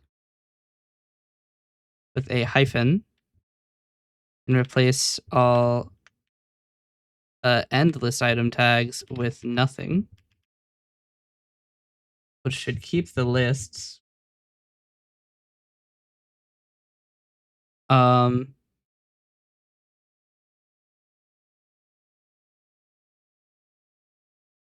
need to update our logic for the compendium commands to handle this, because right now it will fail to recognize list items. But this is easy. We can just do that.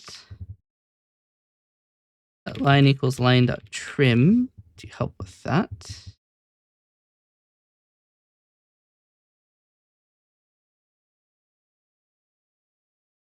Okay. Yeah.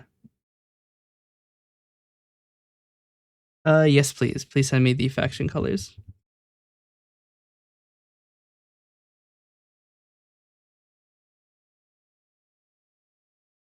I'm just gonna really quickly look through. Looks like most of the formatting is. Oh dear.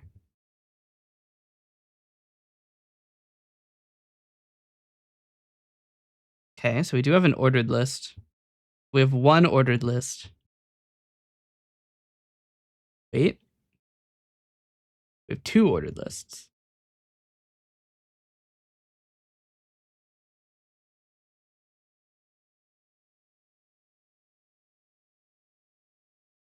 Um,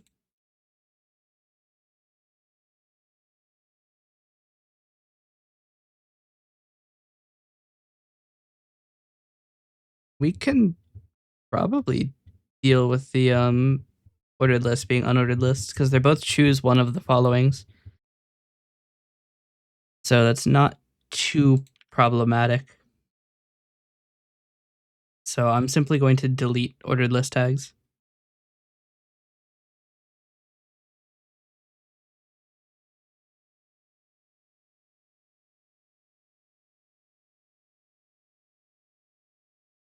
Which means if we're lucky, the entire tag should now be a singular pre-tag without any other formatting.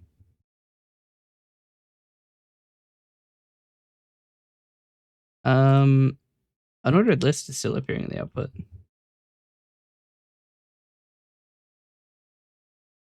Oh, because I don't delete the list itself. 1 second. Delete unordered list and unordered list. We will delete break tags.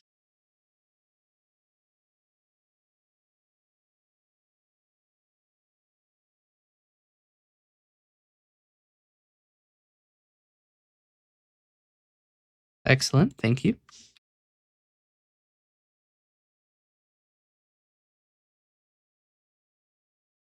All right. So now this should be one big pre-tag. Excellent. Okay. Now I can copy this directly.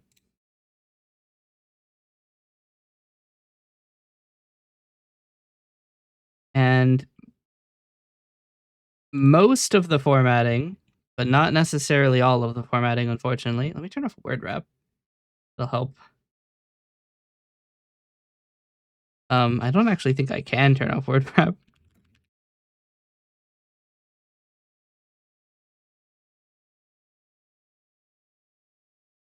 There we go. That'll be a lot faster to scroll through these.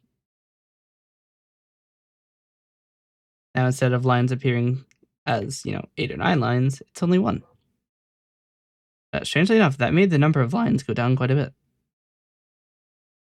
Okay, so now, theoretically, big theoretically, this might work. Search for unordered list.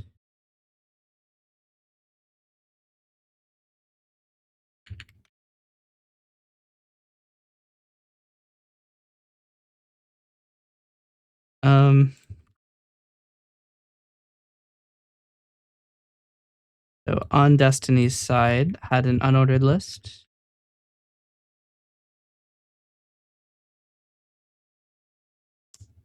That didn't work. Okay.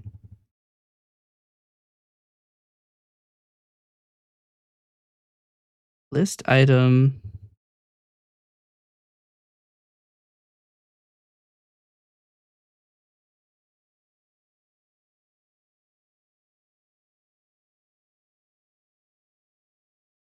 So it did actually start with a hyphen as planned, but we did replace all of the new lines in returns. So we can't do that here. That will have to be done only on the app side.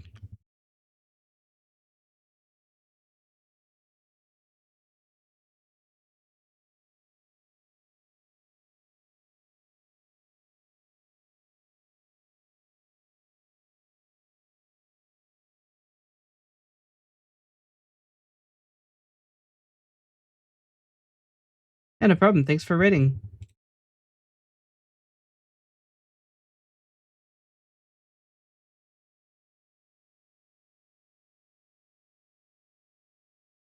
See if this works. There we go. Does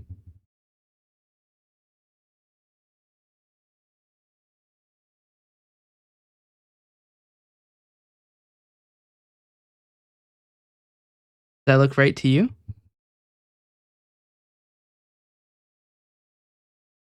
Oh, you know what? No, it's not. It's in the header only, but it shouldn't be in the header like that. Um, hmm.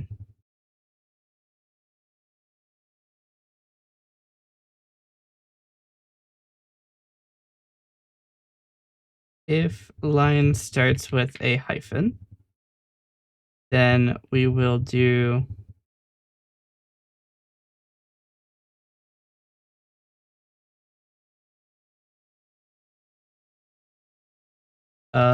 content builder to append line with nothing to end the previous line.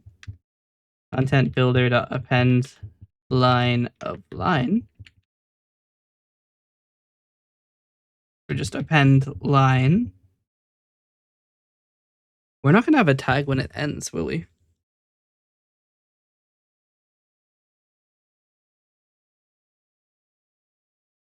I mean, we could put a signal there.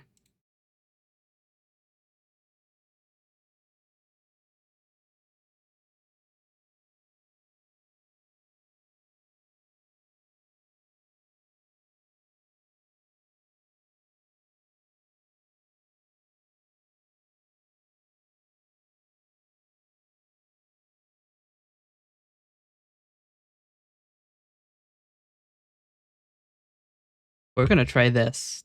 This is gonna look weird, but it might just work.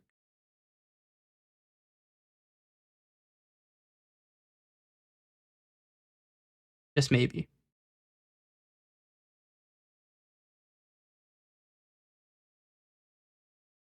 So my solution is just put a signal that says end this line in the list.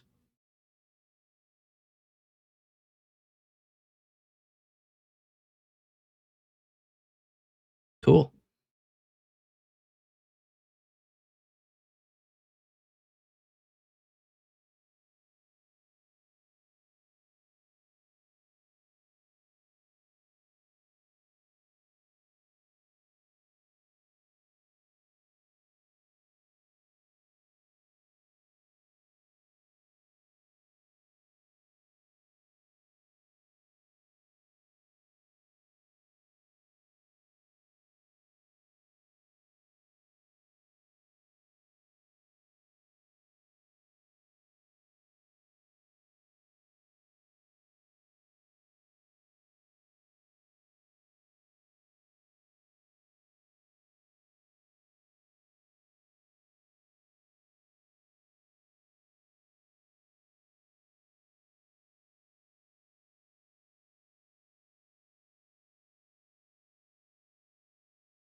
Okay, another question. So this specific skill locked up says Arc Guardia only. Is that Arcadia and Guardia? Or is that a different faction entirely?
They will appear blue.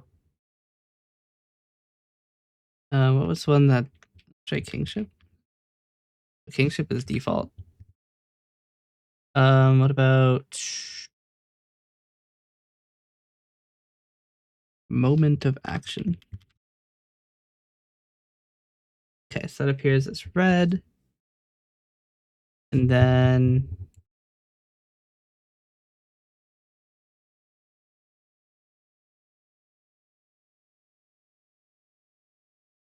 here's as yellow. So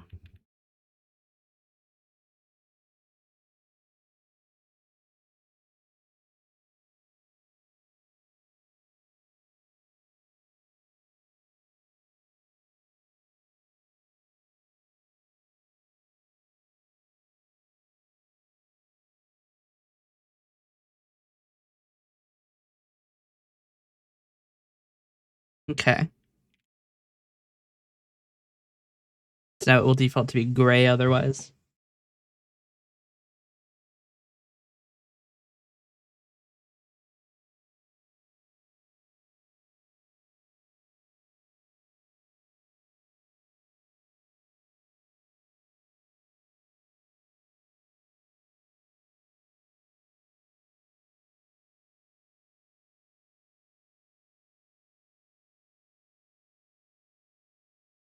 Actually, it's I said to CC, didn't I?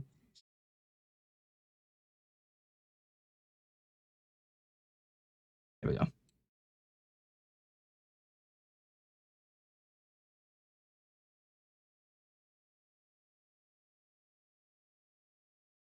So I'm gonna call this tentatively done. I think that, or wait, no, it is important for the fighting styles, isn't it? The defensive note. Well, is it appearing for the fighting styles? Let us find out. I go to help.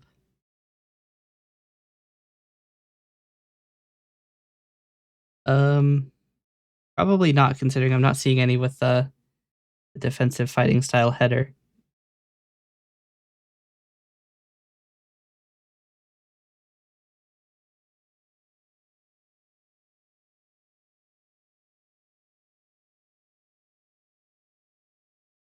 I mean, it should do.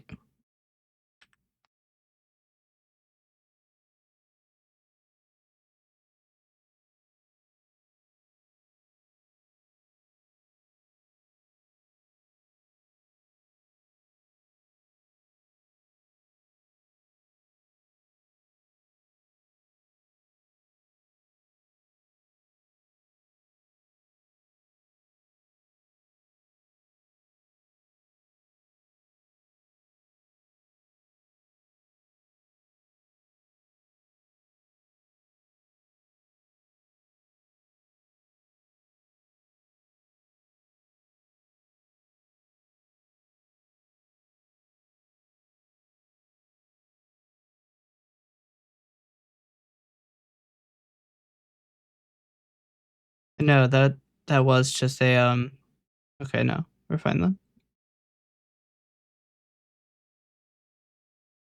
Worst comes to worst, if it doesn't work, then we can figure it out and how we can add it. This code isn't going anywhere, so in fact, to make sure it doesn't go anywhere, I'm going to just straight up dump it into the server. Let's do scraper.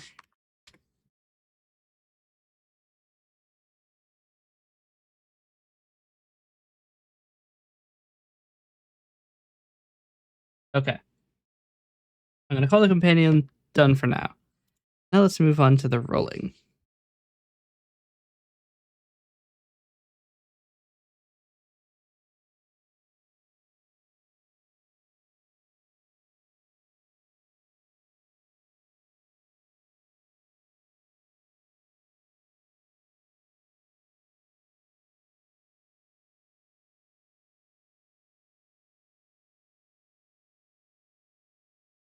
Okay, what was the um command I proposed? It is roll expression. The dice expression to roll.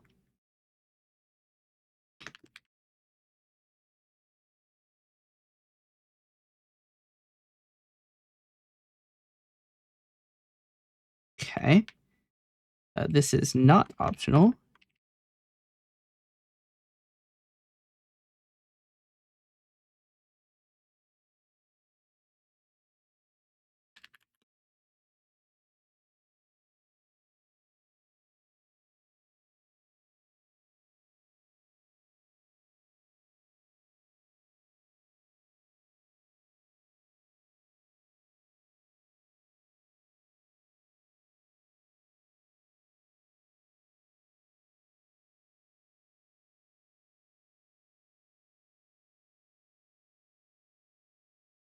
Okay.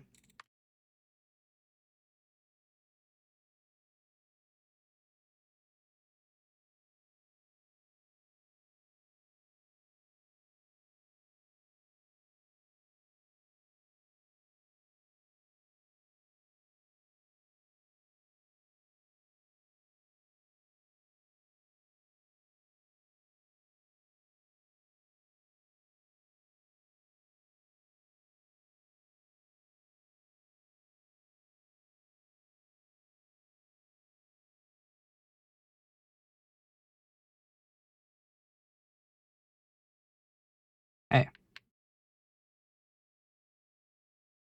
Get rid of all of this.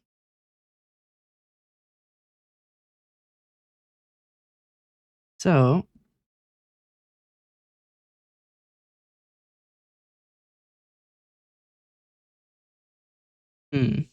let's get the dice expression going. So actually, I'm gonna run to the bathroom really quick, then we'll continue. I haven't gone to the bathroom in a while. So I'm gonna run a quick. Oh wait, you can't see anything. Oh, now you can't see anything because there's a window in the way. All right, I'm gonna run a quick 3-minute ad, and then I will be right back. If you need to stand, stretch, get something to drink, piss, all four at once, now's your chance. I'll be right back.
You don't know about trying to stretch while doing all of that?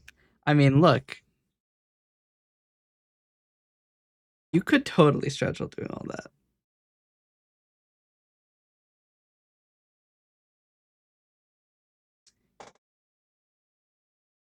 I mean, if you prepare, you could get all of that done. There's a stretch where you stand up and you try to touch your toes. Just get a drink there. Now you're standing, stretching, and touching your toes. You just gotta fit piss in somehow.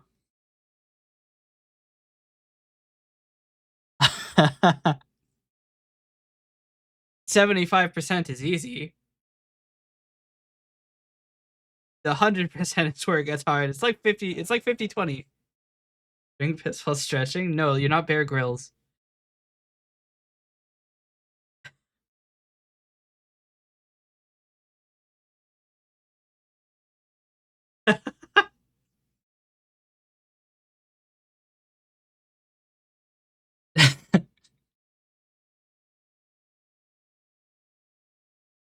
I'm getting a drink. I'm gonna go run. I'll piss.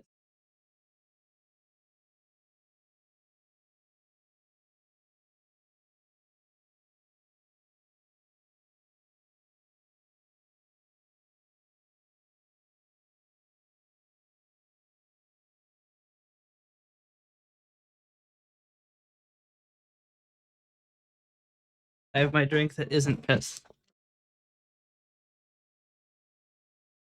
Just in case anybody gets too excited. All right. So, what we need to do is determine. Okay, first off, what we're going to do is expression equals expression dot replace plus with space plus space dot replace minus with space minus space dot replace left parenthesis with space left parenthesis space that replace it that replace right parenthesis with space right parenthesis space. We're doing, I mean, I guess I could do it with multiplication too. Why not?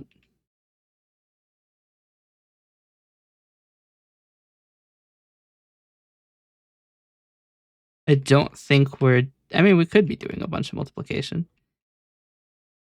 Do it with power as well. Why not? All right. Now what we want to do is while expression dot contains double space expression equals expression dot replace double space with a single space. Now the idea here is that we will have a list of tokens separated by spaces that contain all of the parts of the pie here.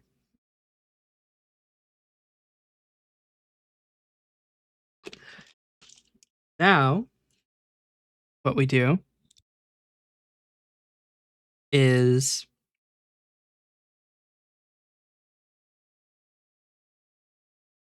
we actually need 2 copies of this. So string math tokens equals expression dot split on space and lexical tokens is the same expression. So for int I is 0, I is less than math tokens length, I increases. If math tokens at I dot contains a D in invariant culture ignore case, then string die expression equals math tokens at I. String s sides equals die expression dot split on D. Actually, we'll call it string array die tokens is split on D. String s sides equals die tokens at 1, or not 1, 0. And, or actually, this is count is 0 and sides is 1. I was right. So int count equals int dot parse of s count int sides equals int dot parse as sides. Now what we do is we know how many rounds to run and how many sides there are. So list of int results equals new. For int j equals 0, j is less than count, j increases. Results dot add randy dot next of sides plus 1 because you can't roll a 0.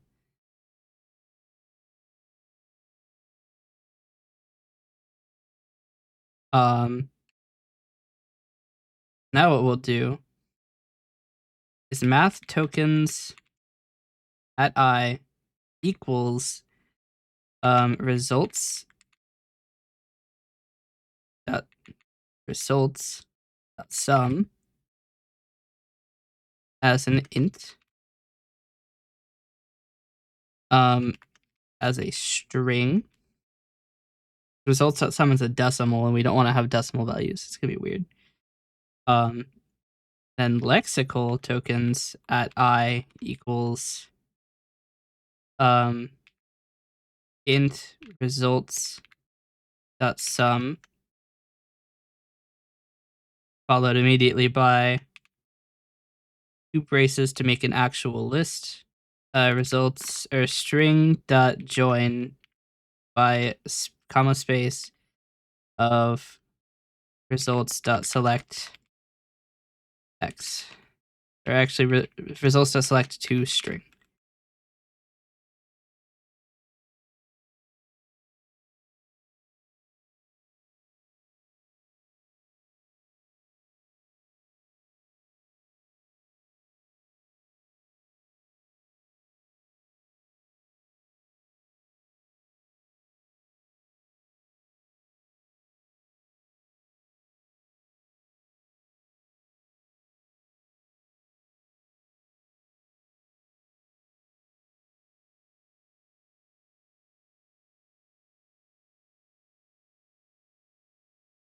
Then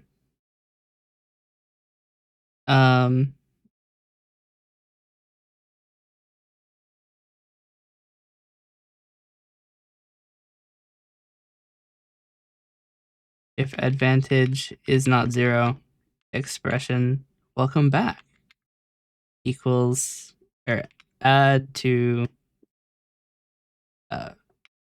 plus advantage times 2. Okay.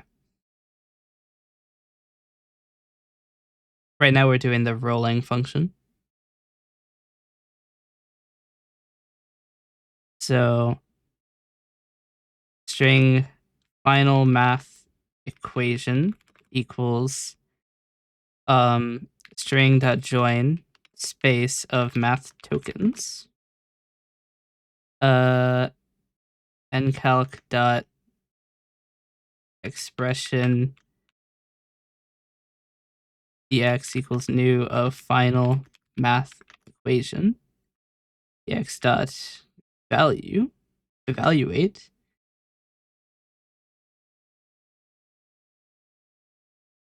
to take it as a double.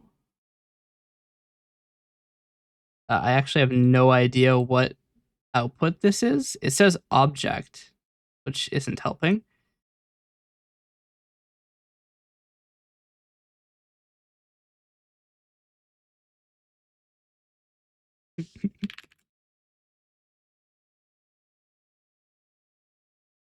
I don't know what the output of this is.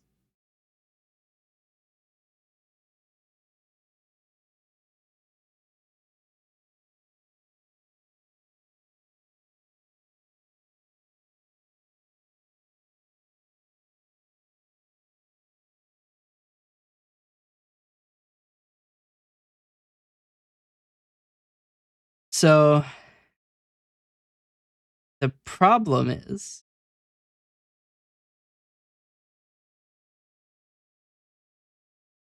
It's a dynamic result.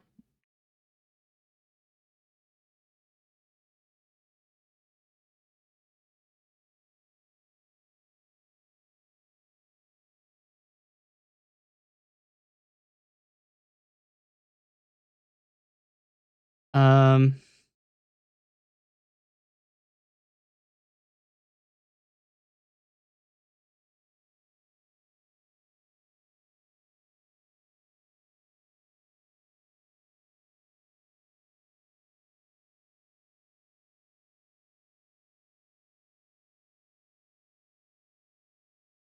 the problem is,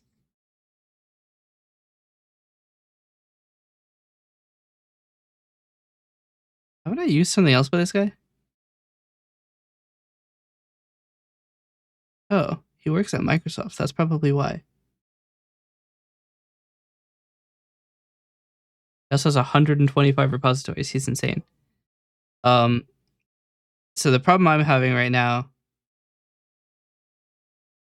is it outputs an object which changes its type based on the expression. The problem is I need to cast it to a type that I know. And if it isn't the type that I expect, then everything blows up. I can't this fails if this is an int. It won't do it because you have to box it to its real type, which is slightly painful. So double final value equals 0. If object maybe object equals expression dot evaluate. If object is int I, final value equals I. If object is float f, final value equals f. If object is double d, final value equals d. If I keep doing full object. If object is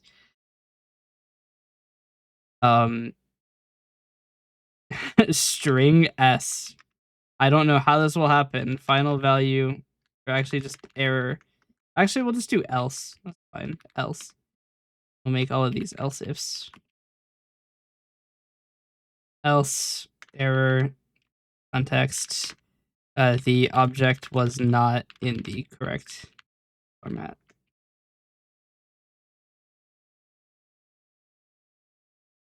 D is apparently already taken. I is taken, so we'll make this X, Y, D. Oh, there's D.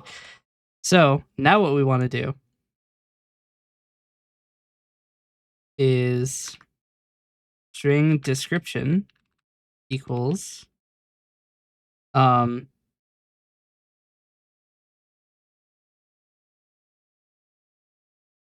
string.join of space of lexical tokens equals final value.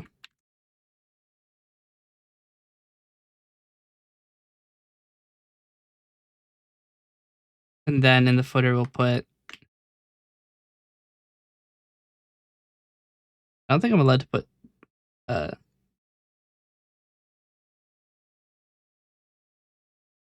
oh yeah, no, I'm working on that.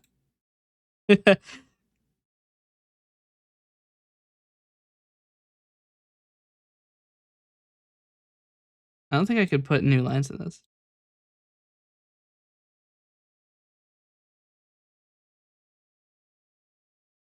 I can get rid of the compendium one if you want.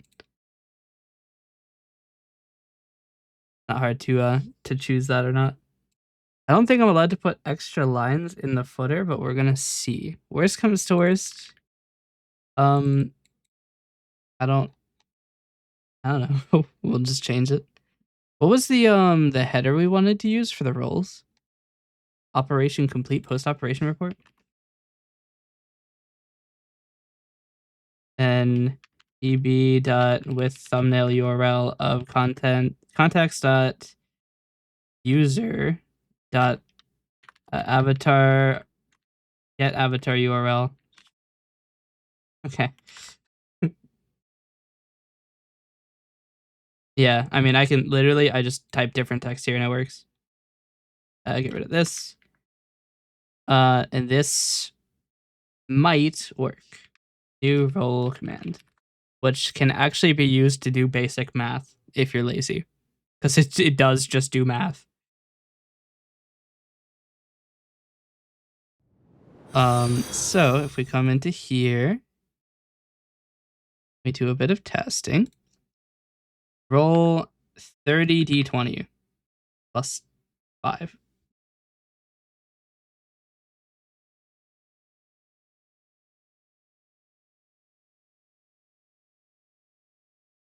Cool. Now what we need to do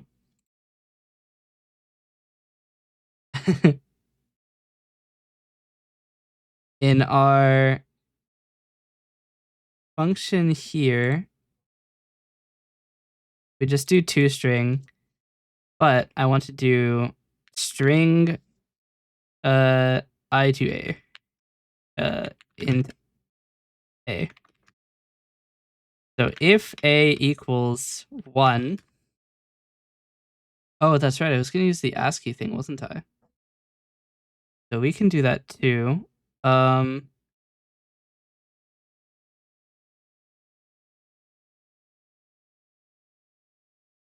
are the codes for it again? I forget. Let me open my bot stuff here. I've done this before, I just have to figure it out.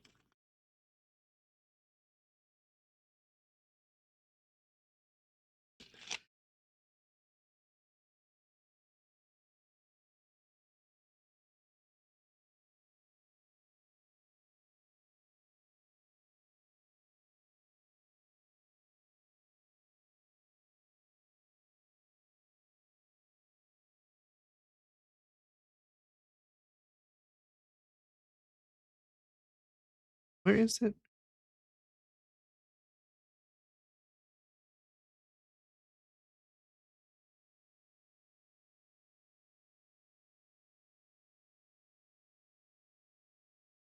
Here we go.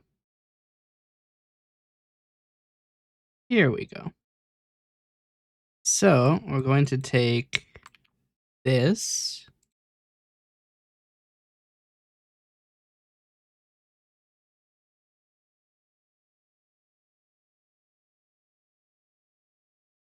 Going to do if a is 1, then return red plus a plus reset. If a equals sides, turn green plus a plus reset.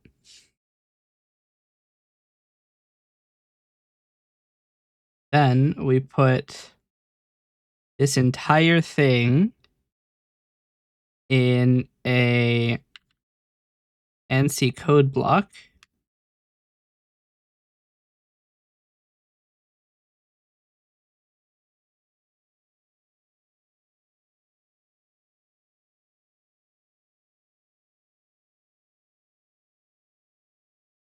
Oh, return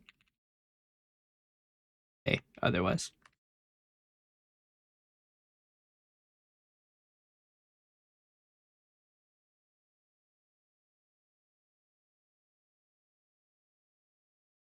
Okay, that hasn't worked. What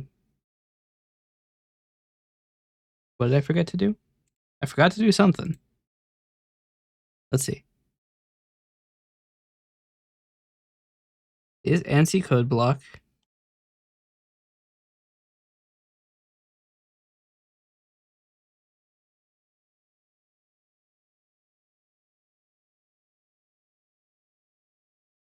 Um,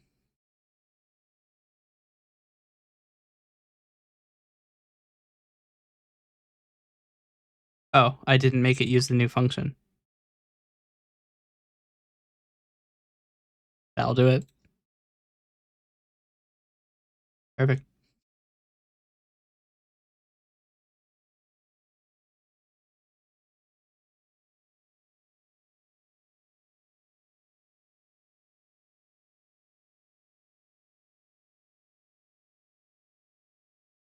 Okay.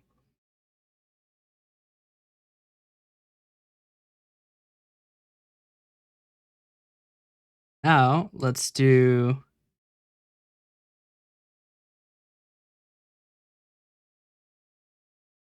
all this roll.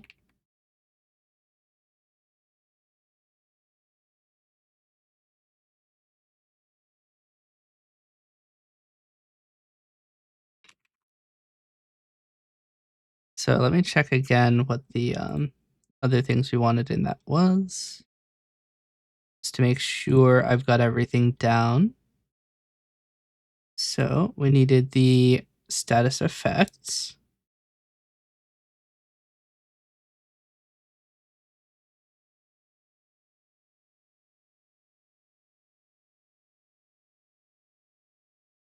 Do we want to leave it with the status effects if there are none? We can just hide it if there are none.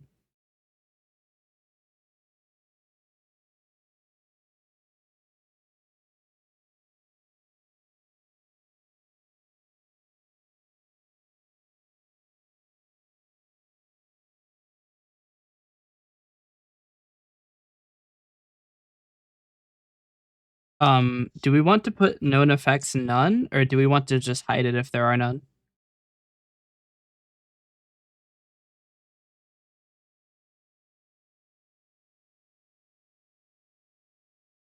But name? Okay.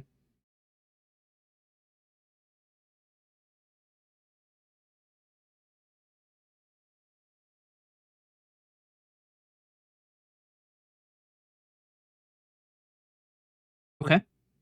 We can do that. So put a new line. Um, for now it'll always say none.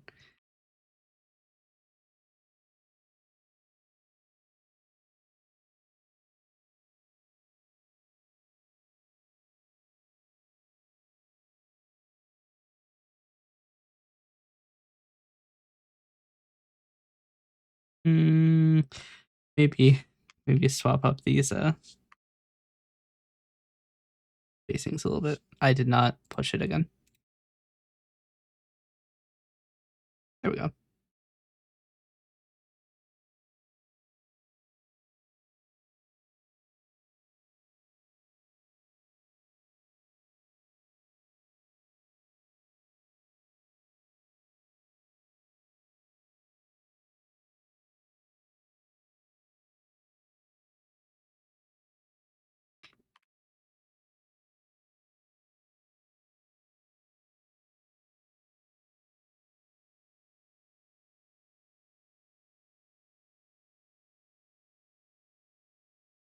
There we go.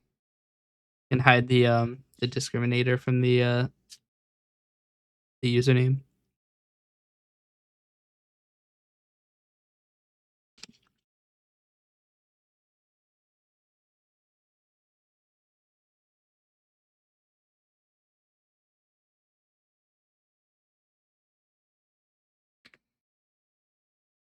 Oh, we can just put an icon URL, can we? I mean, we can put an icon. Let's see. It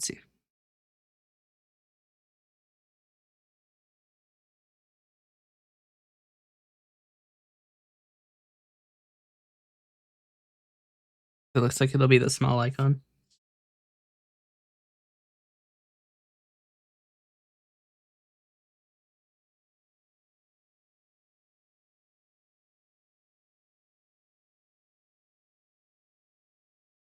Honestly, we could even take that icon and just upload it to Discord and then just use it again.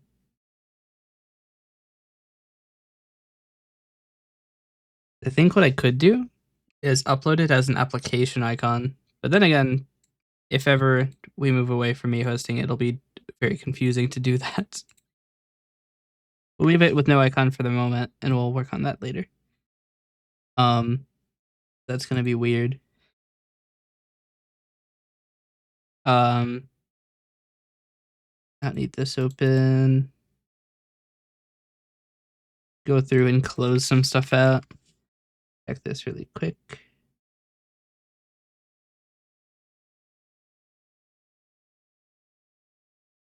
Okay, that's all good.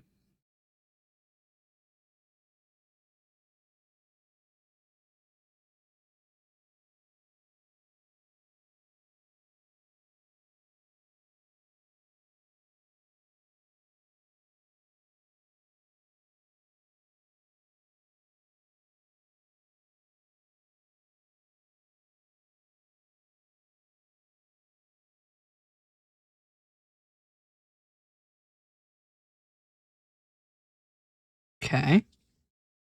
Now what we can also do is add another.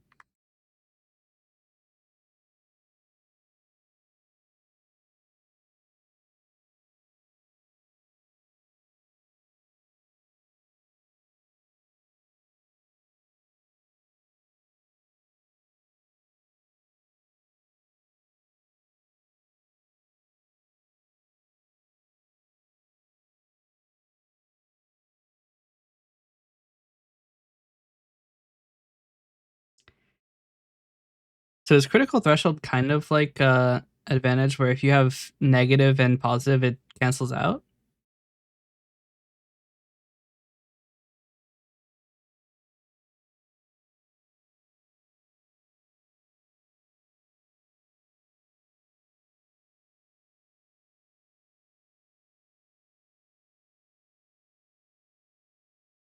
Okay. I imagine 1 is always a critical fail, even if you have critical threshold then.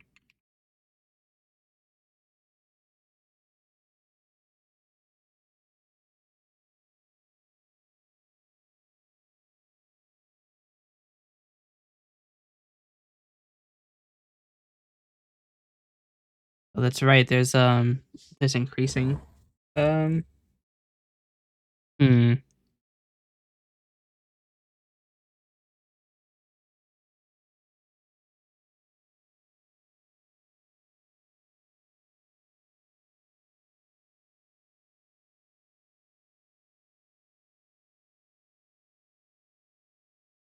So let's see.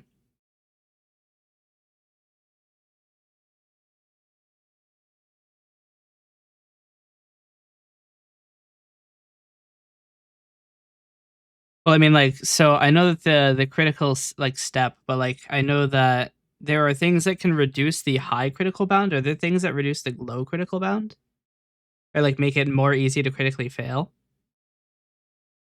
There are. Okay. Um, Not common, but it exists. All right. Does it subtract from your positive critical? So let's say I have 3 positive and 1 negative. Are those separate?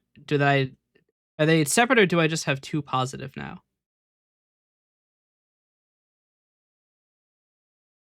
They'd be separate. Okay.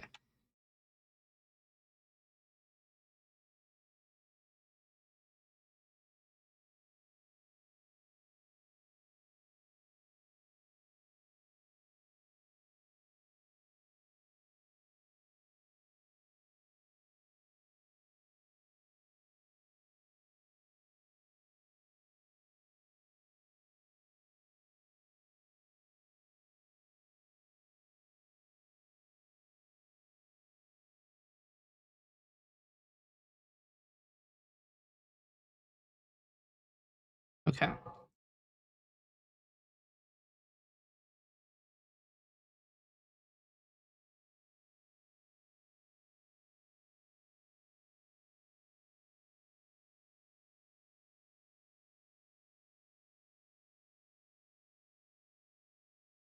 What I'm gonna do is minimum critical is 1 plus crit fail.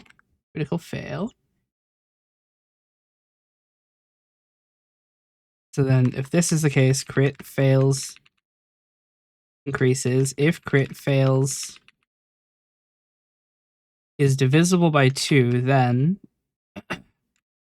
um minimum critical fail is incremented.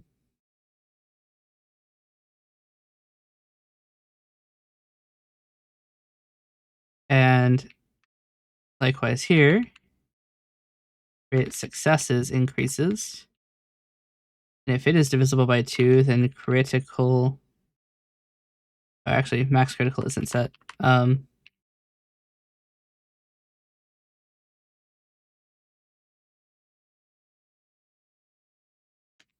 Critical increases.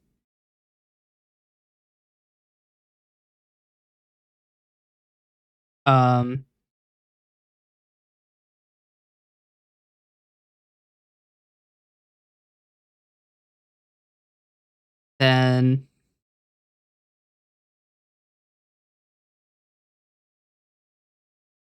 int crit val equals 0.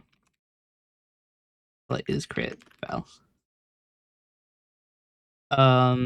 It's not possible to both critically fail and succeed at the same time.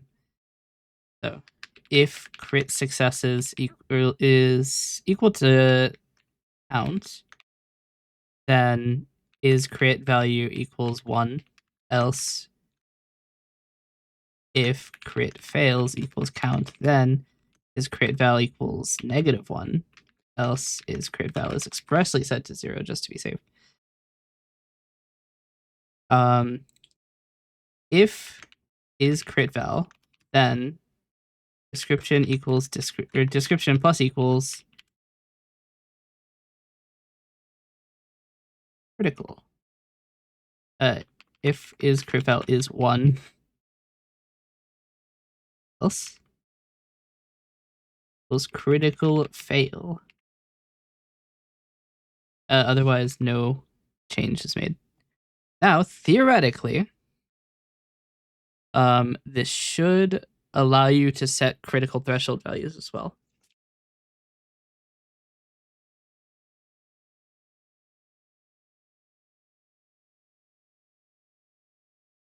So we could do roll, let's say 3d20. Crit fail threshold is 0. Advantage is 0. Crit threshold is, say, 17 to force it to be extremely likely. Critical fail. That is not the case. What?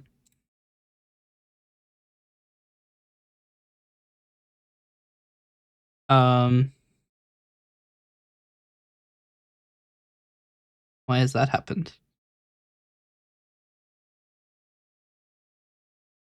Oh, is crit val is -1 is supposed to be checked here. Oopsies. I've done a bad. But else if.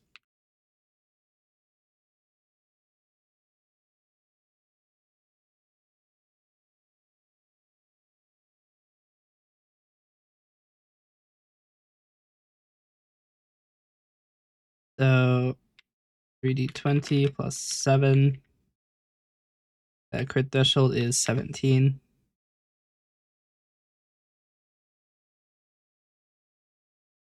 That should have been a crit. Why was that not a crit? Because I don't check if it's greater than or equal to maximum critical, that's why.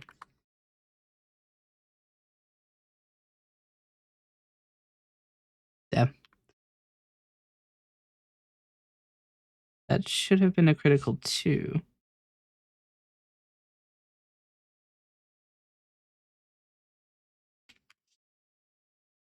See, critical is 17, so maximum critical is...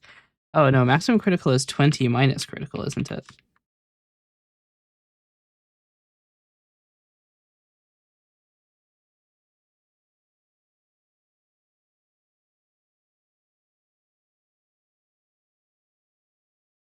Okay.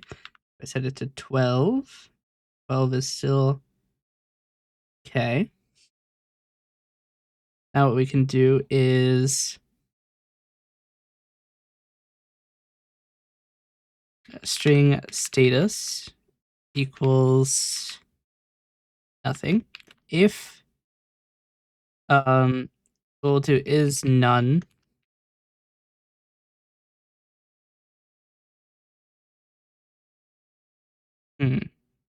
if critical... Actually, we need critical before we start rolling. This will be checked here.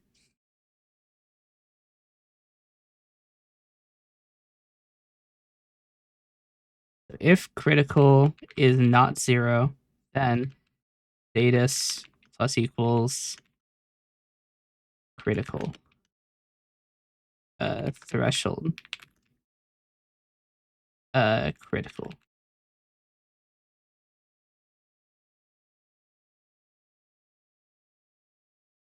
Critical fail is not 0.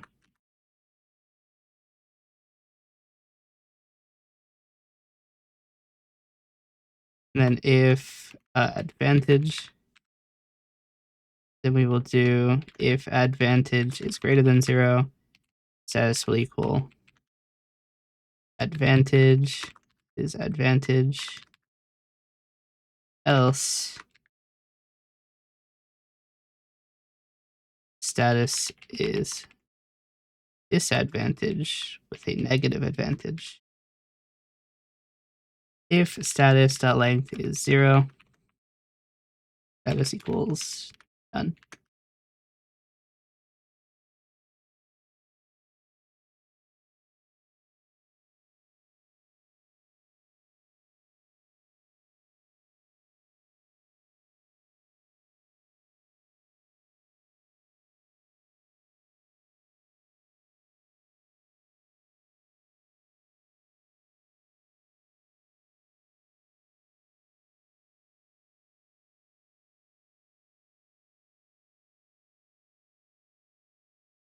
Cool. There's that. Now we can do the same with critical fail threshold.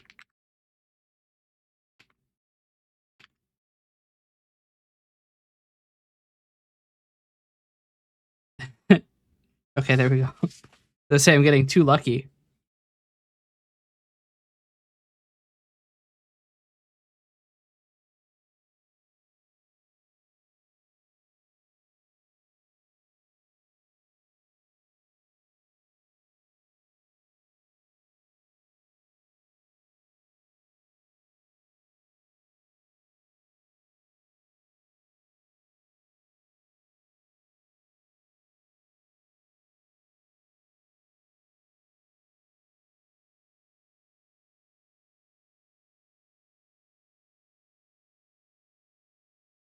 Actually, what I can also do is gray, which is 30M.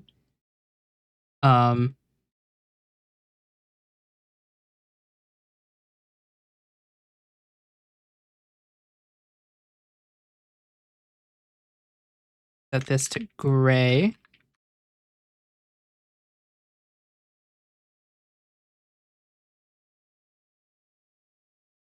So that they'll appear slightly darker. Also make the other numbers a different color. See, what colors do I have? I have gray, red, green, yellow, blue, pink, cyan, and white.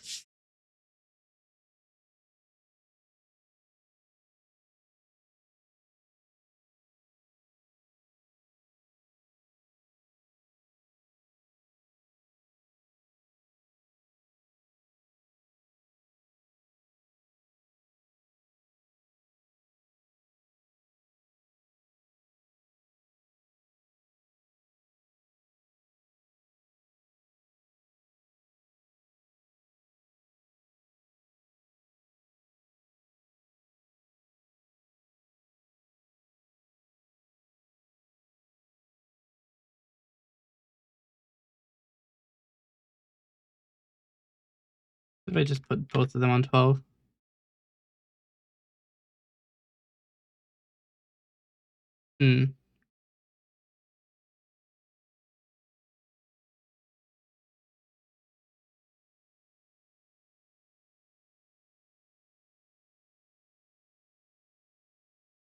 That's a good point. If your critical threshold and critical failure threshold meet, the critical failures overtake critical successes because they are checked first. How do we want to handle this? In the case that you somehow have enough stack to meet both ends, and having like a gray area in the middle.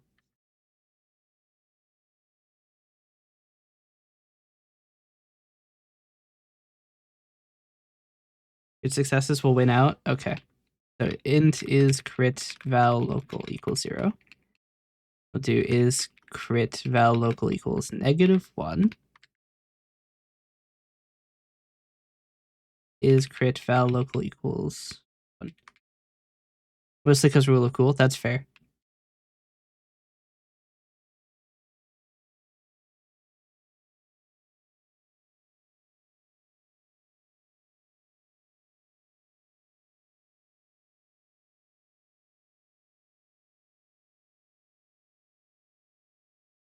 So now, in the case that it is both a crit and a fail,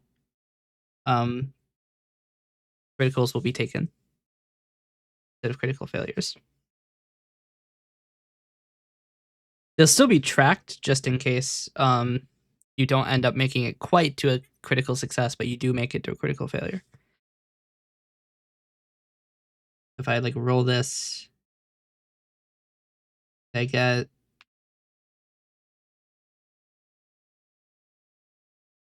I need to get a low number. Yeah, so in this one, even though we took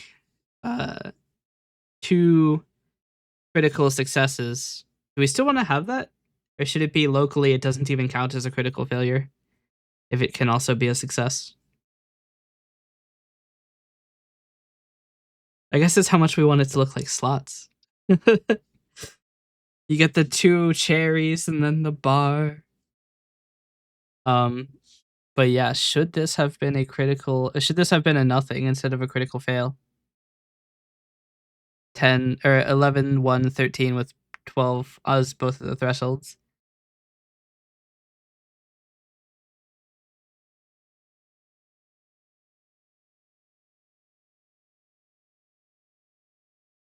See, I'm making you think about the things that would never happen otherwise.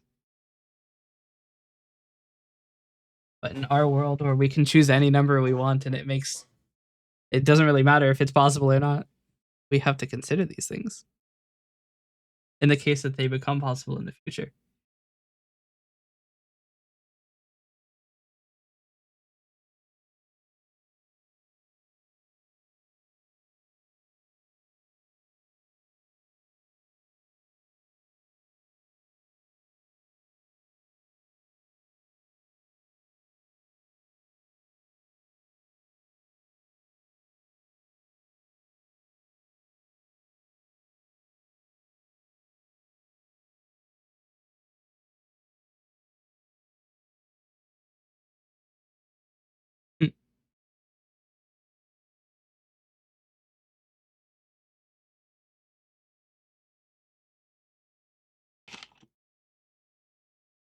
So what I'm saying is that here, let me put what we're looking at on screen here.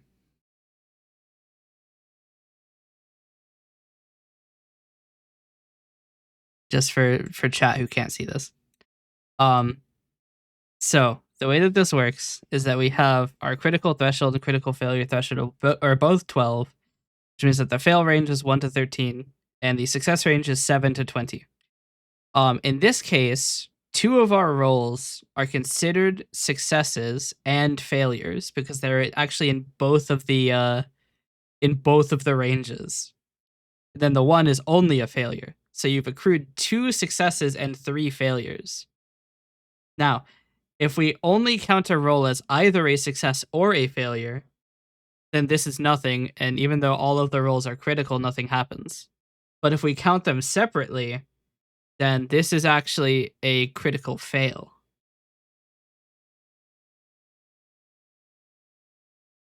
Crit fail because 1 is not in the range for crit success. Okay, so just wanted to make sure that, like, because we count it, we had decided that a critical failure beats a critical success beats a critical failure. So I wasn't sure if we wanted to do that on both, or on like all rolls, or each roll individually.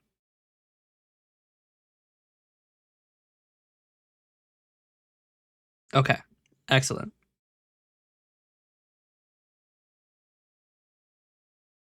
Got it.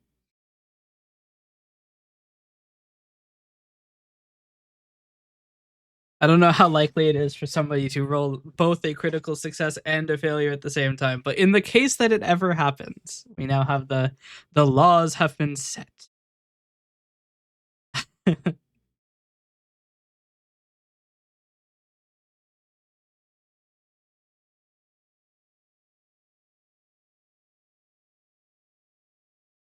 In theory, yeah. If somebody picks up your game who is trying to get the challenges done, and the challenges somehow manage to critically fail and succeed in the same roll, they'll do it.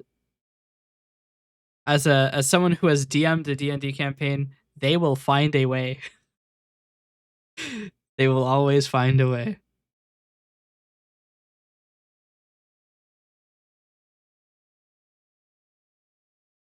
All right. Let me check the output of the previous.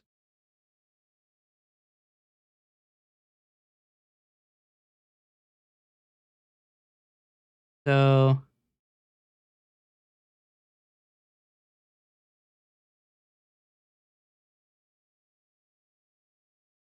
all right. So advantage is also supposed to make you roll multiple times. I need to do that.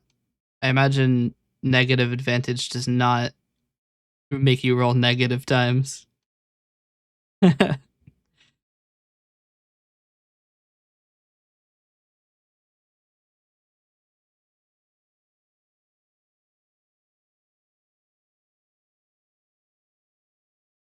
Yeah, so disadvantage makes you roll multiple times for the bad one. So we need to choose int count rolls equals math.absolute value of advantage. Yeah.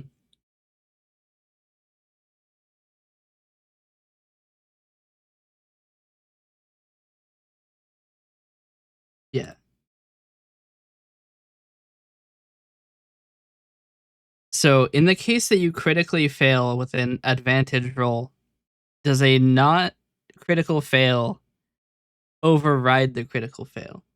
Or are we taking it because critical fails are extremely rare?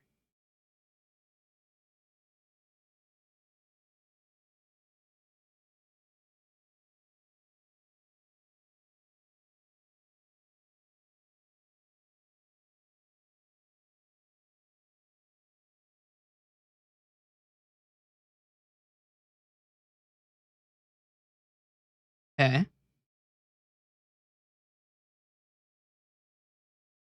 Disadvantage will take critical fail.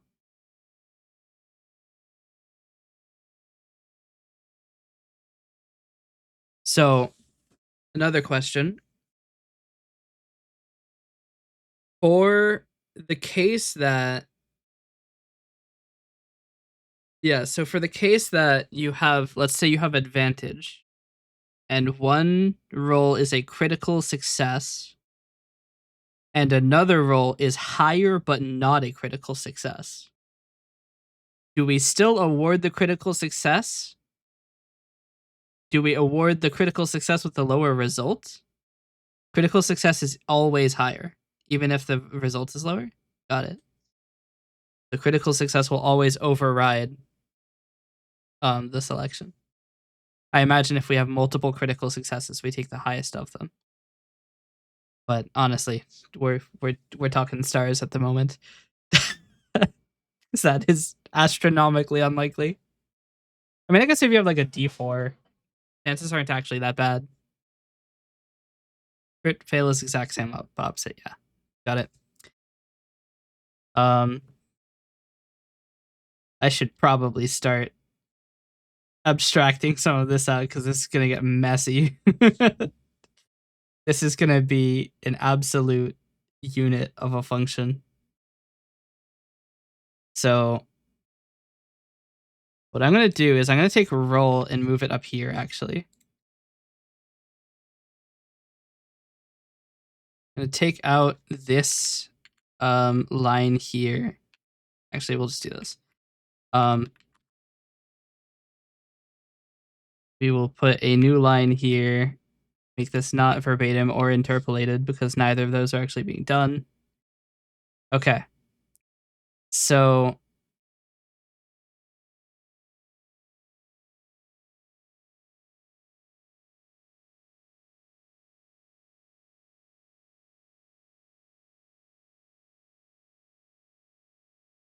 what we're gonna do is for int iteration equals 0, iteration is less than count roles. We do all this.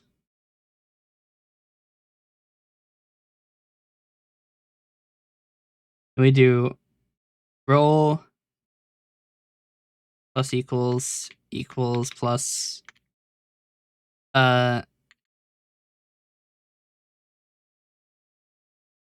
final value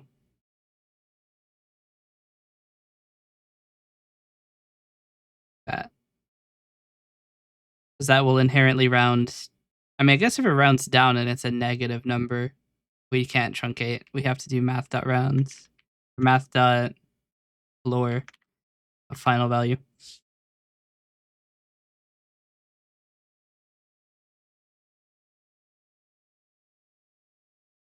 We need to move is crit val up and change this to is crit val this roll. Hmm.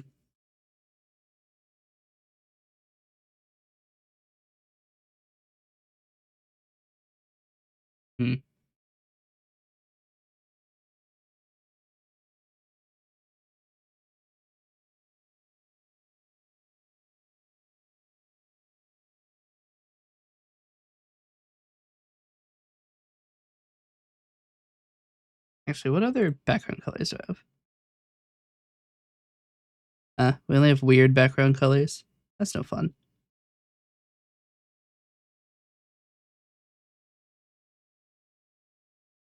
So, is operation critical? Be named is role critical. We'll also need to reset the values of critical and critical failure between the roles. So what I'm gonna actually do is take we're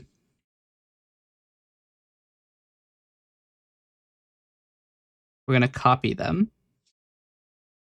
and use the copy values.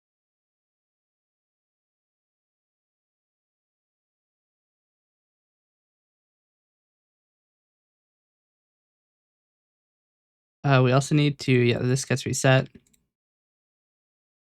Crits this roll and fails this roll. Do not read.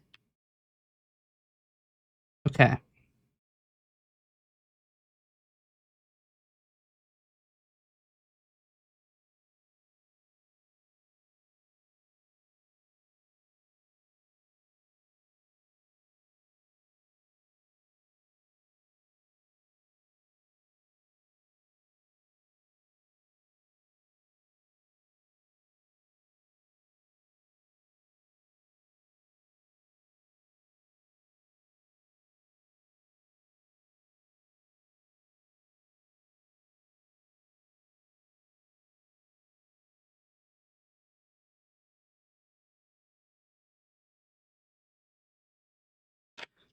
Okay.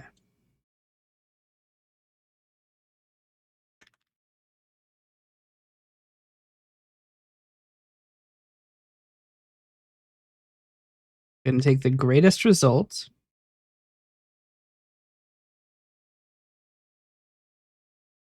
Yeah, we're just going to call it greatest result. If it's disadvantage, we'll take the worst, but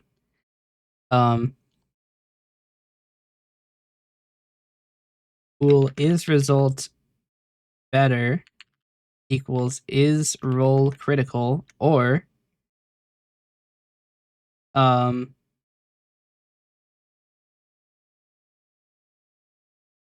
is roll critical and not is operation critical.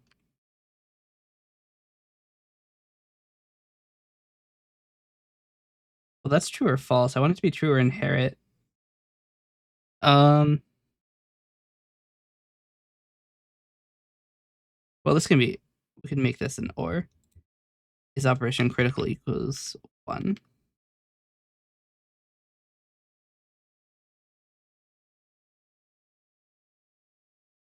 Actually, not 1. Why is this angry with me? What do you want? Visual critical is 1. It actually is not. Israel critical is greater than is operation critical, is the actual answer.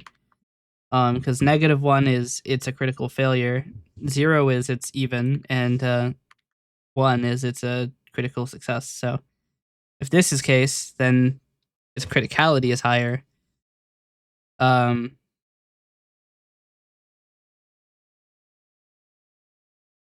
If not is result better, then is result better equals roll result is greater than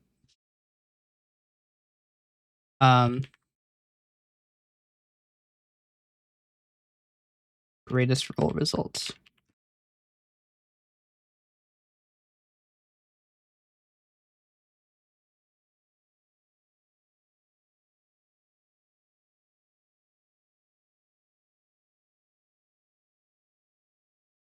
Advantage is not, it was greater than 0 and is result better than greatest result equals results. Do I not have results? Oh, results is in there. So results, greatest roll result equals roll results is greatest total.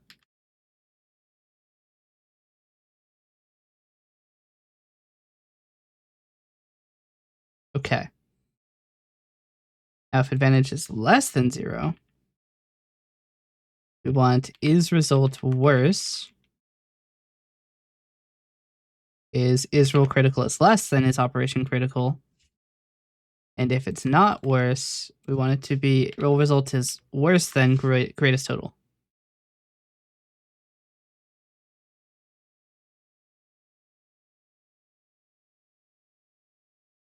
Okay.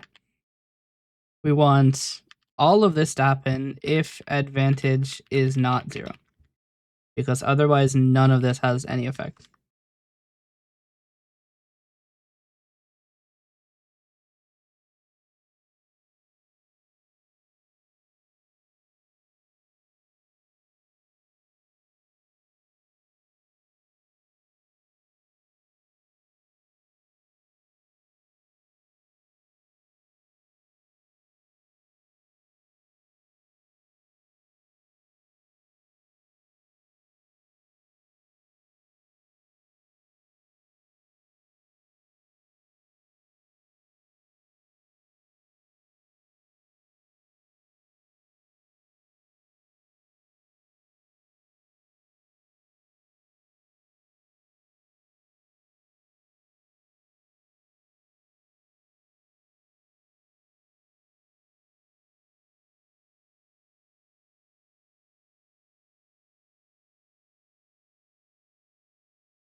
Okay. So we have the worst result, or the most whatever result, the most whatever total. We have lexical tokens I'm probably gonna have to change.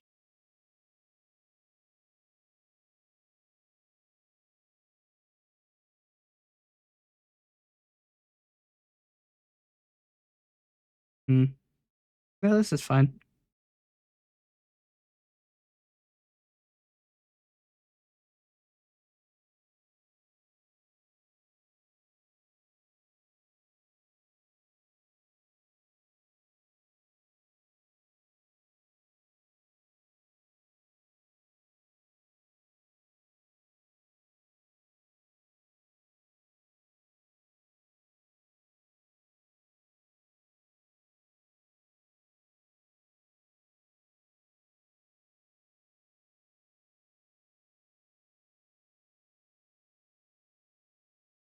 Okay.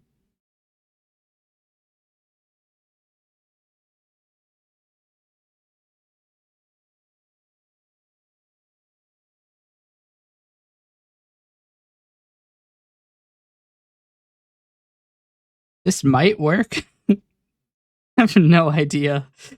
We're gonna find out in a minute.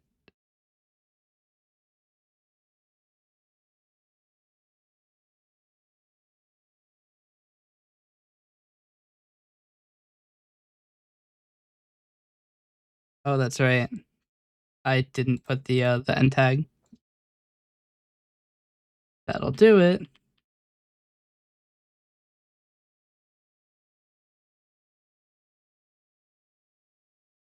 Apparently none of those were crits though. Okay, so it is detecting crits. They're just not happening. Okay. What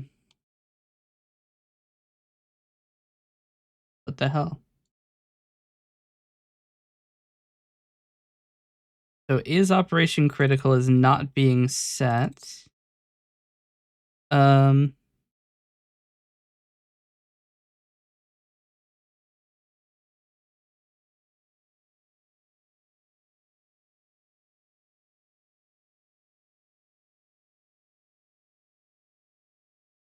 let's have it return its output of the best roll.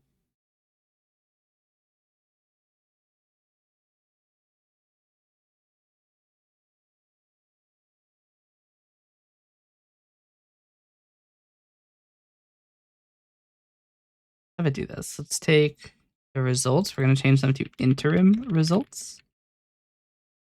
And then we'll do another one, final results. Actually, no.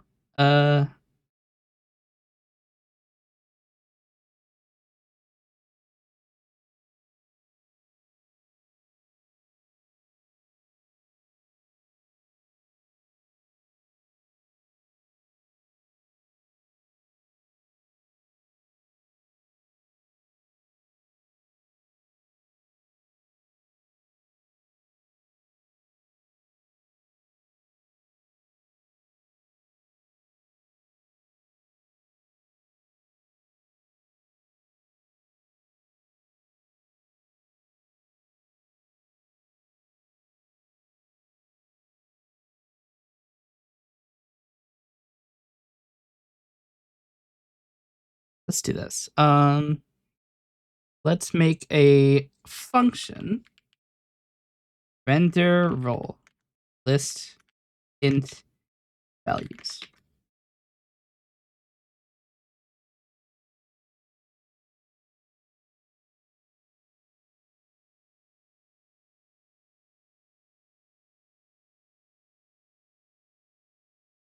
Actually, it's string lexical tokens, isn't it?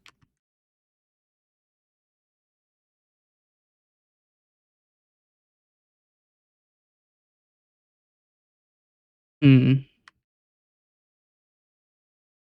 Hold on.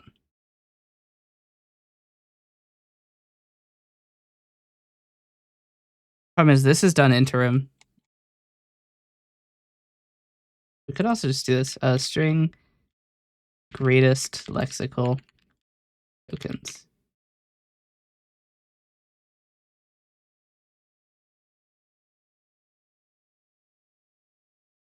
Oh, we don't want to do this here. That's why this is failing.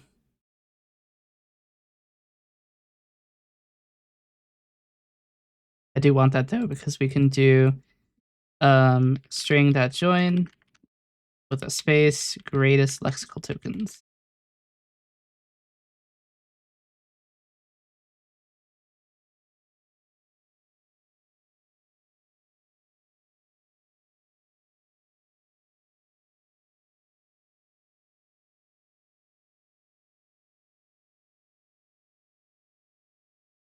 I forgot to put it into an ANSI thing. Oopsies.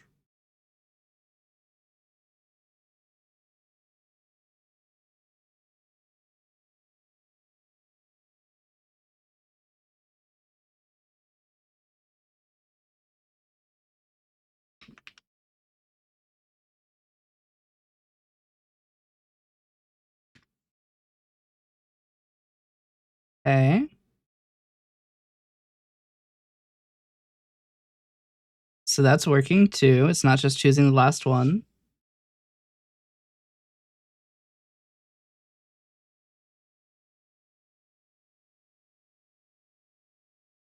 Not just choosing the first one either.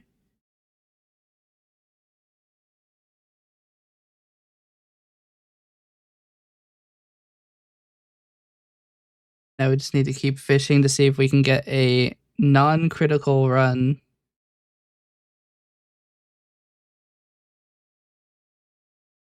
Okay, so it is actually just choosing the highest one.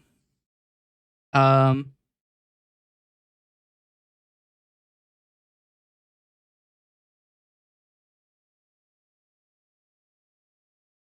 so Israel critical is greater than Operation critical. So we want to set it to roll results is greater than the greatest total, and is roll critical is greater than or equal to is Operation critical. Because we do not want it to be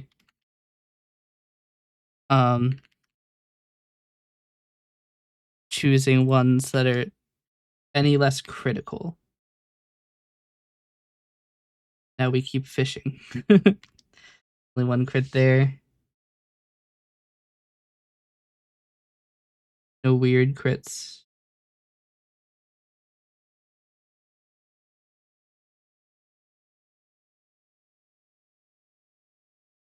Yeah, it's so close to being what I needed.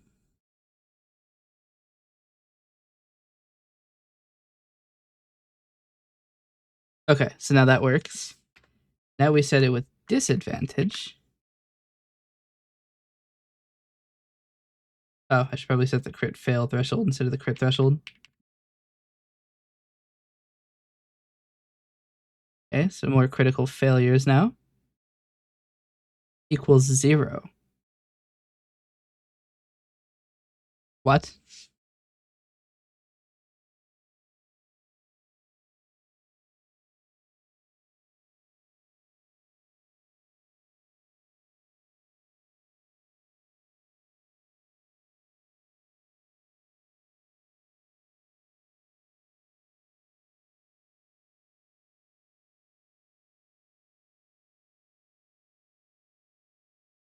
Oh, actually, the default value for is Operation critical needs to be dependent on advantage.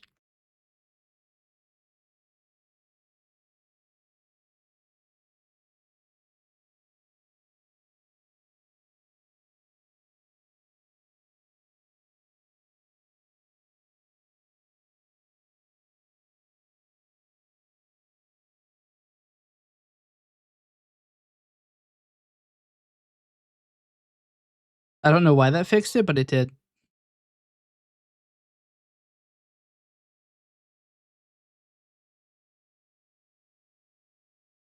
All right, now I need to get a critical fail that is higher than the other non-critical fail results.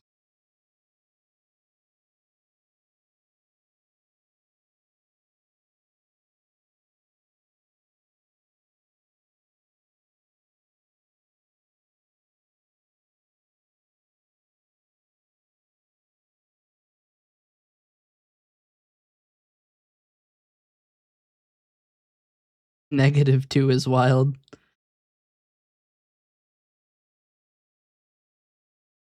We just have to keep fishing. We'll get one eventually.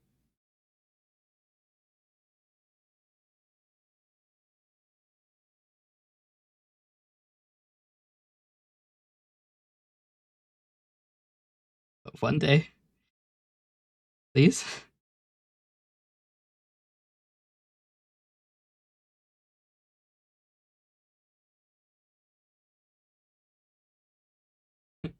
And before I get banned from Discord for long spamming.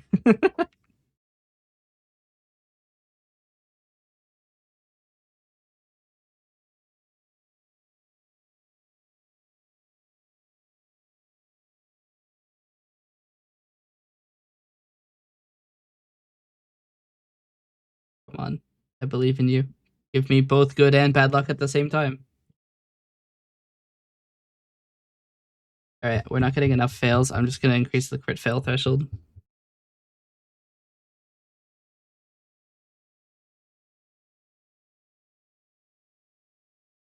I just need to get a critical failure that isn't the lowest number.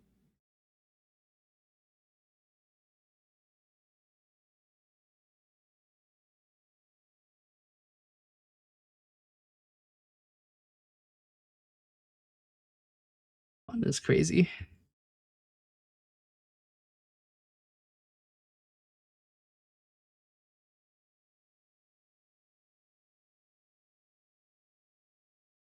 This is one of the weird rare cases where it's difficult to get something that is low.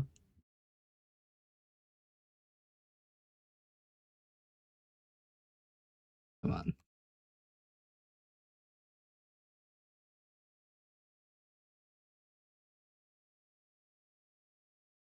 Okay, that works. Perfect. 153 billion operations later, this chat is absolutely blasted. But we have tested and confirmed that it does correctly select the results.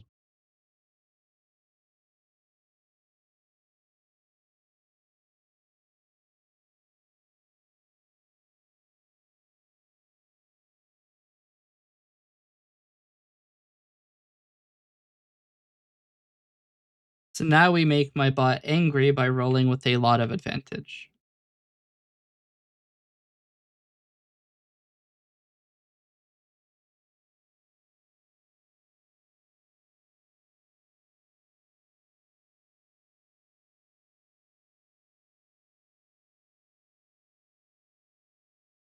I mean, that just works. Now let's try to see if this still works for us, just regular dice results and see. Okay. So the critical or the advantage calculation has added so much complexity, I've broken the basic rolling. So let's see if we can figure that one out. So if count rolls is the equal of advantage, and advantage is 0, so if count rolls is 0, count rolls is 1. Because advantage is 0, it defaults to no rolls. So perfect. This works again. If I set the crit threshold to 200, it will still show it as just one result and doesn't have the interim results page.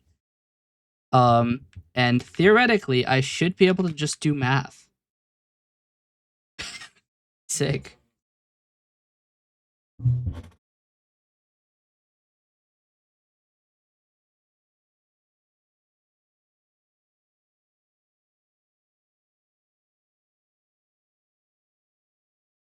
So naturally, I'm gonna do the funny.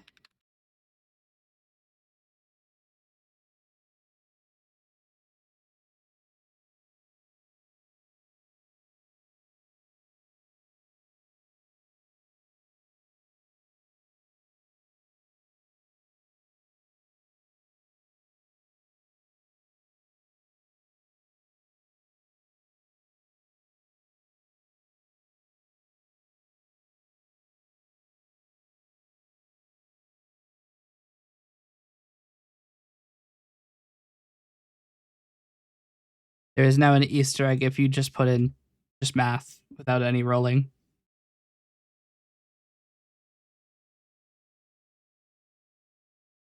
It didn't work. Wait, it's if not flag. That's why.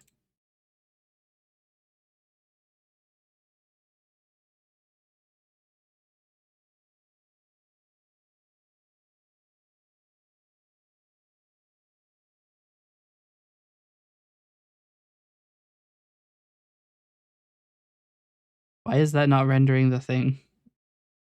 What the hell? Oh, there's a space before it.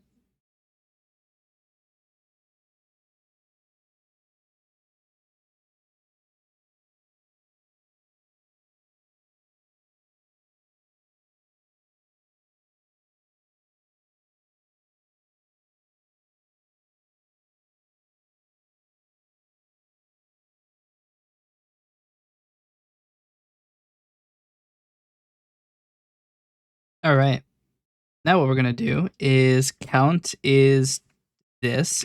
If count is less than 0 or less than 1, results dot or is less than 1, math tokens at I equals error. Actually equals 0. Lexical tokens at I equals red error. Reset.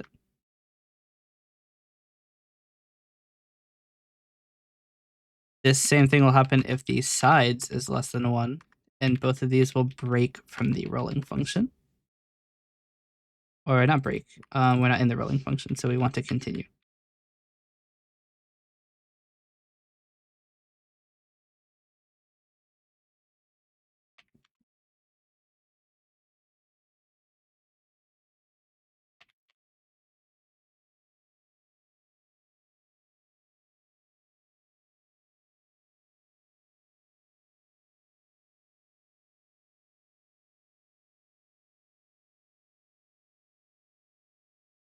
Actually, come to think of it, you could roll negative like 1d20.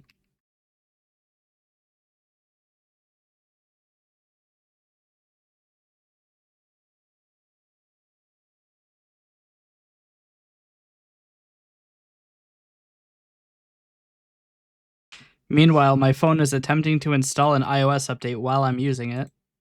Dick move.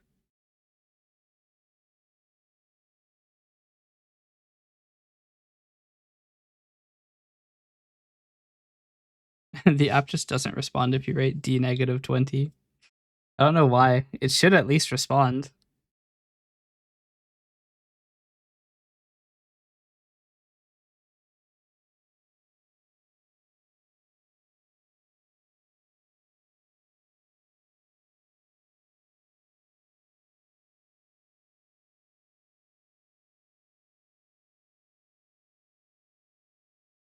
Oh, you can't because you can't have a negative number in the side count because it adds spaces around it.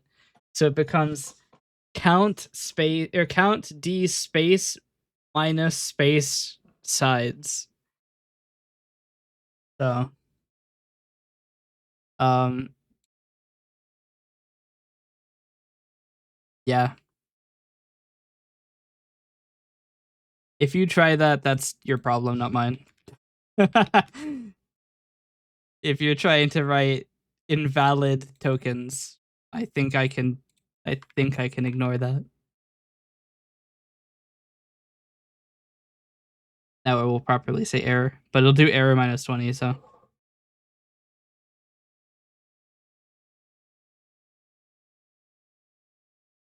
Actually, we can do another funny.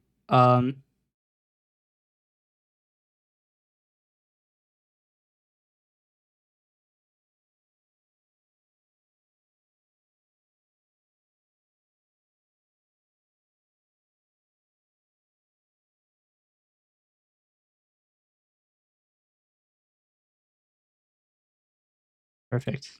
There's now a special funny that happens if you get an error in your roll results.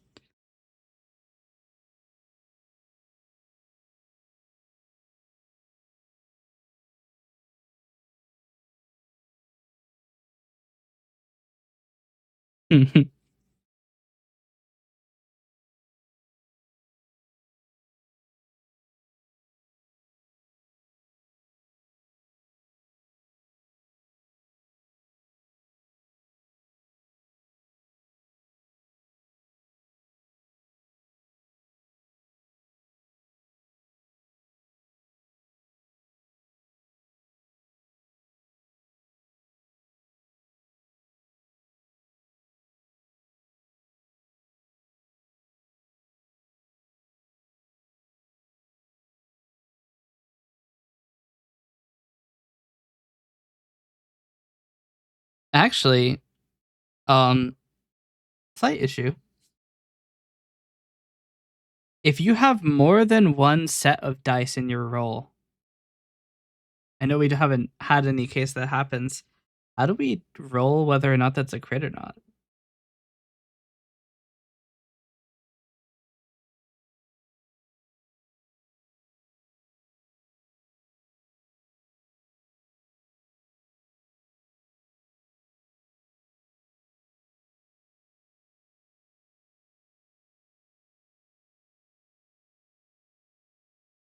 Yeah.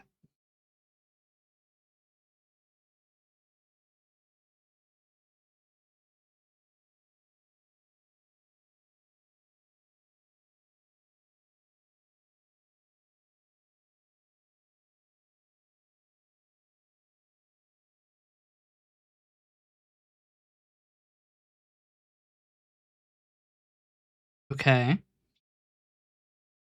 That does mean you can never use a d20 again. We could always just do first d20.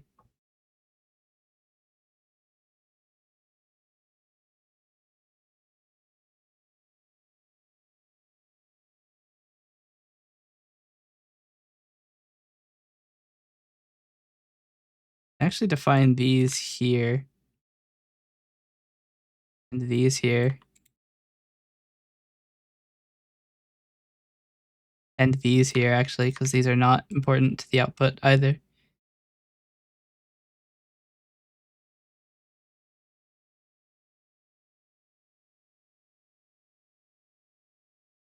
Actually, roll result and is roll critical are important outside. As well as results. Hmm.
Hmm.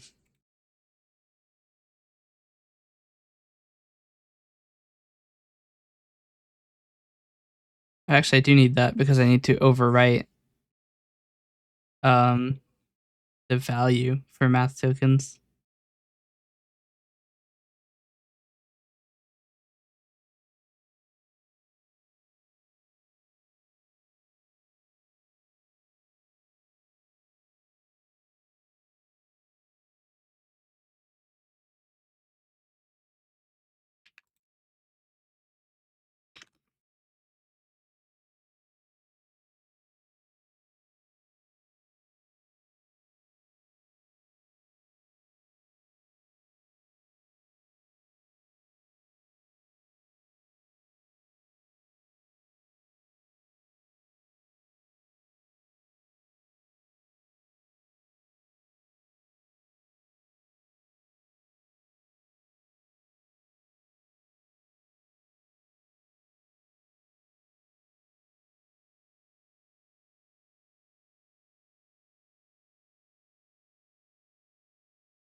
Okay.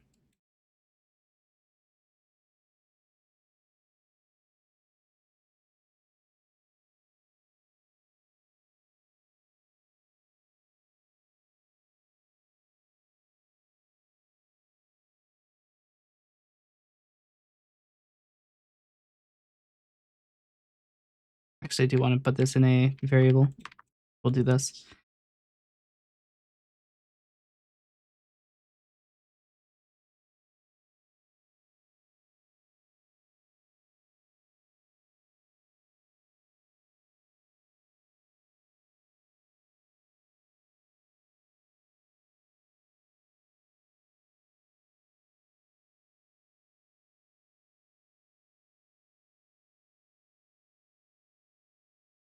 Okay.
Okay. I'm just like going through and cleaning it up a little bit.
Okay.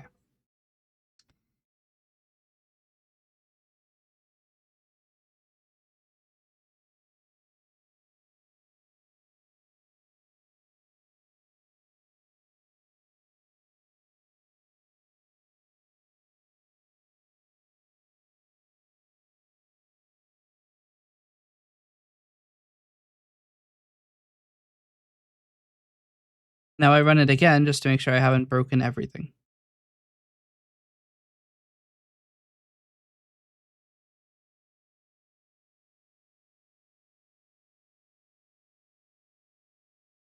Really quick. Uh, user dot mention.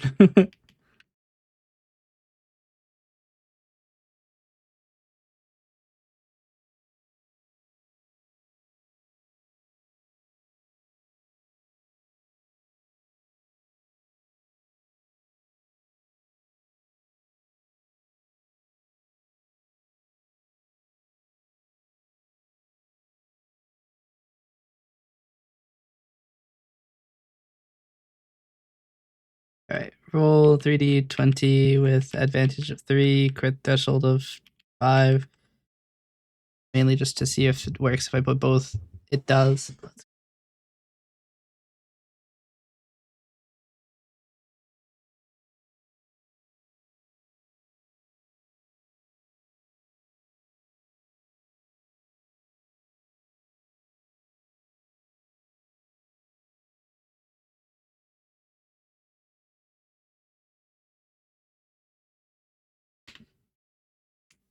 Um, what?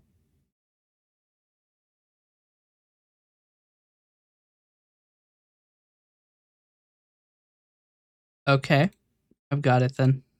The results list isn't being cleared.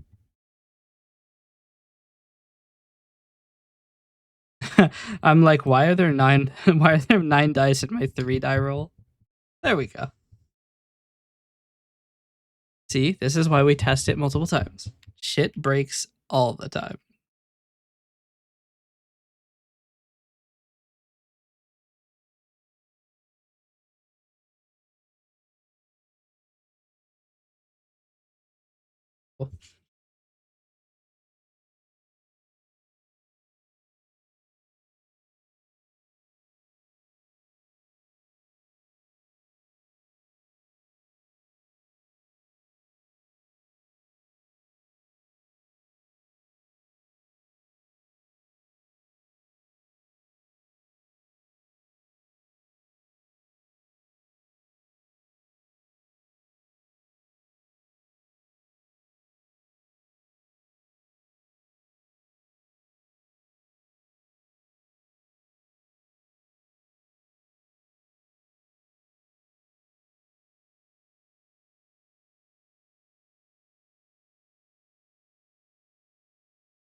Okay.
Oh, I know why that's happening. 1 second.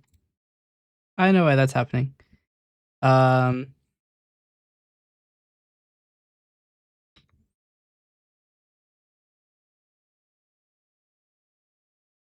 is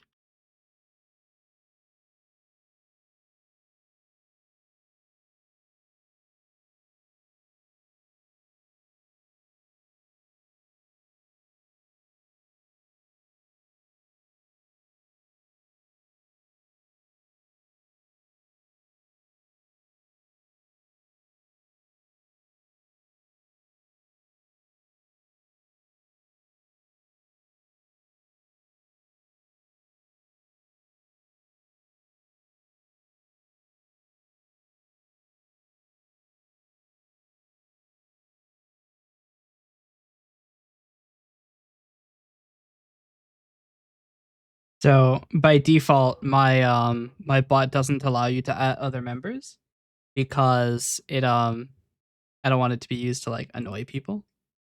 So by default, it doesn't allow you to do it. I think that may have worked.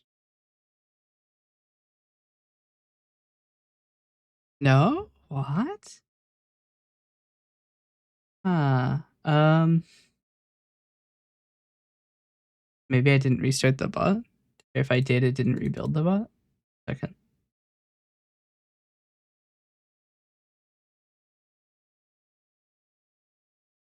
No, still no. What? It expressly asks to be able to mention everybody.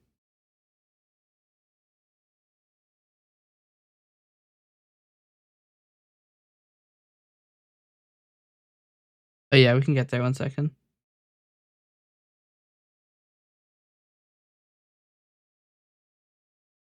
Why is this not allowing me to?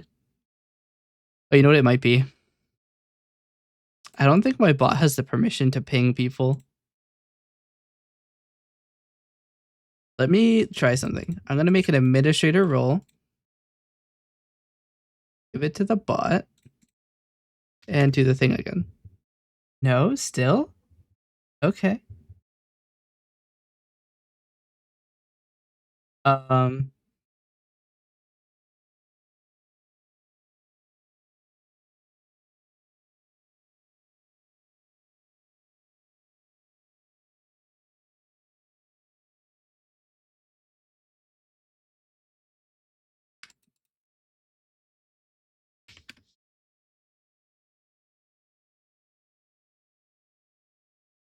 I don't understand why that's not working.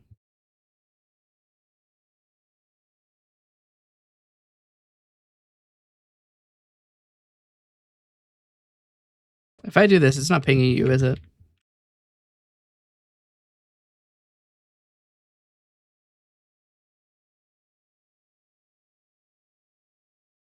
What the heck?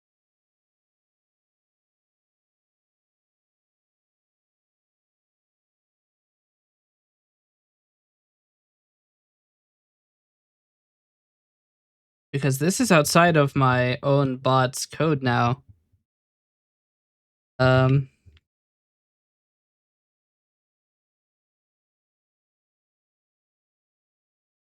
what if I put urgent? It's urgent that you've been drone struck.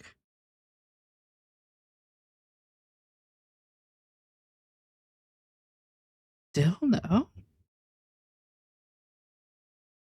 What?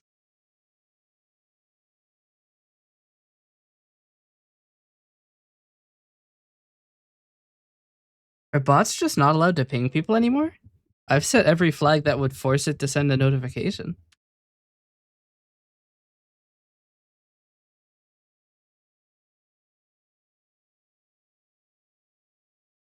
Let me try something.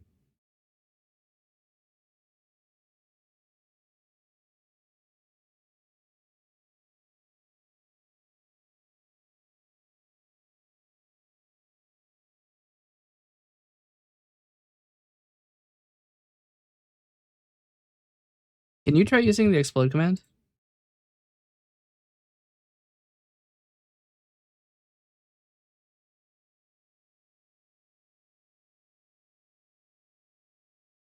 It's still muted. Wait, what? Are bots not allowed to send pings anymore?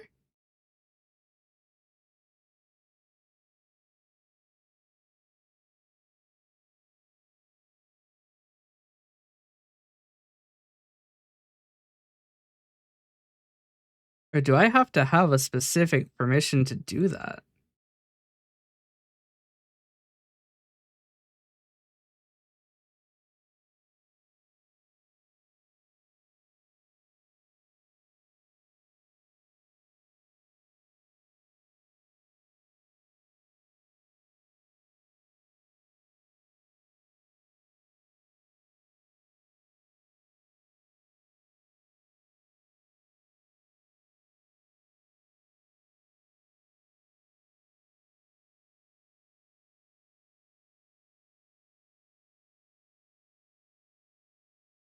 Here's what I'm gonna try.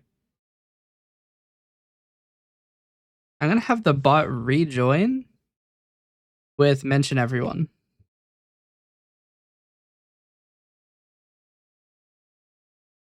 Okay. Well, you're probably not gonna get pinged because wait, why is it still that? I changed it back. Hold on. You're not gonna get pinged because you're on Do Not Disturb. Are you exploding me? What am I working on?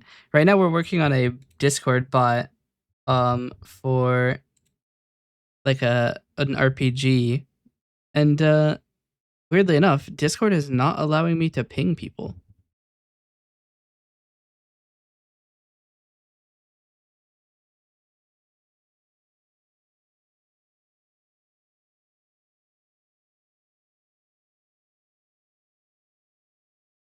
Can you guys try it again?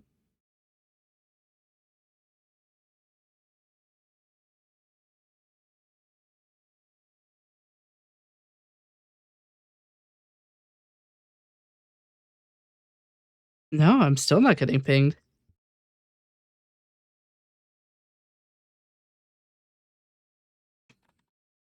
That's interesting. So the reason this is weird is that so this line of code, right?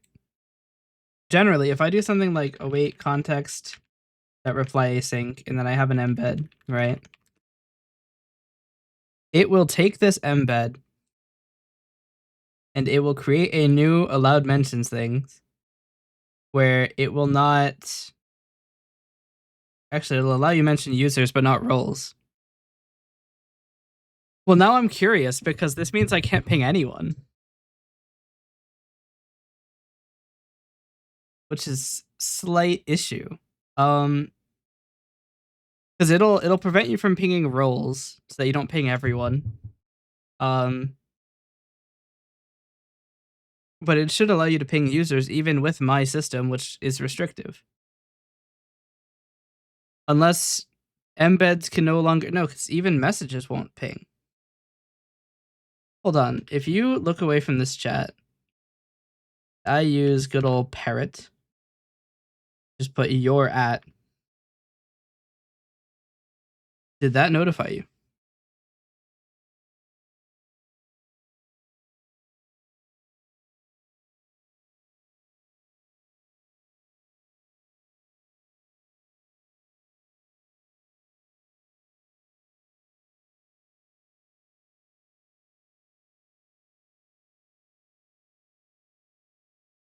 Is that 1 second? Doesn't try again in 1 second?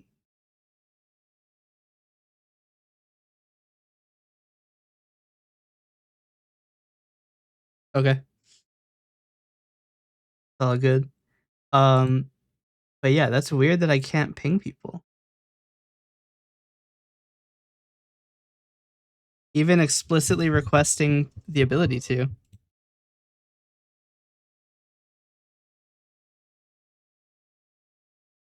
That one worked.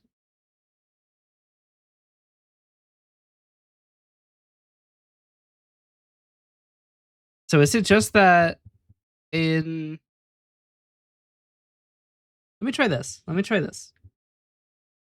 So if I send user.mention and then all of this, and I explode that Wenloom guy. All right, and I explode that fractal guy. Did that work? Okay. It's weird. I think maybe you cannot mention people from inside of embeds anymore. Because like the embeds don't have any function to allow mentions.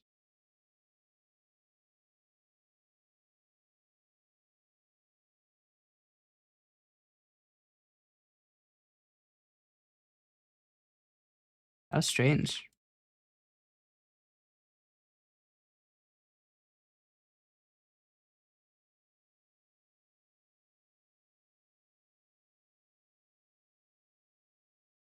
Wasn't there a fourth command? What am I procrastinating on? We've done explode, compendium, and roll. I remember compendium. Oh, it's the attack command. That one doesn't seem as hard as this. We'll copy from compendium again.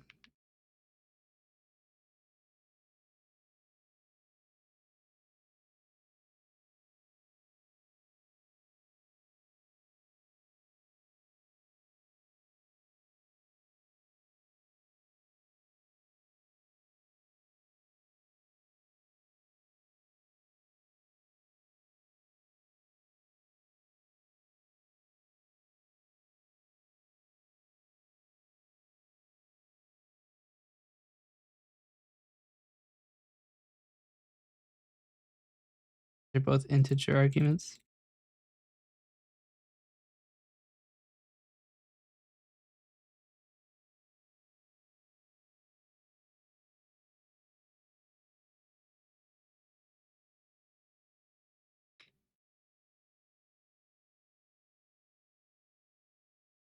Yes.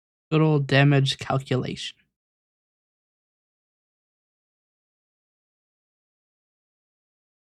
What else was there in this? It's attack, defense, resistance, and vulnerability, and damage stage offset.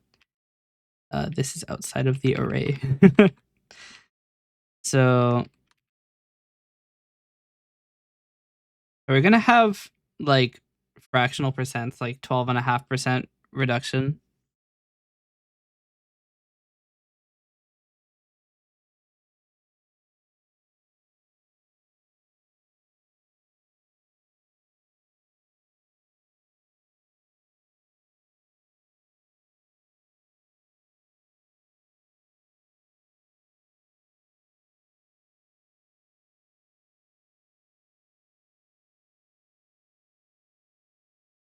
It'll be whole. Okay.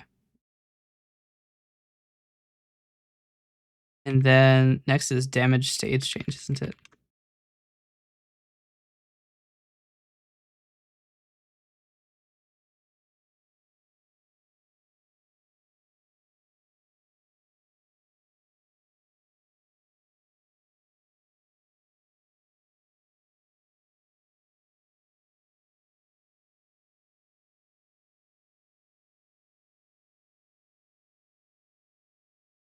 All right. So the damage stages, I'm actually going to just do as a float array. So at the highest, you have 2 of 1.75, 1.5, 0.25, 1.0.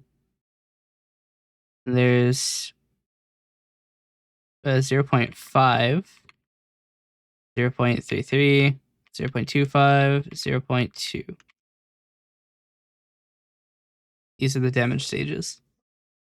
Probably should have written those in the other order, but you know what? That's fine. If you do more damage, you go down 1 stage. That's the way I've put that in. Maybe I should actually reverse it. It's gonna be weird and confusing. I should probably reverse it. Casually go to make sure that this is correct. Uh,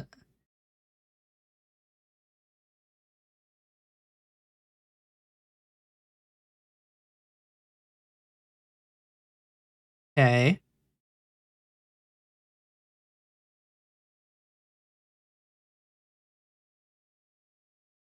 So we will actually check this out.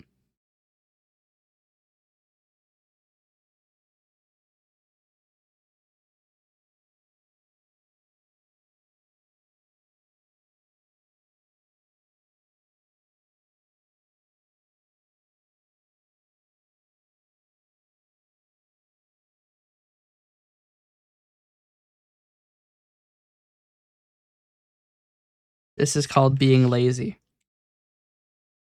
We're good at that as programmers.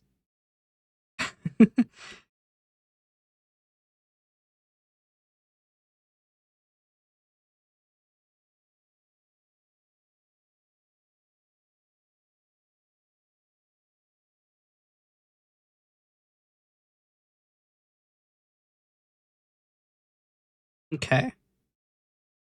What am I rolling for an attacking roll? I've just realized we don't actually know. Or wait, that's put in. Never mind.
With the same number of results. 1, 2, 3, 4, 5, 6, 7, 8, 9, 10. 1, 2, 8, 9. I have too many. 1, 2.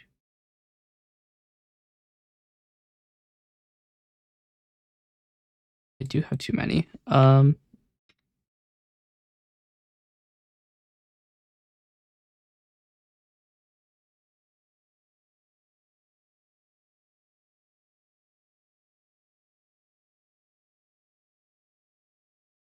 Maybe I should describe this in a different way.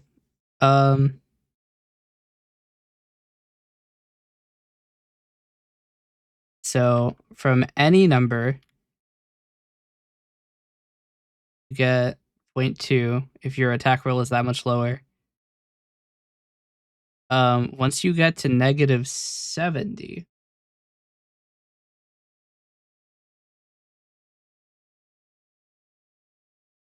no, once you get to negative 99, take the 20%.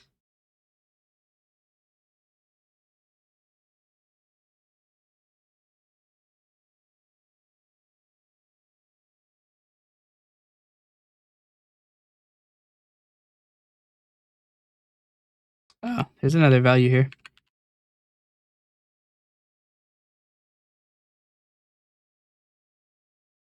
That's probably not helping. All right. So once you get to negative 99, you take only 1/5. You get to negative 69, take 1/4. Once you get to negative 30, take 1/3 higher by any amount,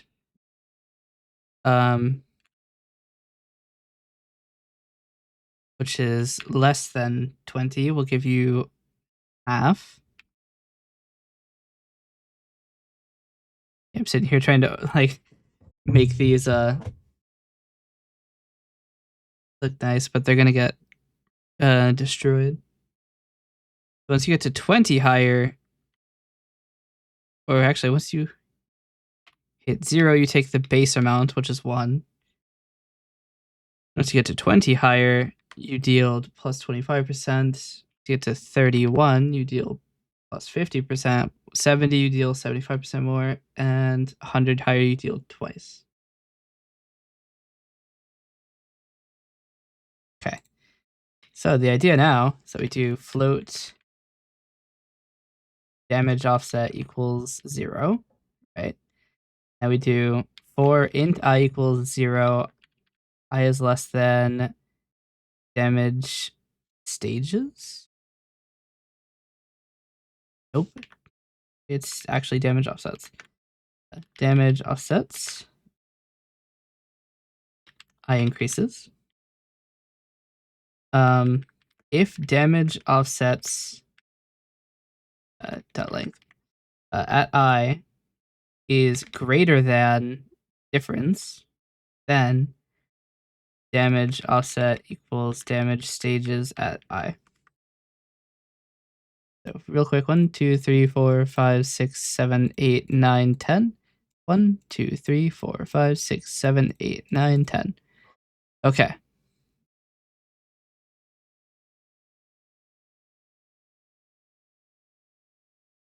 We're going to set this to -1. If damage offset is actually I minus 1, isn't it? If it is -1, damage offset equals damage stages at dot max.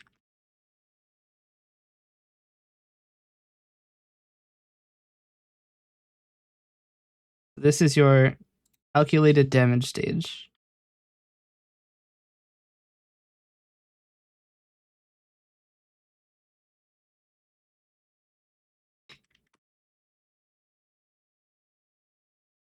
We can actually take this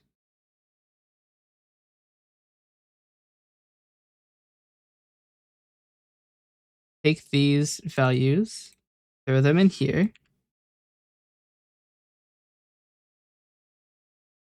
We can make a function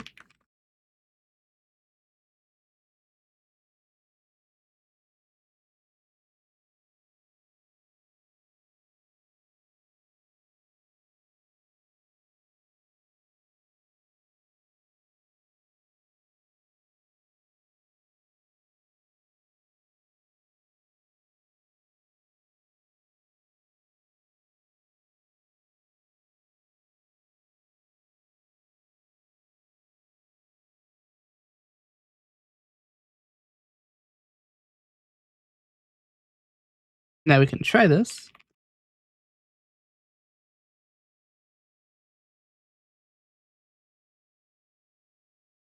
Okay.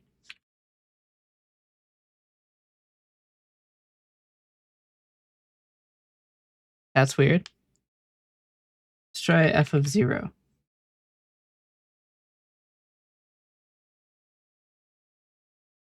1.75, huh? There's something wrong here.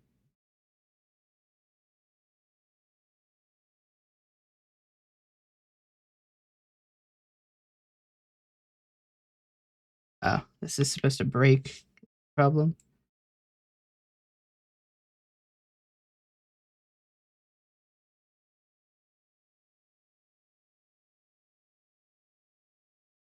Okay.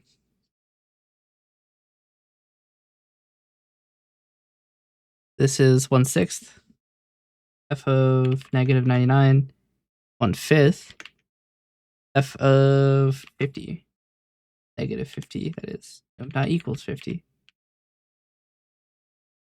is 1/4 f of -20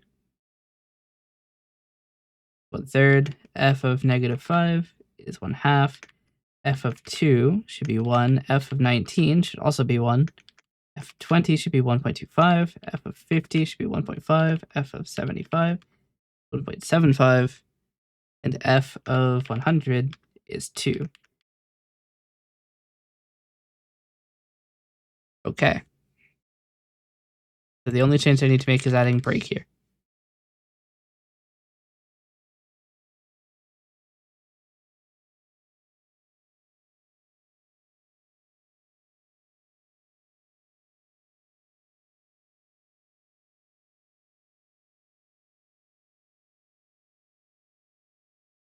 Now that we've calculated it,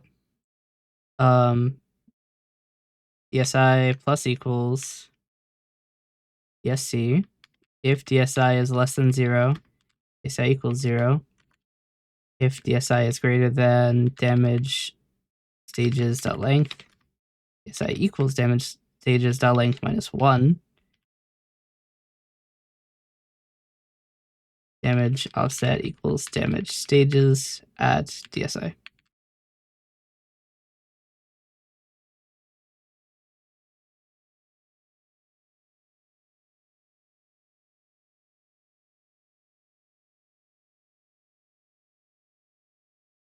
Okay.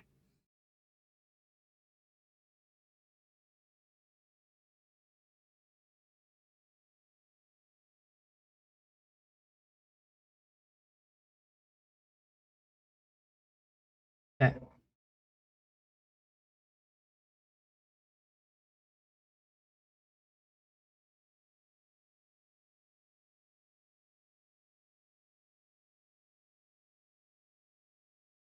So if diff is less than 0, if diff is greater than 0, actually, then def divide equals 2.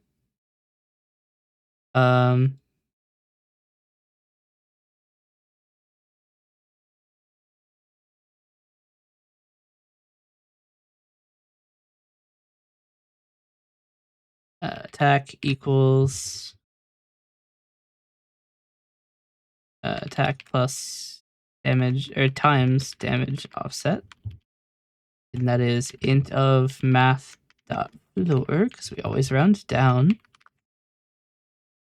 I have a question. Do we take the after modification attack to determine if we're having defense, or is that beforehand?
So diff is attack minus defense again. Okay. So if that's now greater than 0, the defense is halved. Now we calculate our damage.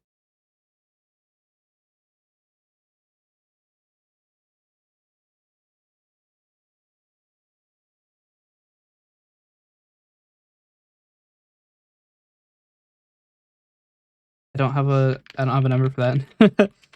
All right. Damage equals attack minus defense. Okay. And then if the defending is stronger,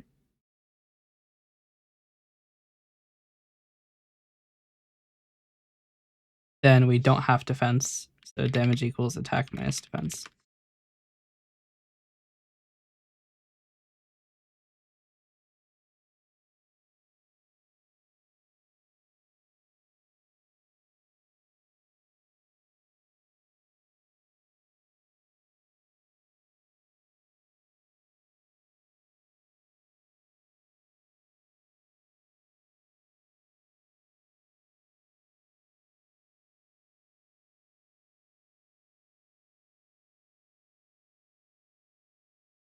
If resistance is less than 0, then damage times equals 1 times 1 plus 0.01 times resistance, negative resistance.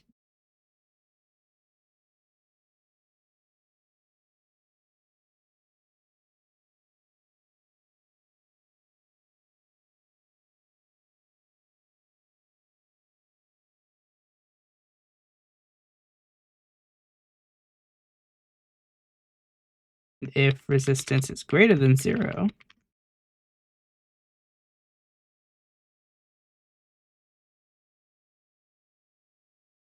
then it is 1 minus this number.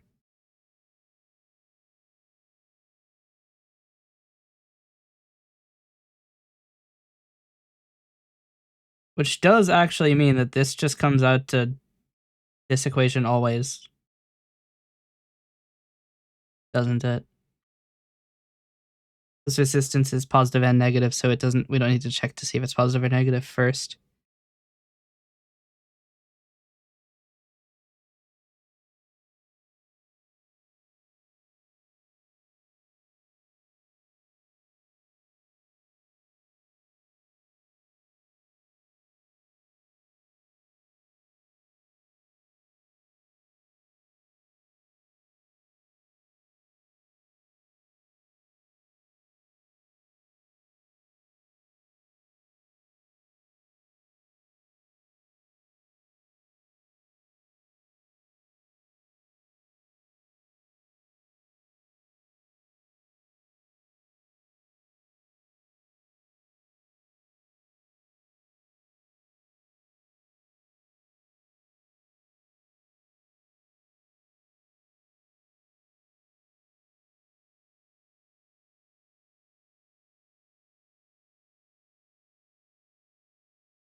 Yeah, I don't have those numbers is the problem.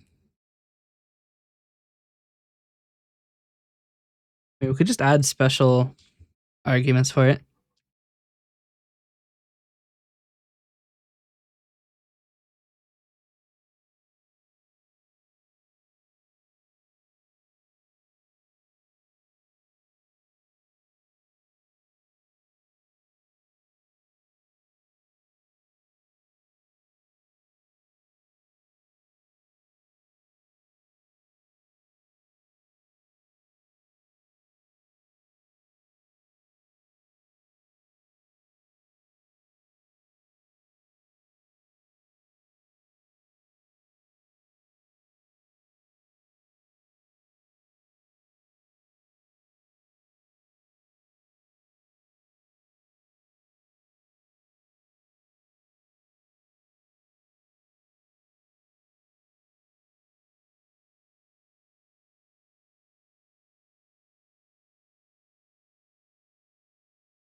Okay. Let's see.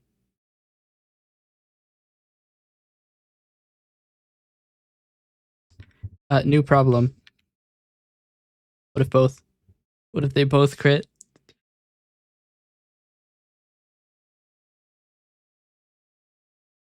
The chances are astronomically low, but for the one time it happens, we need to know. Hey, that rhymed.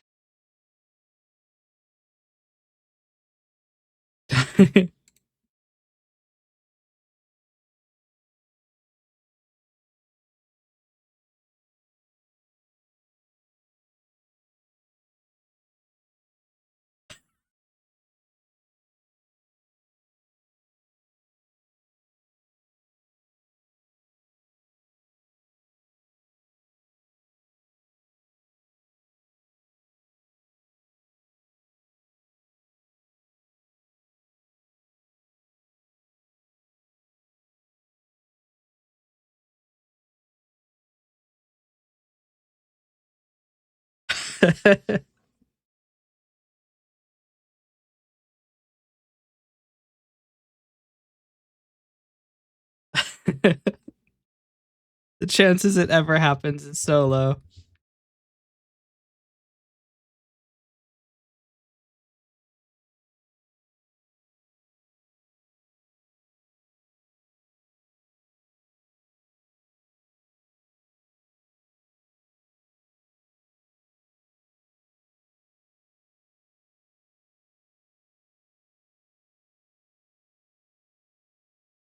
Perfect.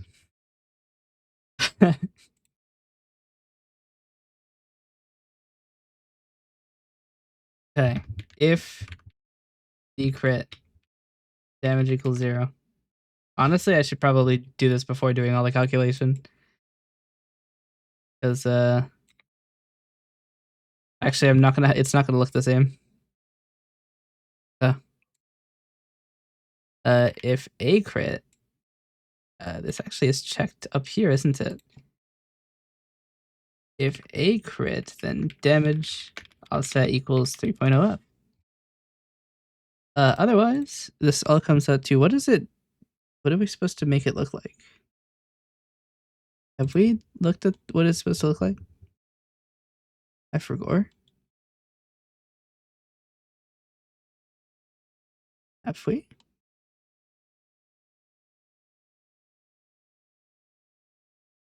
Ashley goes and checks. We have a thing for that?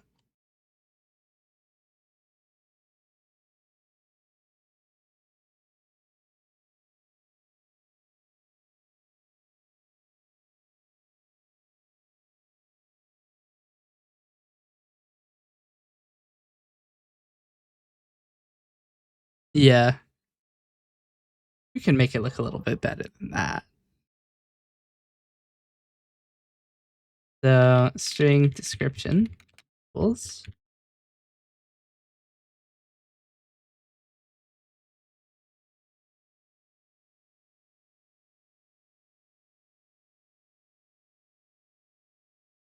I'm going to take this and divide it by 2 here instead of dividing it exactly at itself.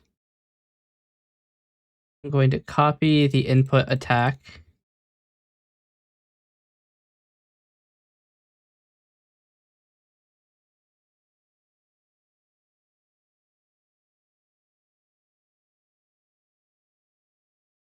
No, I released Tesseria.dev.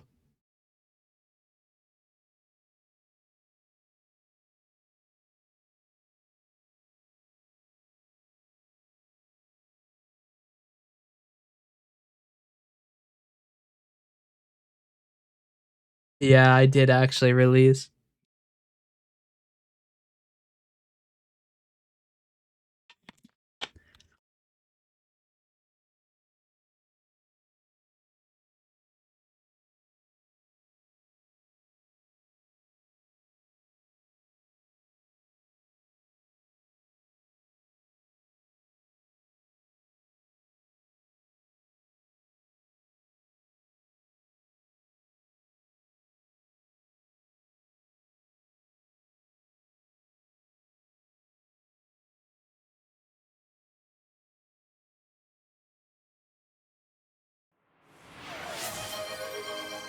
You're gonna make me a gremlin?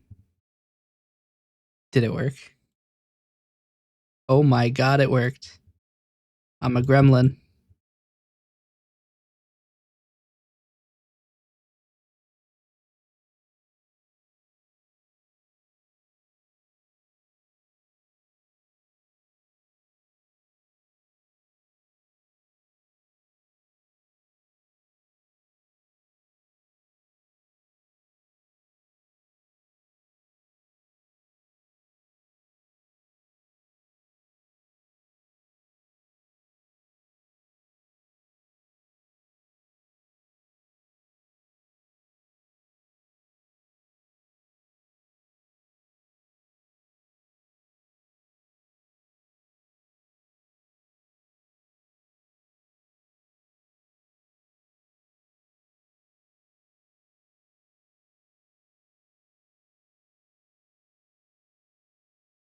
You're slacking on your mod duties because there's unclaimed redeems?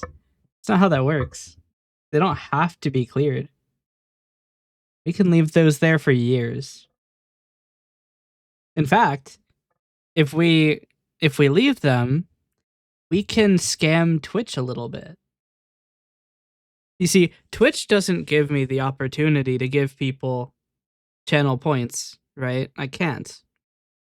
But what I can do is refund archaic redemptions that you've made.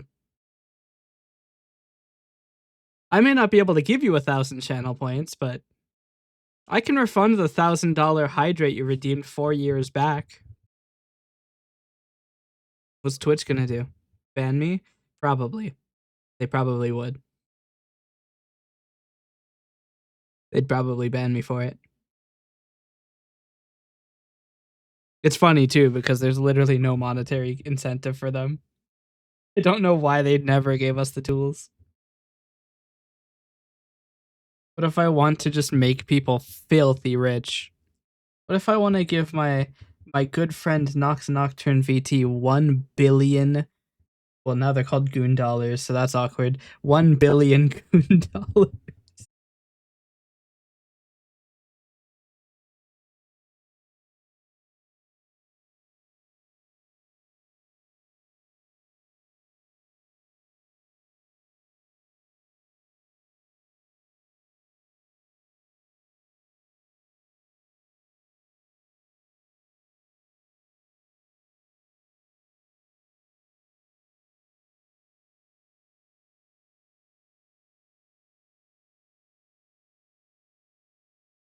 Hmm.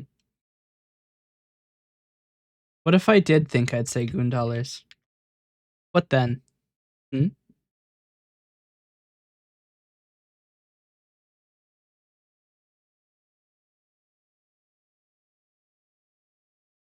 Welcome back. We're talking about goon dollars.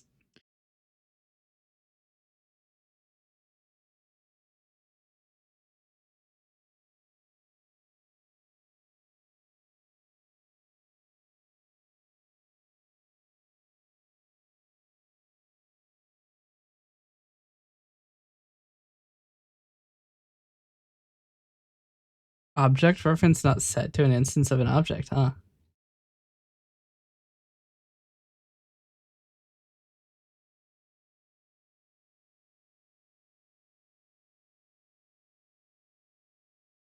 Huh? Does it not support?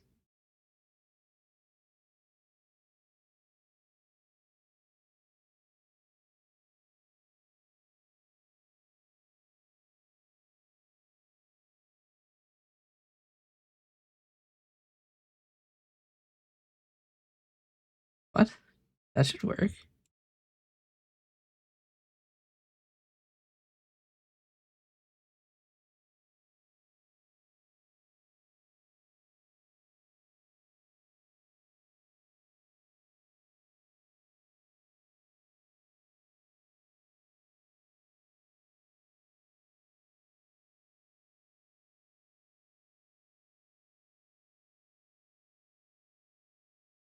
Okay, so I can't have parameters with spaces in the name.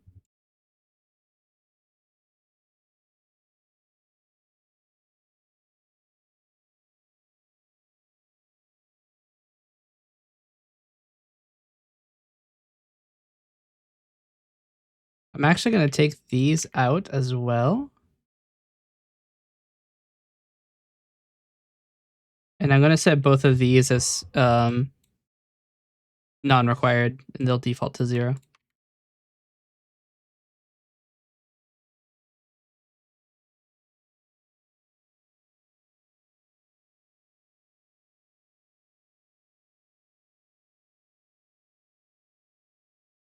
Does Gremlin still have the keyboard? Yes. Gremlin does still have the keyboard. I think I made it load the non-keyboard model so that I don't leak my password. That's not the right one. Shit. That's not even Gremlin. What? Oh, Gremlin keyboard. I don't have icons for these, so they all have the same default Type H1 model. Well, the key forwarding isn't working. I could try restarting Coalescence and see if it works. If I remember correctly, it takes about 10 seconds to connect. It works. Wait, there's 2 instances of 1 minute. It opened twice. Give it a moment.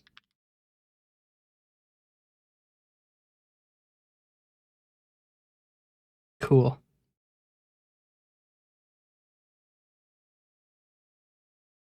So theoretically, this works now.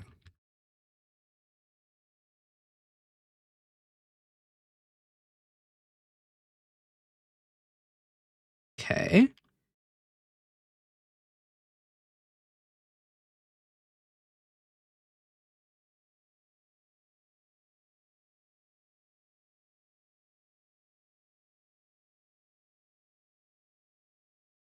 Yeah, let me do one of the examples you've given me.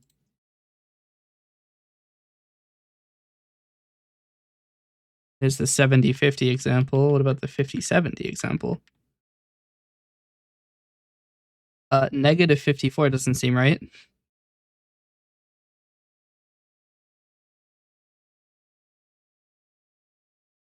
Interesting. Okay.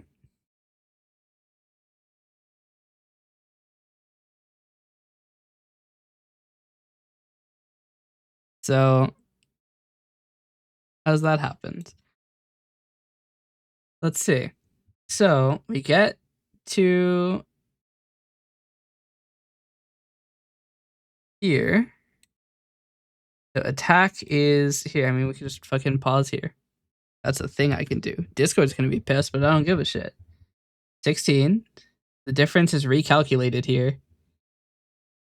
So attack minus defense. Difference is now 54 points. Difference is less than 0. The damage is attack minus defense. Oh, it actually is. With my understanding of the system, the damage is negative 54. Take, based on the chart, you take the attacking roll of 15 divided by 3, 16 damage. Okay, no, so we don't apply defense again. That's what I've done wrong.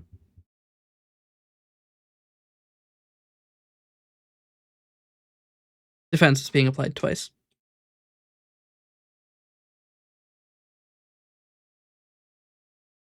Science is there. Now let's say we make an attack crit, which has thrown an exception because attack crit has it has a space in its name. Shit. There. It'll work whenever it's sending the data to Discord, but it'll fail when I try to read it. It doesn't do the same process. I should probably make it do the same process, but shut up.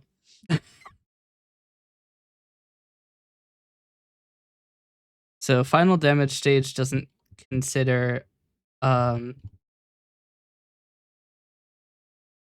set this to DSI equals. Actually, it won't matter because it'll never be right.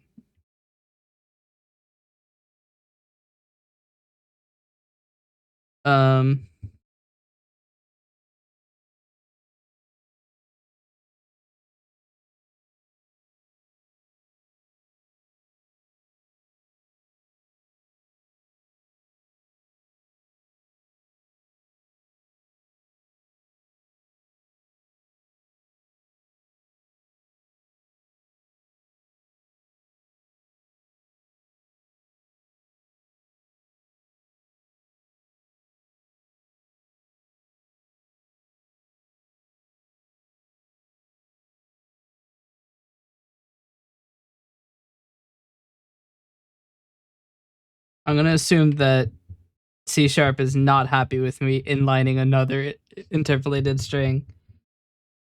Let's see.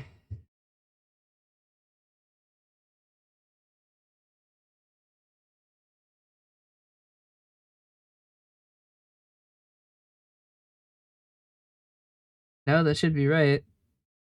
Or there one too many. What? We have this ternary expression. Okay, no, it's fine with me interpolating twice at once.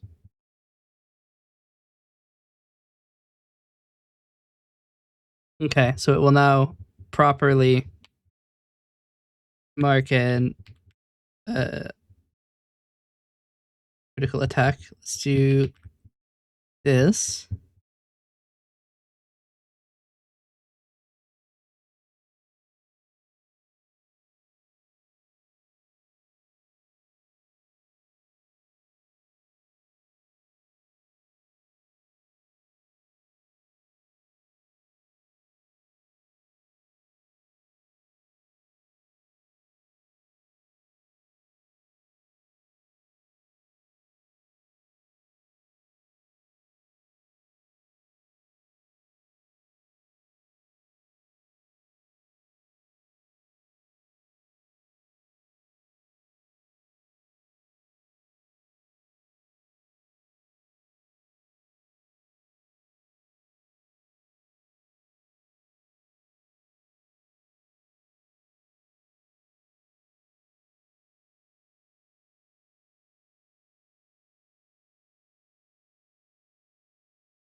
Maybe we get rid of the calculated damage stage index.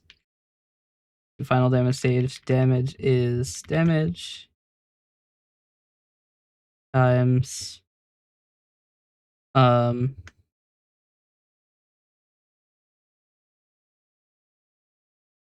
plus res.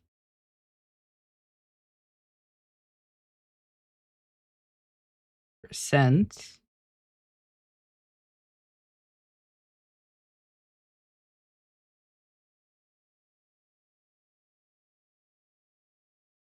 $100 minus res percent.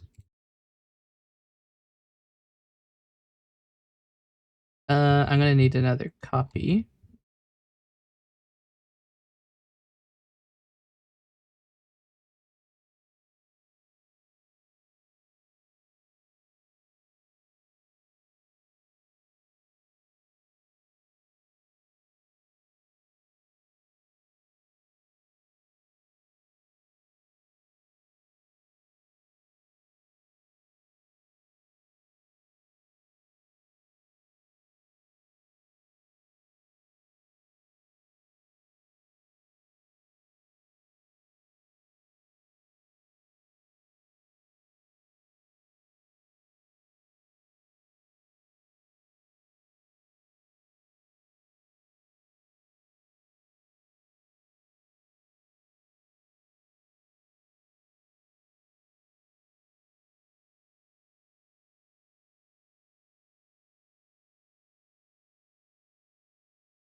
Sorry, I haven't been looking at chat. I've been I've had the text up.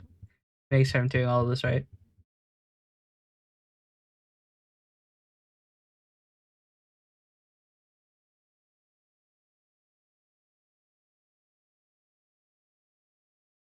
All right. There's a lot of variables in this, but I think this is generally correct.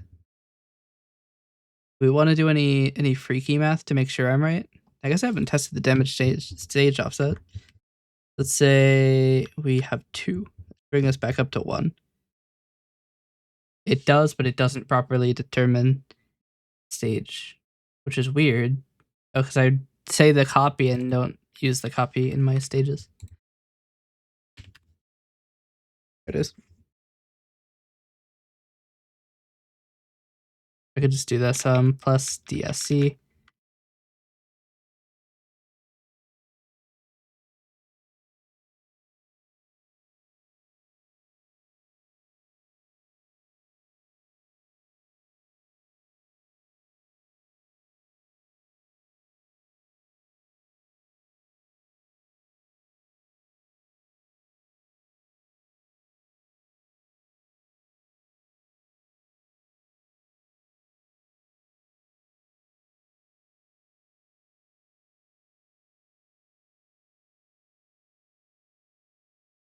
There we go.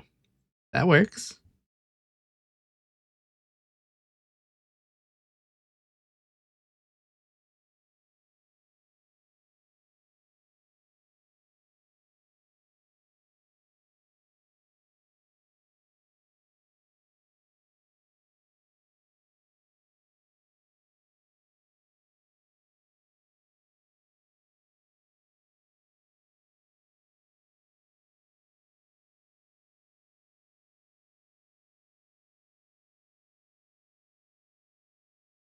Try this. That works.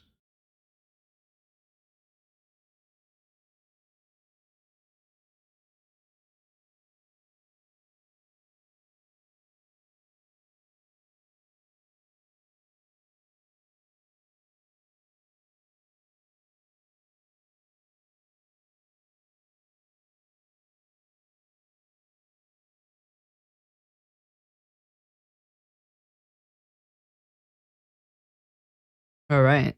Let's see if we can make this look any better.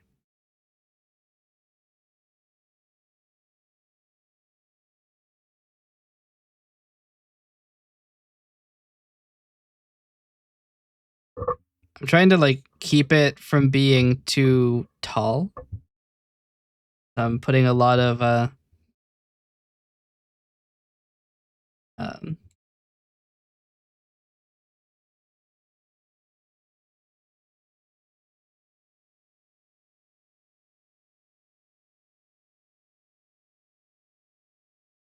putting a lot of effort into keeping it from being too tall.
I'm gonna try doing this ANSI stuff again. See if we can make it look good. If not, we'll just go back to what we were doing. What other colors do I have? had a tab open with all the colors. Here's my tab with all the colors. So it goes gray, red, green, yellow, blue,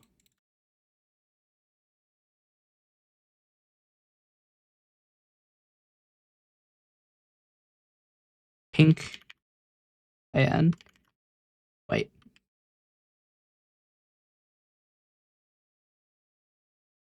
Okay.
Okay.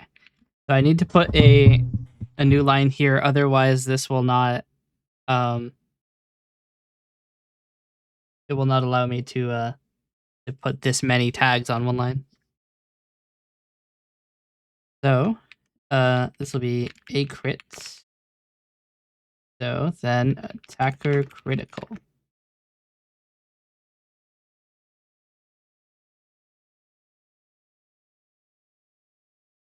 I could press the right buttons to say that.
I just want Delta. Gives me latex code. I don't think Discord's gonna render latex. Who knows? Maybe it does. We can try.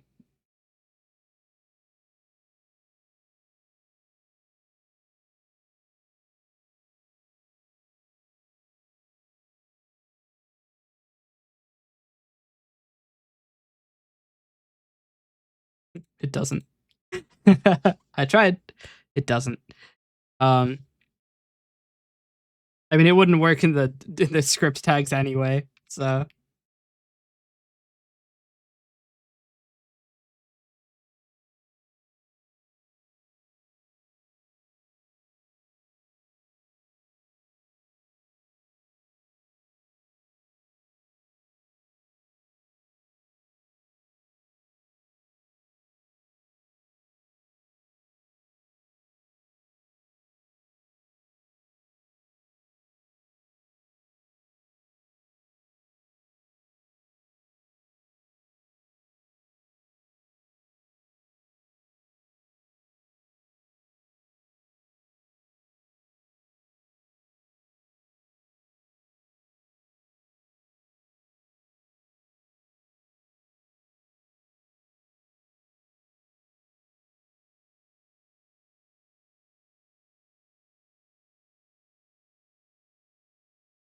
And define these more closely to where we use them.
We'll see how this looks.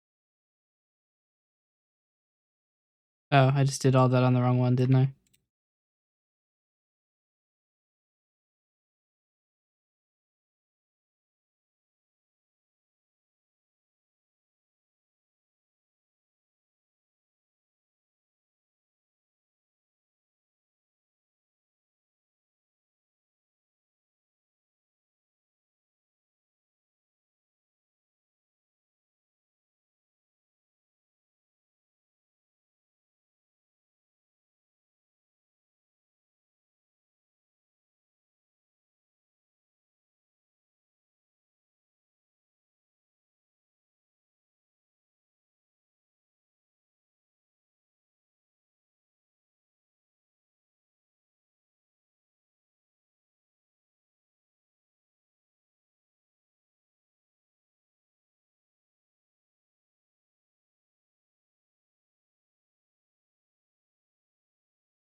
That looks a lot better, I think.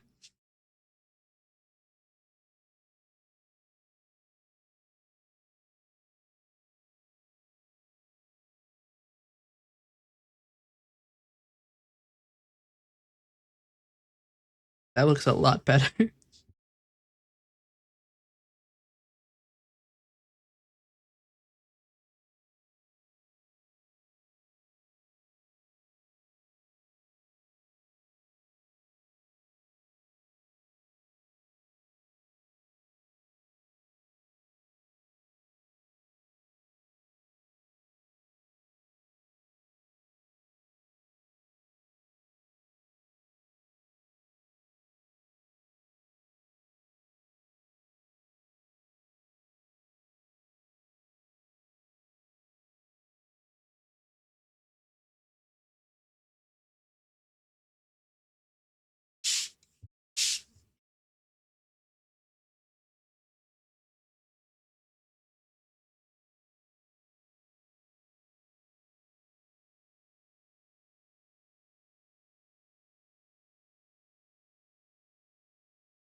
it's greater than 0, it's attack minus half defense. So this is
and I think that looks pretty good.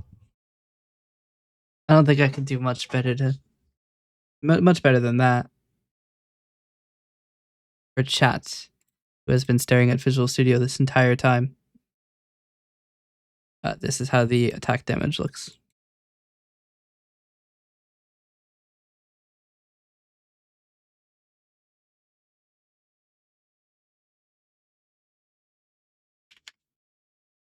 I think that looks good.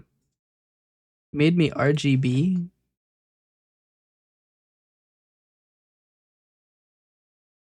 That look cool at least.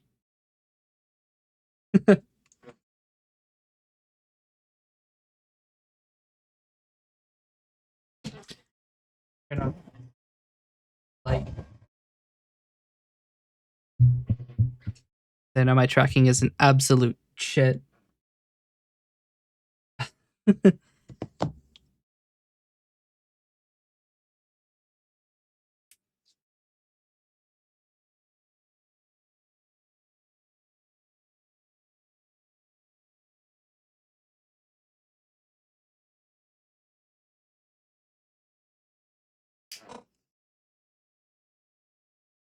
All right. Now what I'm going to do, I'm going to turn this off. Going to click the dedicated build Linux button.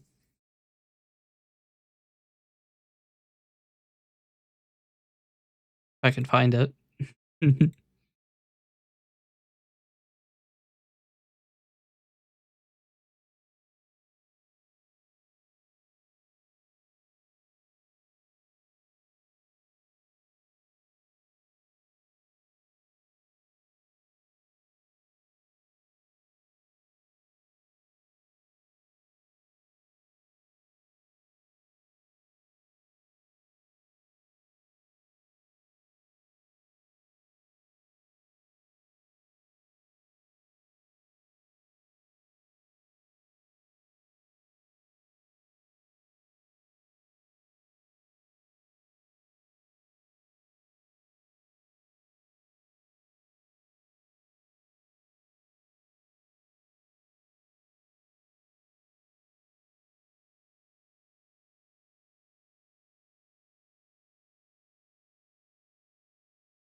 uh, 1 second.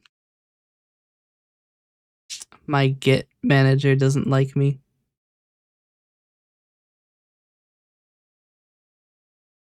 And it's sticking me.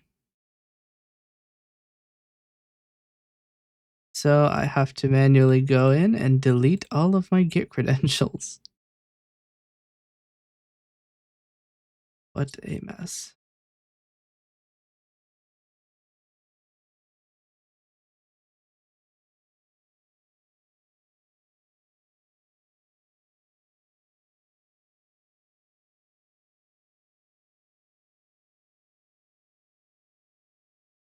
You're just not going to ask me to sign in? Okay. Well then, that's annoying. I need you to ask me to sign in, you fuck.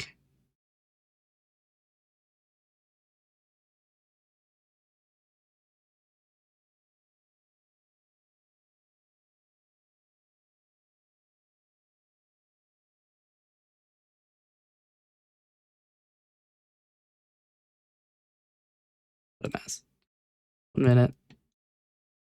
I have to close this off. Close this. To log back in.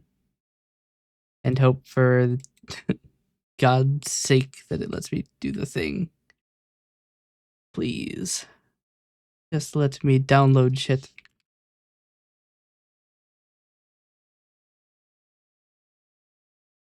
Okay. Now I click this button and it lets me download the things.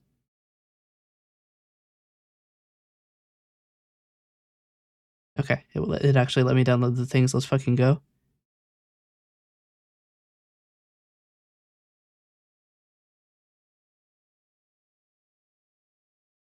Now we're cooking with gas. I need to make a new site.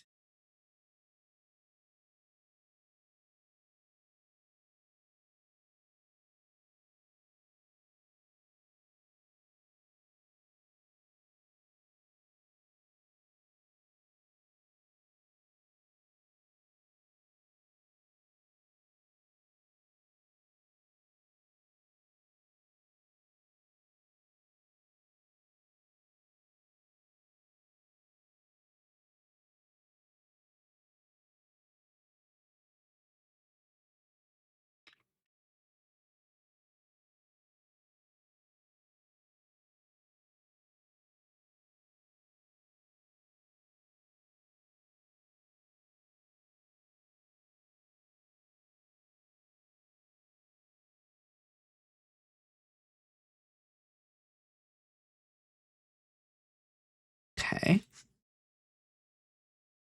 Now I can come in here, here, here, here, here, here. Not that far. Wait, what? Where is the data folder? What? Where's my data folder? It clears the folder, doesn't it? Ah, shit. I actually have to write I can't just be lazy. I have to actually do the thing. It also does mean I have to regenerate the token because it's gone.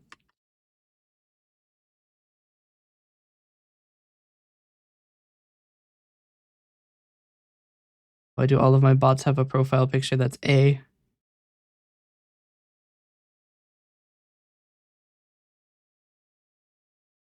Alright.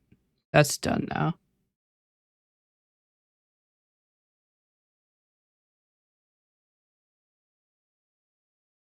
Nox is sending me cursed images.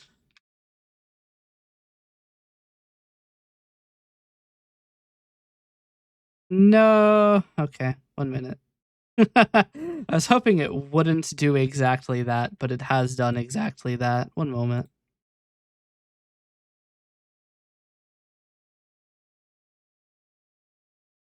Yeah, the bot will leave other guilds. Quite annoying sometimes when you're trying to test. To go back up to when I set my own invite link. Yes, I'm very human. The design is very human. Alright, I'm going to copy your ID. Put you in the admins. I'm going to copy your ID. You in the admins. Change the accent color back to lots of C's. Change the warning channel back to bot cries.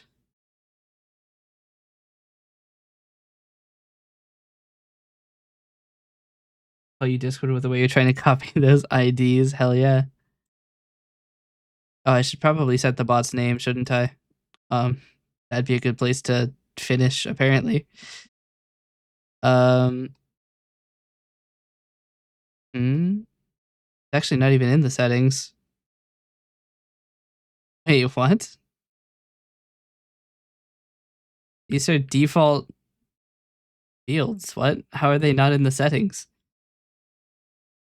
Wait, can't just not have the most important settings.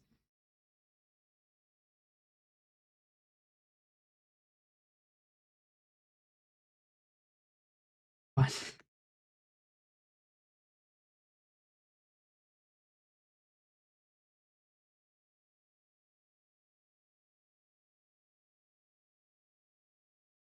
Uh,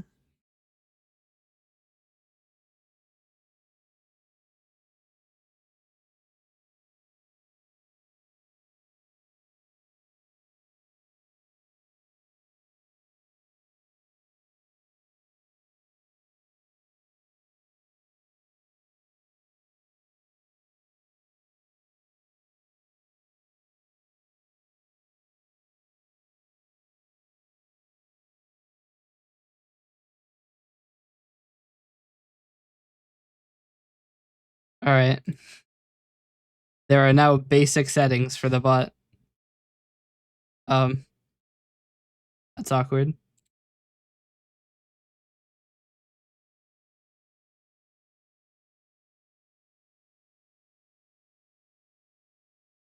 Casually upload the fixed version that now has settings.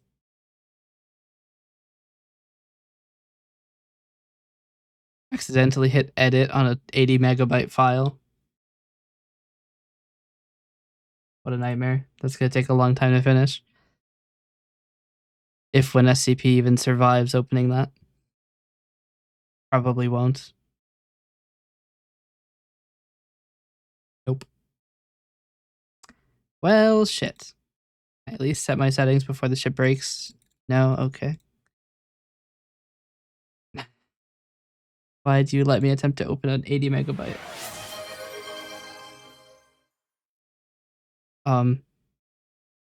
Yeah, switching to a 3D model is kind of time intensive. Okay, 1 minute. Might take 2 actually.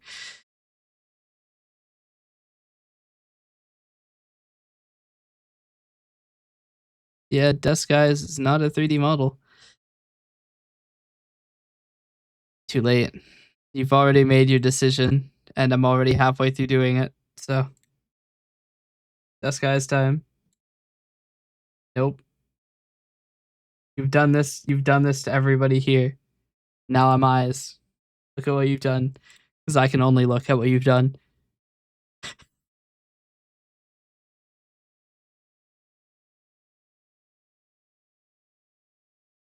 Look at what you've done.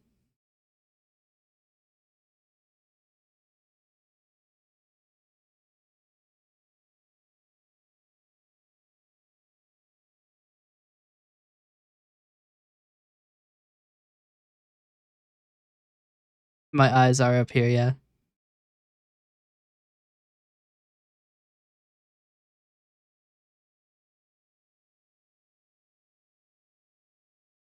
Why are there so many of these open?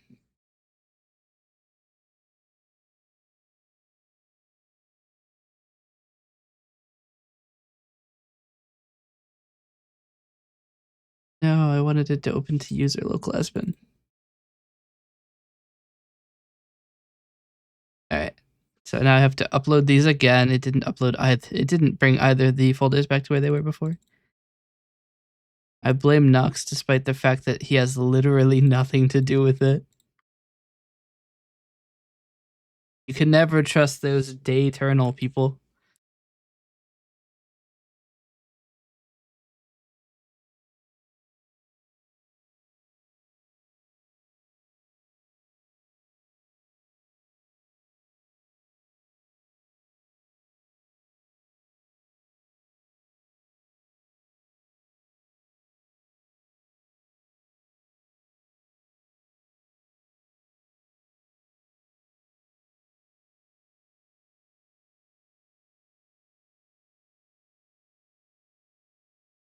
Why are they still not in the settings? Sorry, what? How am I day eternal? I've literally been up all night. That's a lie. Did I watch the thing? Oh, that's not me. Why is it not showing? These settings should be here.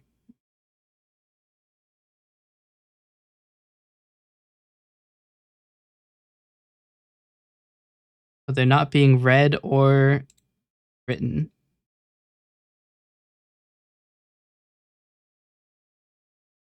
The key is being written, but it's not properly writing. Maybe I have to set it myself. Hold on. To get it to refresh the overrides file. Um,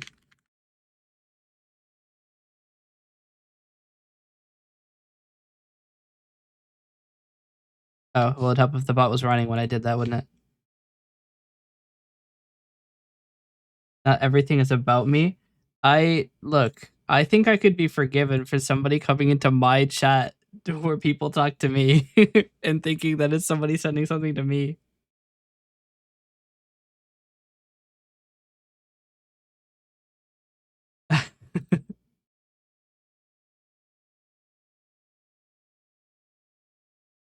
Although the idea of going into a streamer's chat just to talk to other people and not the streamer is kind of funny. Just ignore them.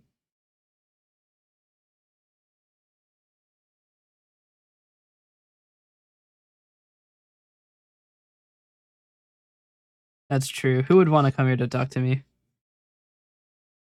The pair of eyes. I don't even have a mouth. How the fuck am I talking right now?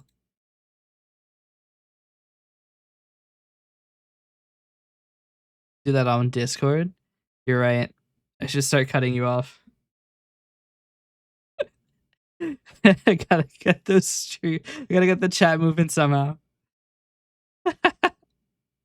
That'd be wild.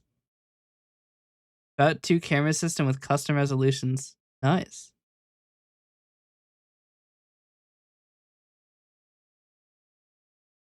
I now have all 3 different VTubing apps open simultaneously. All right. Theoretically, the bot works. Maybe.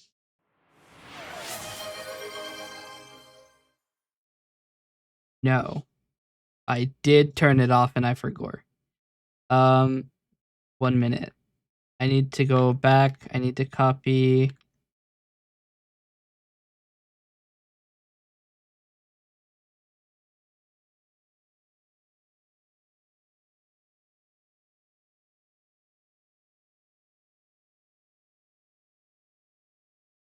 RGB eyes. Let's go.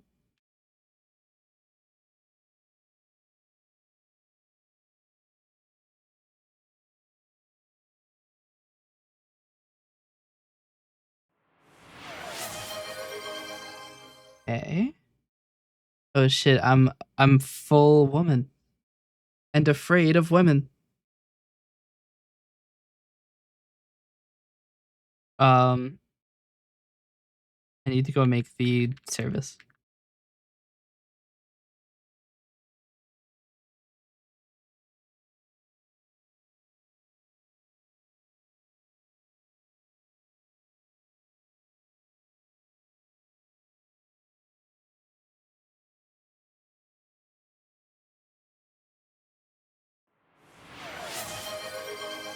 No good that I can't just run find and replace.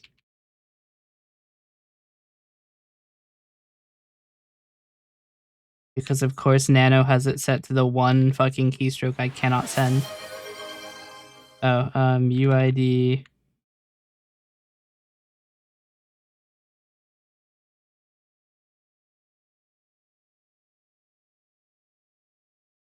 That one.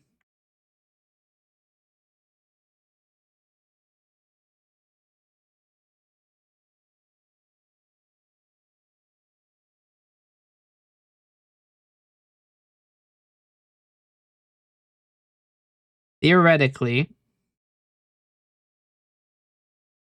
sitting there watching it not do anything. What do you want from me?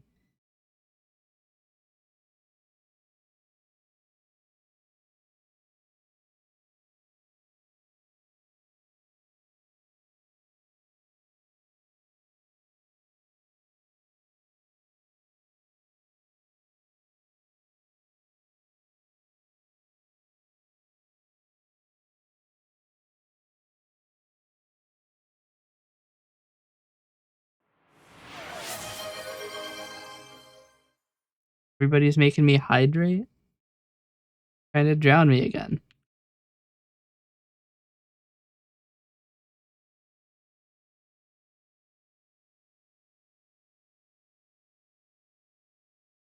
What? I changed this.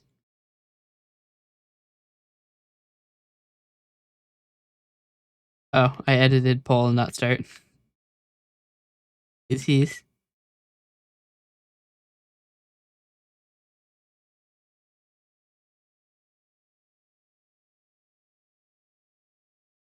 It works now, probably. It works.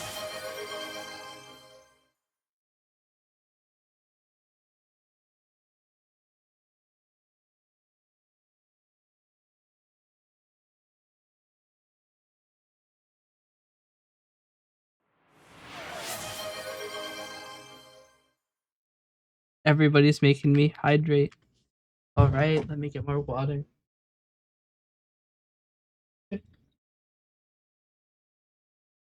Unless he's not actually hydrated, he's drinking Pepsi. I actually ran out of Pepsi. So, no. Drinking water.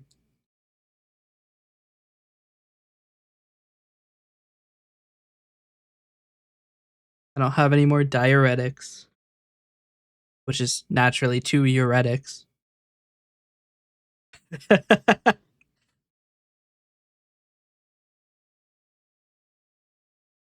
What skill are you guys looking up? Oh yeah, it's not a fuzzy search yet. Wait, is it? Oh, you've. Yeah, no, that'll do it. Pepsi Man. Do do da do do do da.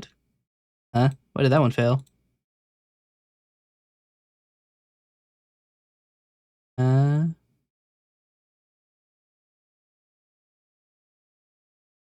it should be.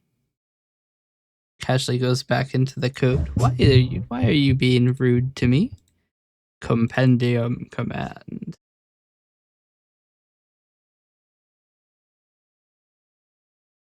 Hmm.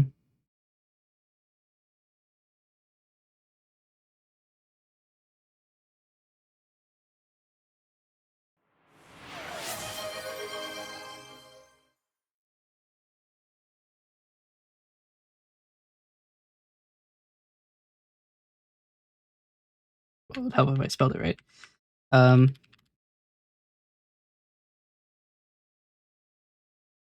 What? Oh. Yeah, no, I got it. The all category that it defaults to does not properly put spaces. Oopsies. Let me go and rebuild that one more time. Oopsies. It turns out when you do it correctly, you do it correctly. Crazy how that works. I've just done it incorrectly. I just uploaded that into the data folder. God damn it. Delete those. Go up one. Try again.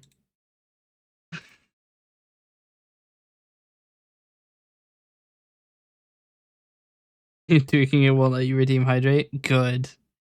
I hate drinking water. Alright, it should work now. Theoretically.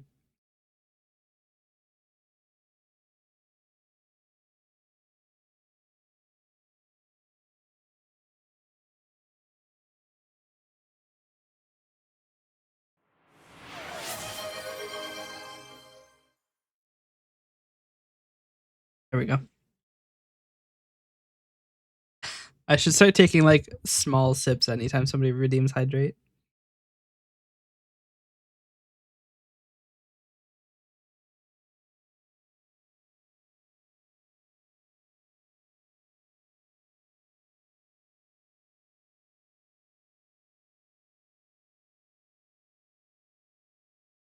Get to chugging.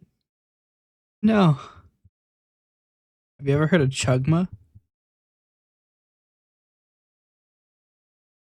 Have you?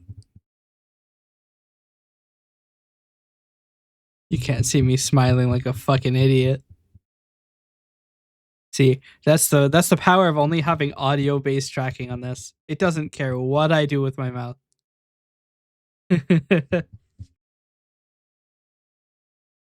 I wonder if that's one of the reasons that people seem to like the Foxwoman model, because it doesn't do mouth tracking with anything other than audio, which is something I cannot do with the other ones. I think it looks a lot better when I speak. The other one's just like off putting. I'm like slightly moving my mouth a little bit, but like I don't have a way to fix that. There's like nothing I can do. Unless I could do it with vBridger, but if I open vBridger, the capture for this fails, so we'll see what happens. I think vBridger is configured to use the microphone, it just doesn't work. Let's see. It is using the microphone, yeah. The TSVB matrix out one.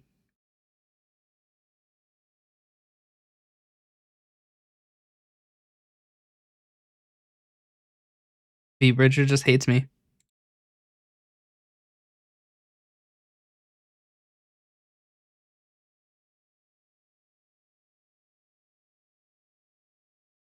Yeah, just let me know.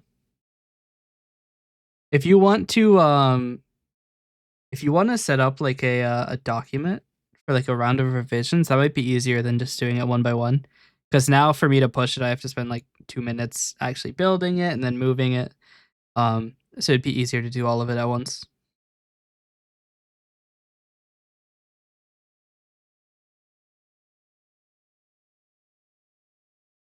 Yeah. And then this is also not the final bot we'll be adding. So like the profile picture will be fixed when we actually release. This is always going to remain in testing, this specific version of it. This is just here so we can try to do things without taking the official one offline and blowing it up. Yeah.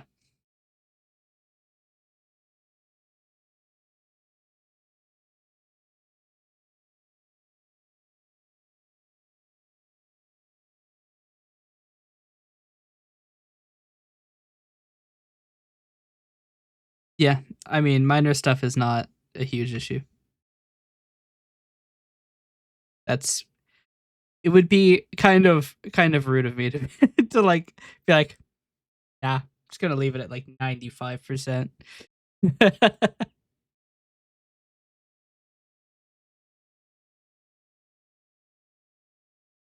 Yep. All right. I'm gonna call that for now done. What else? We have another app. So, why am I so far to the right? Okay. So here's an app for coalescence actually, which is going to be a filter, um, where we track what you say, and if you say something bad, get filtered. Now, the easy part of that is tracking what you're saying. Surprisingly, we actually already have a system for it. By we already have a system for it, I mean I downloaded Vosk and looked into it like a week. But the problem is, how the hell am I going to interrupt the microphone? Because I can't just mute it while you say it, because there's no way I'm going to be able to tell that you said it before you say it. It's going to be around 3 seconds later I get that info. So that's going to be a hard part. Most likely I'm going to have to route the microphone through my app, which isn't a great thing, because if you're not running my app, you have no audio. And necessarily, because I don't have any better way to do it, I have to use application audio capture for that, which means you're going to hear yourself. And I don't like when I have people, I don't like when I hear myself either, so that's going to be a fun time. So that's going to be uh, our hard project. I have been streaming for nearly 8 hours now. Damn. I've been streaming for 8 fucking hours. Maybe my things are done. Hold on. Let's check. Let's check the oven. See if anything's done here. The YouTube uploads are done. Cool. We've uploaded 25 hours of footage to YouTube. They're probably not happy with me. Okay. It was all uploaded.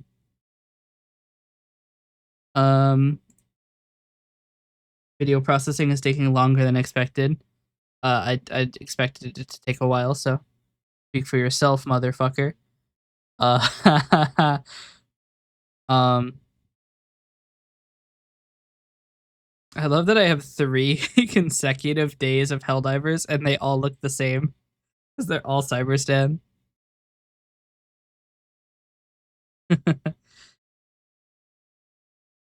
Gotta love Cyberstan. See, the fun thing about doing a stream of commissions is that I don't ever have to feel bad about not making any progress because I'm doing both at once. It's like a life hack or something.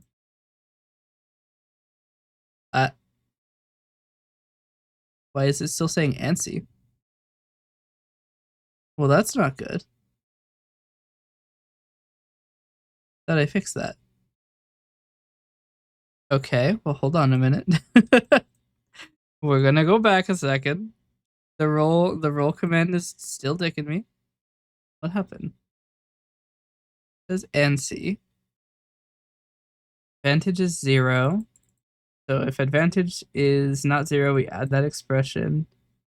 Expand expression. Advantage is less than 0. Nope. So advantage is none. Status is none. So all of these are 0. Is operation critical? Advantage is 0. Then if it's less than 0, then success, otherwise fail. Roll is ANSI.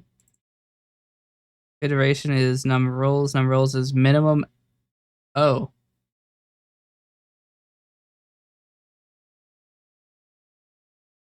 I don't want to talk about it. I don't want to talk about it. You didn't see anything. Shh. Didn't see anything. You got temporarily blinded by a flash of the genius of me solving the problem.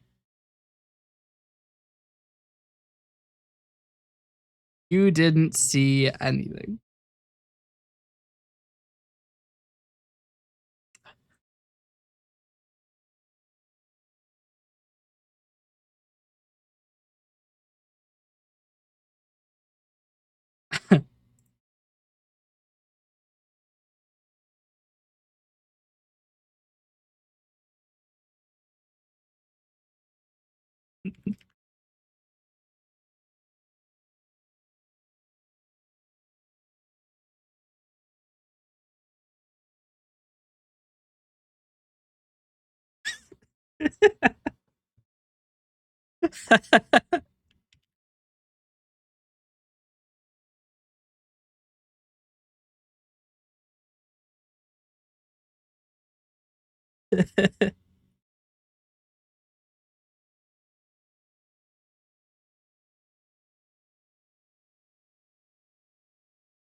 Like I said, temporarily blinded by the flash of genius. All good. All good. I'm just gonna leave that window open, just in case.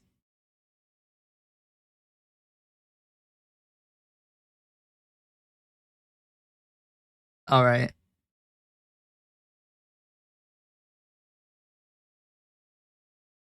The hell else was I doing? Was I v-bundling too? Or was I was just moving files, I think. Yeah, we're down to 1.5 terabytes on stream videos.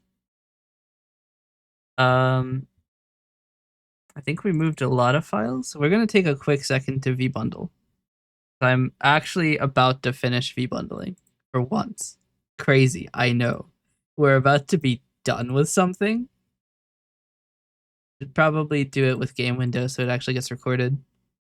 It's 2:01. Welcome to my stream processing PC. These are my uploaded YouTube videos that I haven't actually put live. I don't remember why I didn't. I think I just got tired and didn't want to keep doing it. Oh no, it looks like I had to do the 19th and it took a long time to upload or something. I don't fucking remember. I could literally just put this live right now. How far? We're back like 2 weeks on VODs. Most of them are actually uploaded. Could just upload them now. It would let me open it in another tab. 68S is that's not right because that's the link to that video. It's supposed to be this video.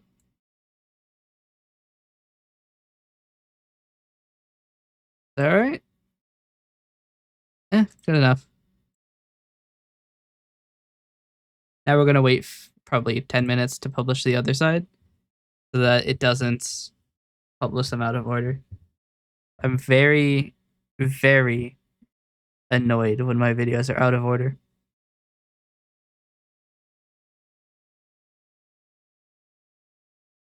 Oh wow, you were not kidding. That only took a couple minutes.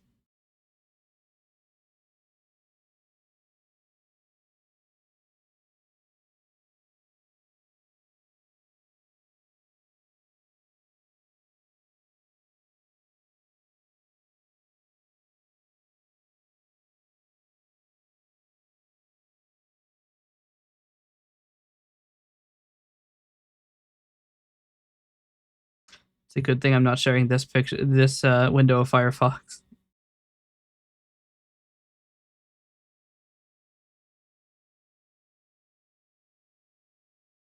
Mm, I got distracted. Sorry. Your Google account is trying to dox you.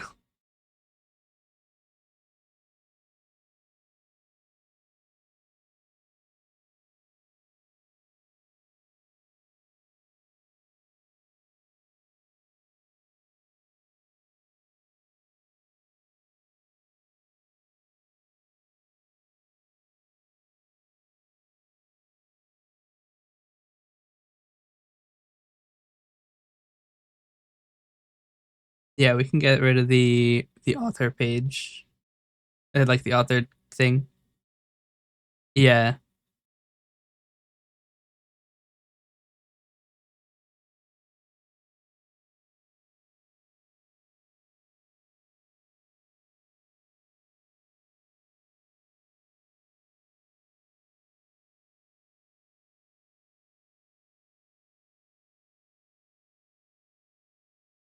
So for the window thing, it is a little bit um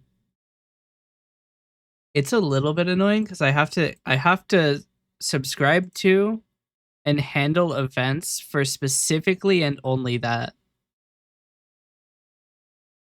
So I have to like make an entire thing that subscribes to the interaction received event and then like I have to make that model. I mean, it's possible. Um I probably wouldn't call it a minor change. I mean, I don't really care that much if you want to make a major change. Um, it's just gonna be a little annoying. It's part of the reason I didn't want to do it. Um, the little icon, I just have to get it as a PNG and upload it somewhere.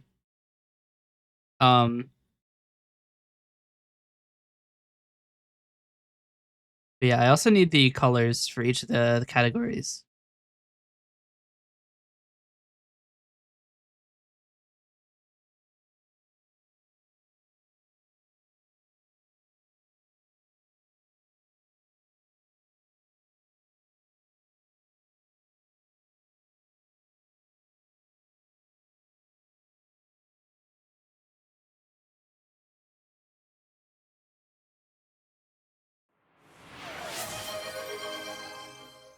Oh dear.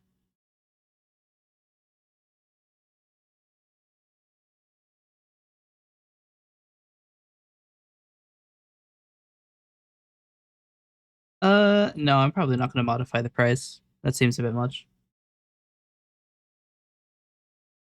Let's last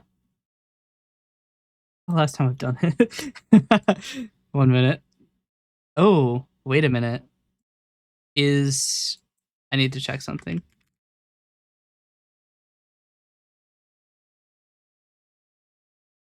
We may have issues. It may not be possible on Discord.net 318. I might have to use 319, and 319 drops a shit ton of the support for the frameworks I use. 1 moment.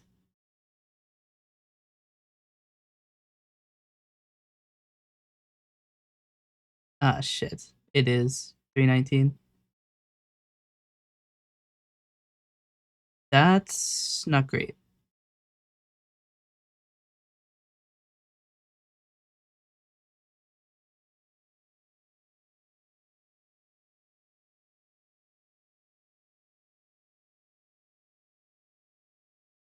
Yeah, okay. I mean, realistically, it's something I should probably do anyway. Um, that sucks. They dropped support, so all of my libraries are net standard 2.1, so that I don't have to worry about, because like that's like the everything can use this library framework. Um, but they dropped support for net standard 2.1, so I have to update everything to net 10. Um, which I mean, it probably won't actually have any differences in terms of the actual code. I mean, I could just goodbye net standard 2.1, commit all repos. I'm gonna need to open this and actually commit all of them in Visual Studio Code really quick, because Visual Studio will only open 25 repositories, and I have more than 25. I have 40.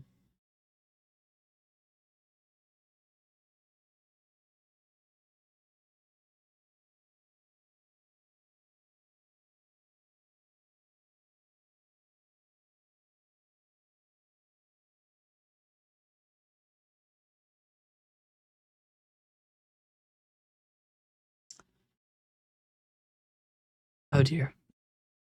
Okay, slightly more issues. The remote no longer exists, and I can't. No, I can. I can do this. I think. Hopefully. um, need to do find in files.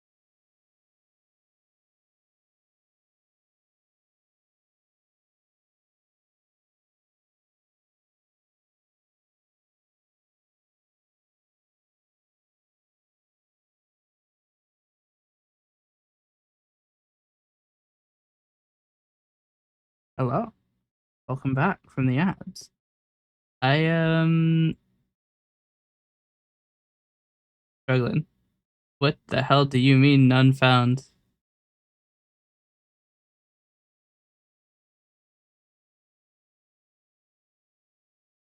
I actually need to search these. I do intend on replacing these. Shit.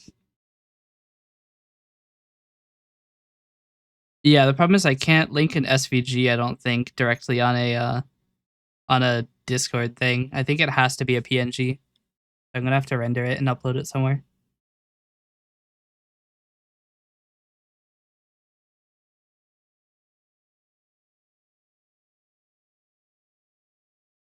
Okay. This doesn't include my Git repository.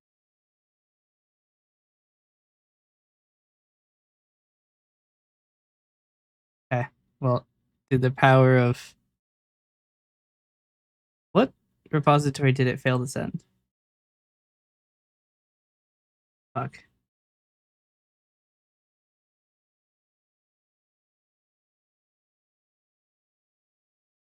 So, um,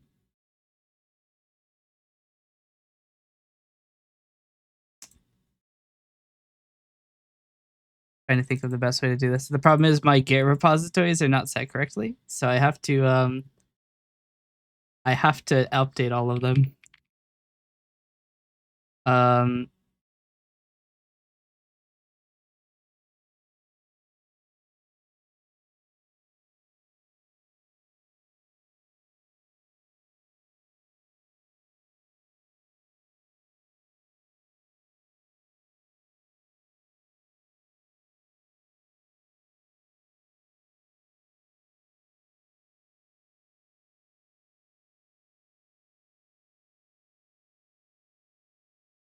Actually gonna write echo so I don't end up blowing this up. Shit, it's quoted. That's a problem. I need it to not be quoted. It's not supposed to be quoted. Fuck.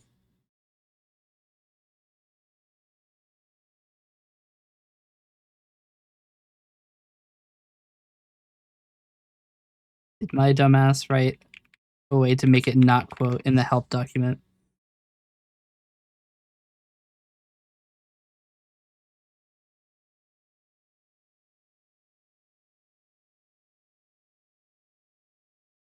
Oh, fuck you. I didn't. Okay.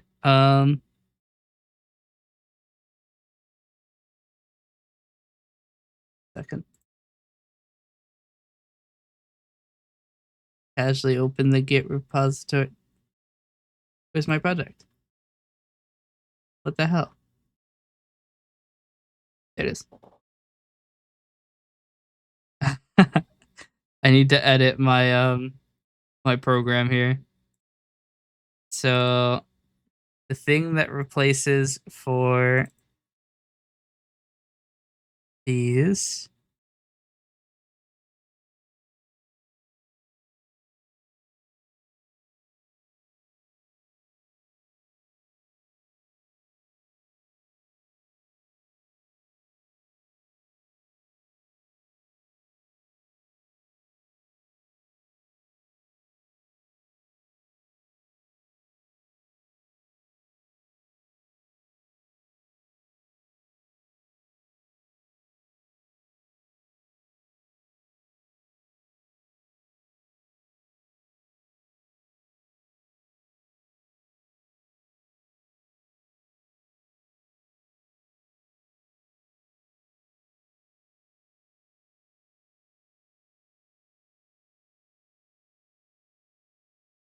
okay.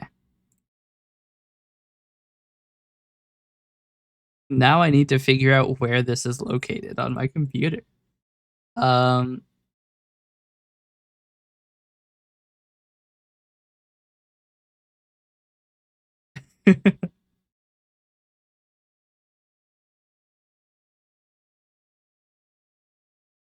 Sick. I am so administrative right now. You have no idea. Windows.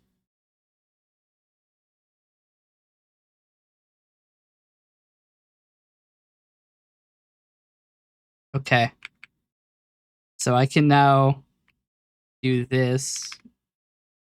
We'll do it. It still has quotes.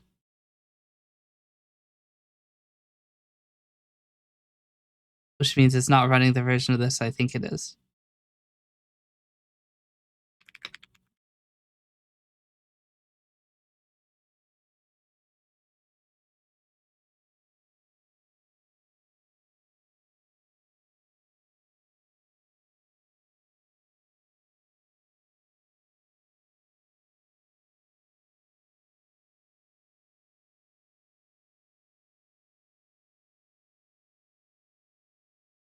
Um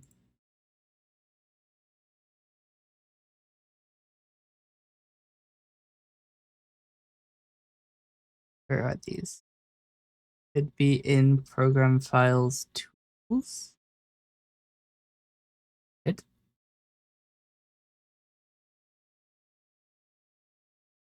hmm?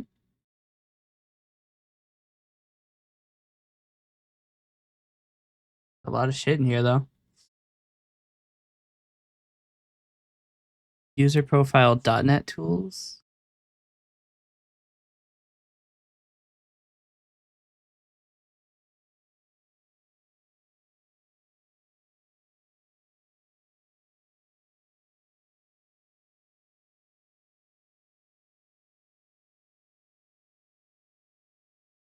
Not here.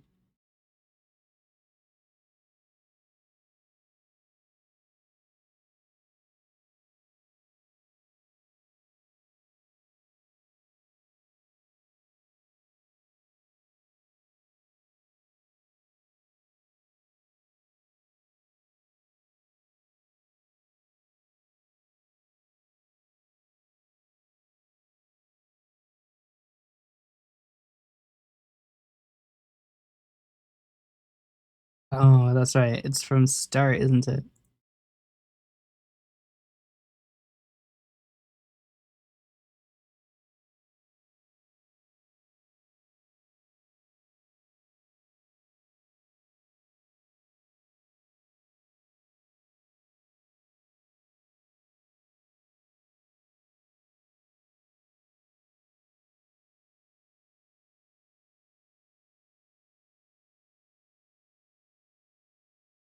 The shade of his shit again. 1 second.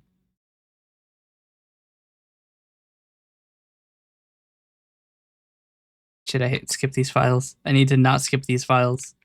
In fact, I need only not to skip these files.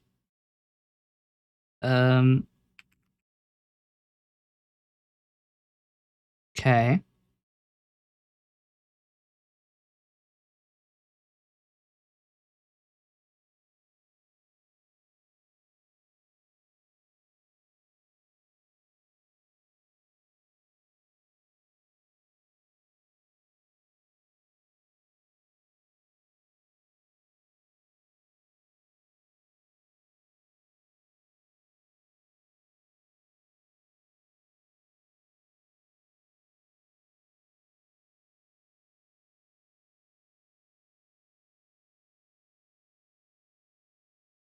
Shit.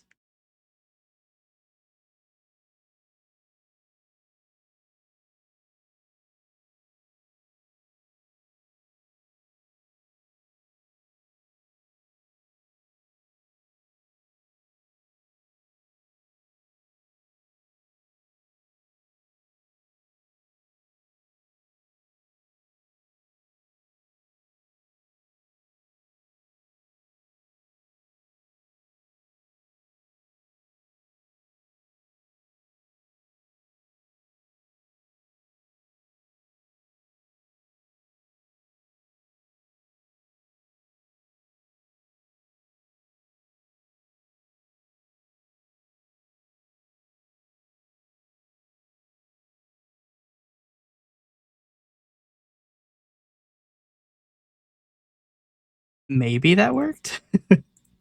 I have no idea.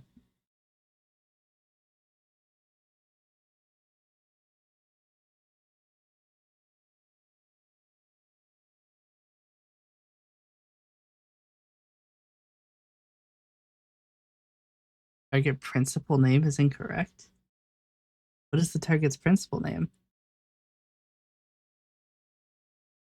That's what it's supposed to be.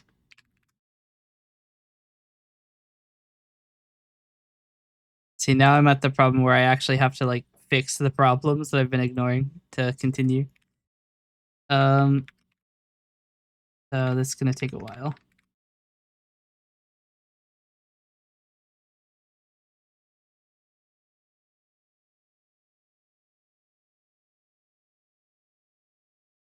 That literally is the principal name. Fuck you.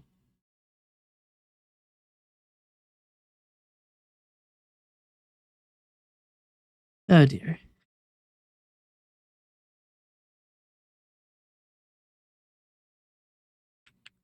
New plan. When in doubt, turn off SSL. Git config http.ssl verify false.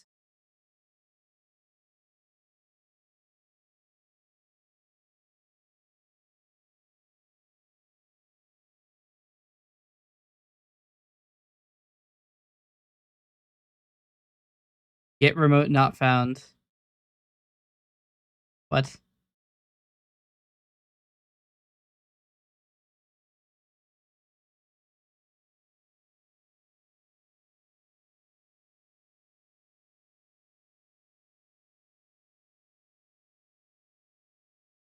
Oh, you know what it might be? I think I know what it is.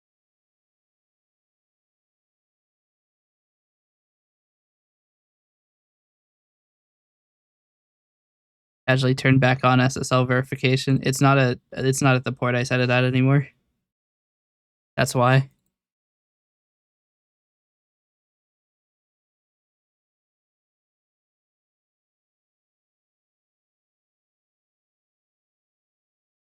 What? Still says it's not here?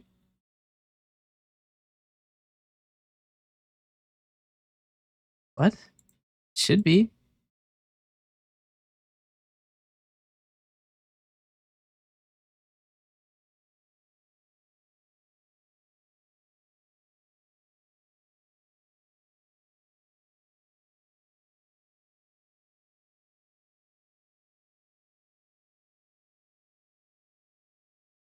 Okay. This specific one then.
All right. Theoretically, this is up to date now.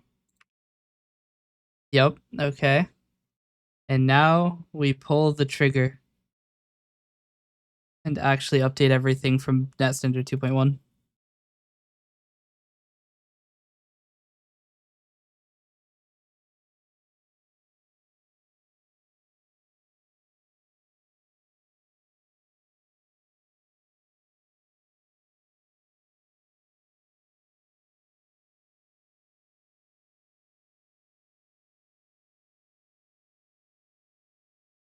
Have I done the stupid?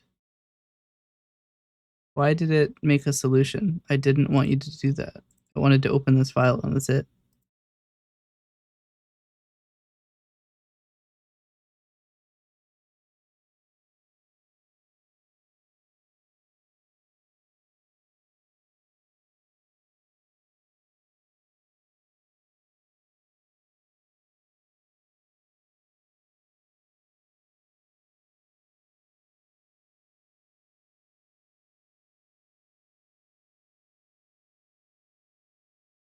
.NET 11 is already out.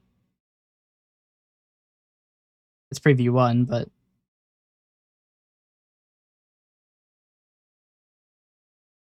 scheduled for November 26th. Okay, we're going to use 10. All right. So now everything in bot is now net 10. And we have to build and make sure that it didn't break literally everything because there's a decent chance.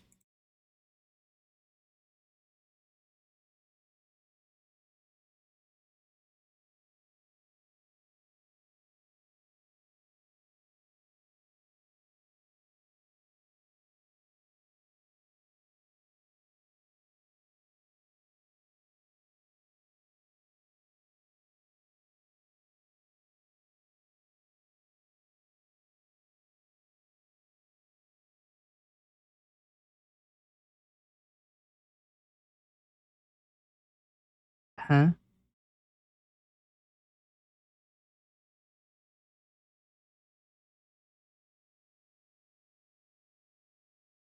Joke's on them. If I just unload the test project, it works. Okay. Now, since we've updated to net 10,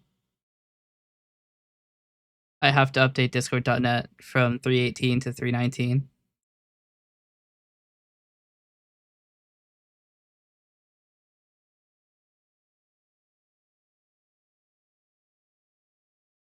Why do I have one in the consolidation feed? Everything should be running the same version. Otherwise, it'll fail horrifically.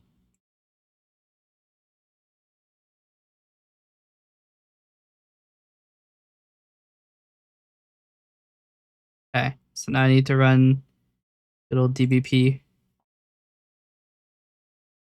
Set this to 4. I think we set all this up today. So if I didn't, I'm going to look like an idiot.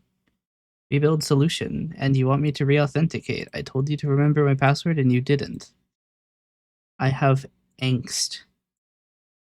Angst about that.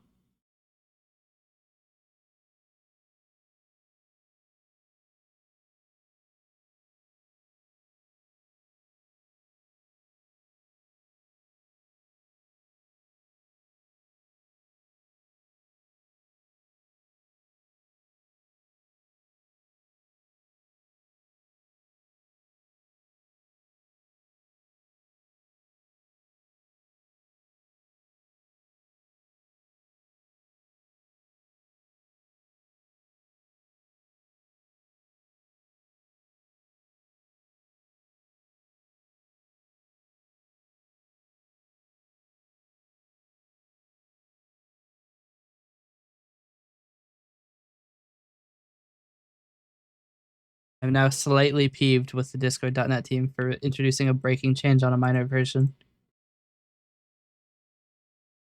Wastes a lot of time on my end, unfortunately.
I have been sitting here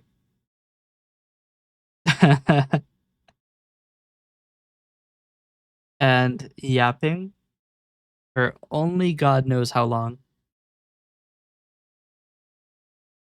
And my microphone has been muted. I don't know how long I've been muted.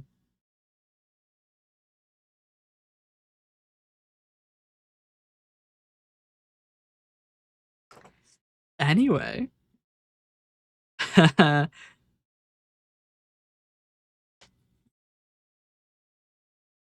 So right now, maybe 15 minutes. Okay, that I can live with. I can live with that. That's not that bad. It's not like 3 hours. It very well could have been, and I would have been sad. This is part of the reason I record everything separately, because I'm an idiot and I will forget to show it.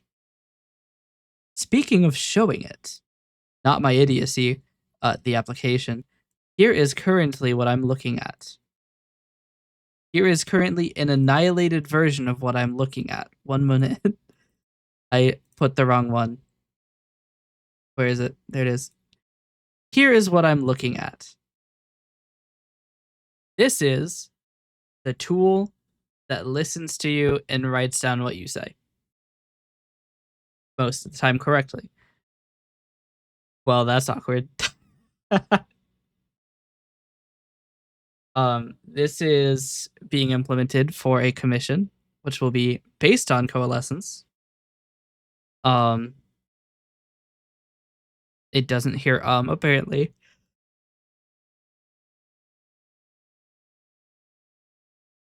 This will transcribe what you say, and this specific version of it is set up to be, or is going to be, a tool that will mute your microphone and play a funny sound if you get a little bit spicy with the language. In retrospect, I probably should have asked for specific terms they want to blast, because I don't know what they're going for.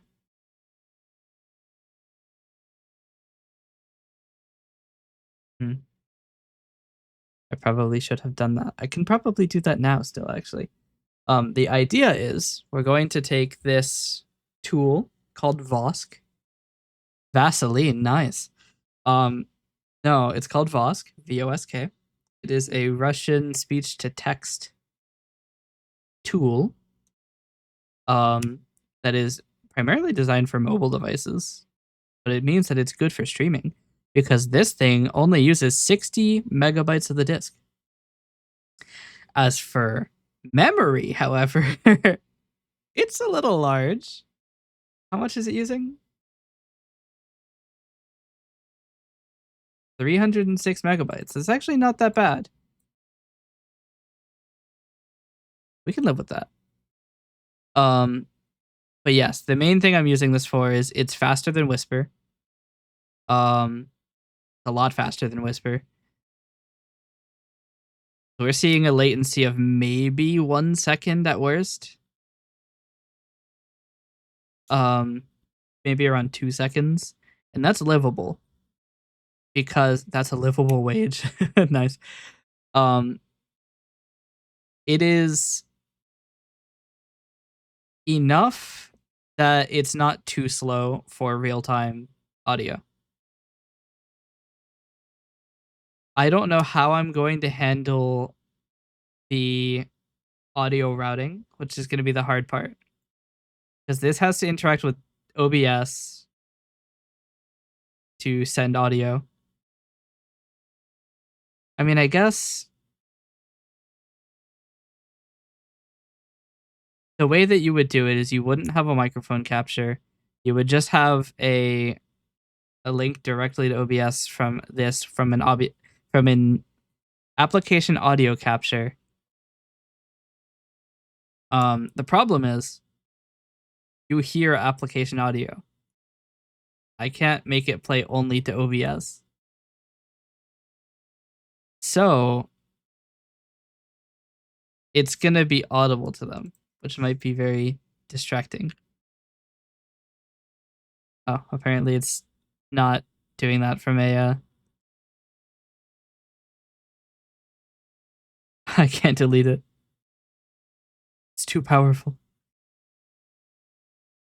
I'm about to run out of space for it to show me the things. There's actually not anything that prevents it from just keep going forever. So you could theoretically run out of not disk space, memory space. Uh, what happens when we run out of space? It scrolls down, but it keeps scrolling up every time because it rewrites the entire text box. So that's essentially what we're looking at. Um, but yes, the idea is that if you say fuck and you're streaming on YouTube, you can write fuck in a list of words that it'll blast, and then it'll play Squidward screaming or something, and that way you don't have to worry about it. It is generally a good tool to have, actually. Um, and we're Coalescence slightly less janky with Twitch. Janky? Janky with Twitch. Um, it doesn't know the word janky. To be fair, this is the lowest size model by far, and it doesn't have as much in the vocabulary. Although most of the time, it doesn't really matter. Either way, um, once Coalescence is less janky on the Twitch front, I can actually release it.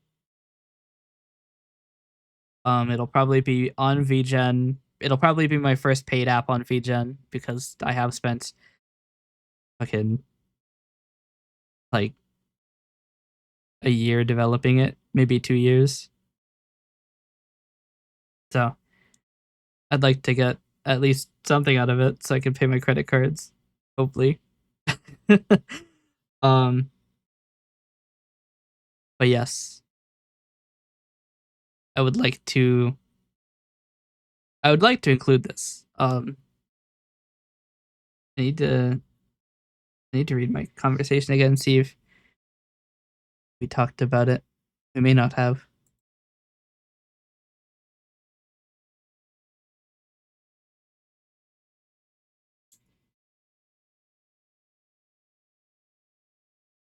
Casually checks. Um,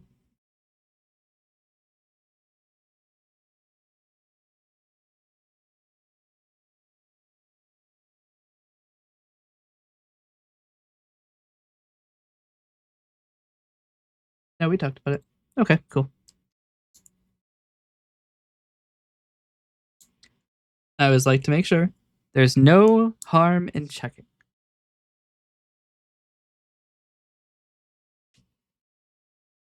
But yes, definitely one of the things I need to do is make the UI better. I might call it today because I've been on for 9.5 hours.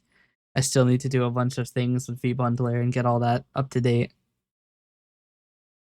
Um, I have no idea what happened on the 15th. All of the VODs have no length information, which is a bad sign. Means that they probably failed at some point, which is going to be bad because it means that encoding is going to be slow. We'll find out. But yes, we are on the 15th for vBundler.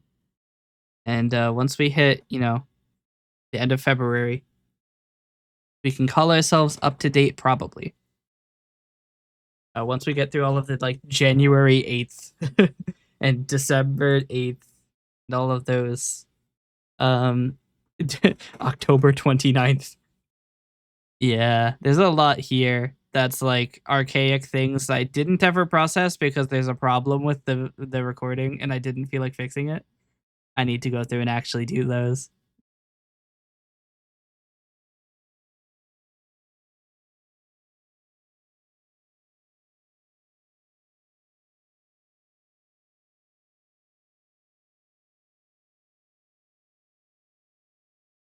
Yeah, I have no idea what happened this one. This one has 3 different game recordings, 2 model recordings, 2 music recordings, 2 time recordings.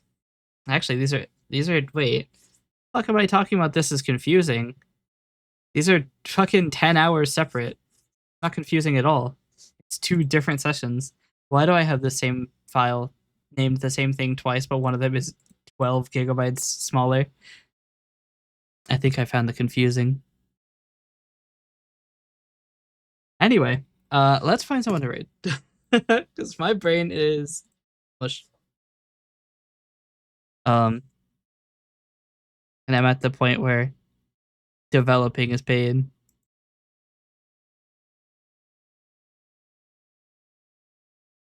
I would raid uh this person a little bit more. I want to quickly check that on chat. Yeah, I would raid Mint more, but I always feel weird about um redirecting to someone who speaks a different language for their stream.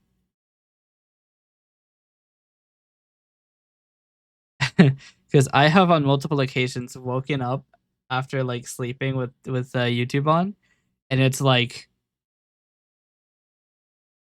I don't even know what the language is, and I'm like, um, where am I? So we're gonna go do our favorite activity, which is random raid by tag. Um, this person has an absolutely amazing be right back screen.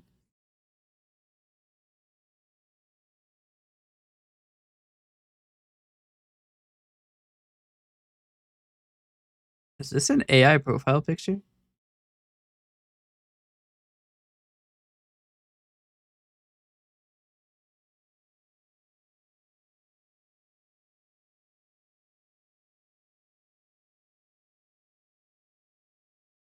Nope, not open link.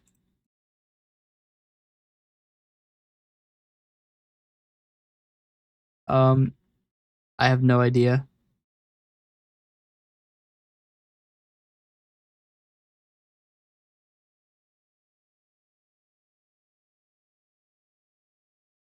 They're crazy chill. They allow self promo. That is crazy chill. This person's playing FNAF. It would be so funny for everybody who's asleep from the raids. We send them into FNAF. That that would be mean. But I'm a mean person. So like we could do that. Why are you opening the doors? Not like power. They're just like opening a wooden door. Also, the wooden door is not going to protect you from Foxy. This guy's fucked.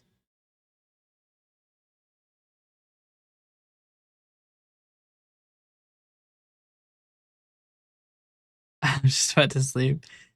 Yeah, we won't send everybody to FNAF. No fun. Haven't I rated this person before? Why are they not in my follow list? Or did I raid them and nope, they were followers only chat. I've looked at them before, but I bounced because of the followers only chat. That's rough. Unfortunately, you will still be bounced for the followers only chat. Be right back napping. Why are you streaming then?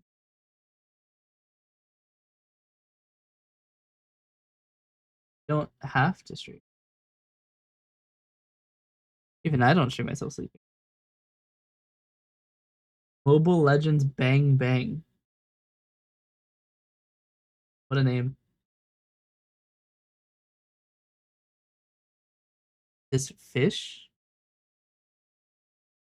VTuber?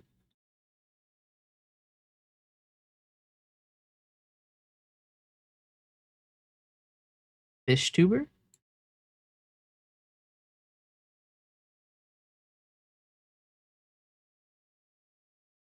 Holy shit, the stream is performing so poorly. I don't think it's them, I think it's me. Wait. Okay. We haven't crashed yet. Okay, chat. I think we have our target. I don't typically target people who are streaming with other people, but they haven't gotten the other person in the chat yet. So I think it's good. that's my rationale. Everybody, thank you for watching. I hope you enjoyed. I hope you have a great day. This is a random raid by tag, which means I do not know this person. I literally just saw fish and was like, that sounds kind of interesting. So we're raiding them. Any notes from me? I don't have much in the way of updates. I'm just trying to get everything ready. Um, yeah, I got nothing.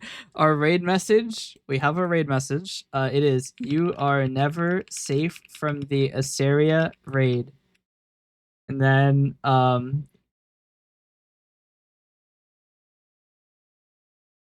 there. You guys think that one day I'm gonna end up starting with VTuber beef on accident with that? They're gonna be like, what the hell? Uh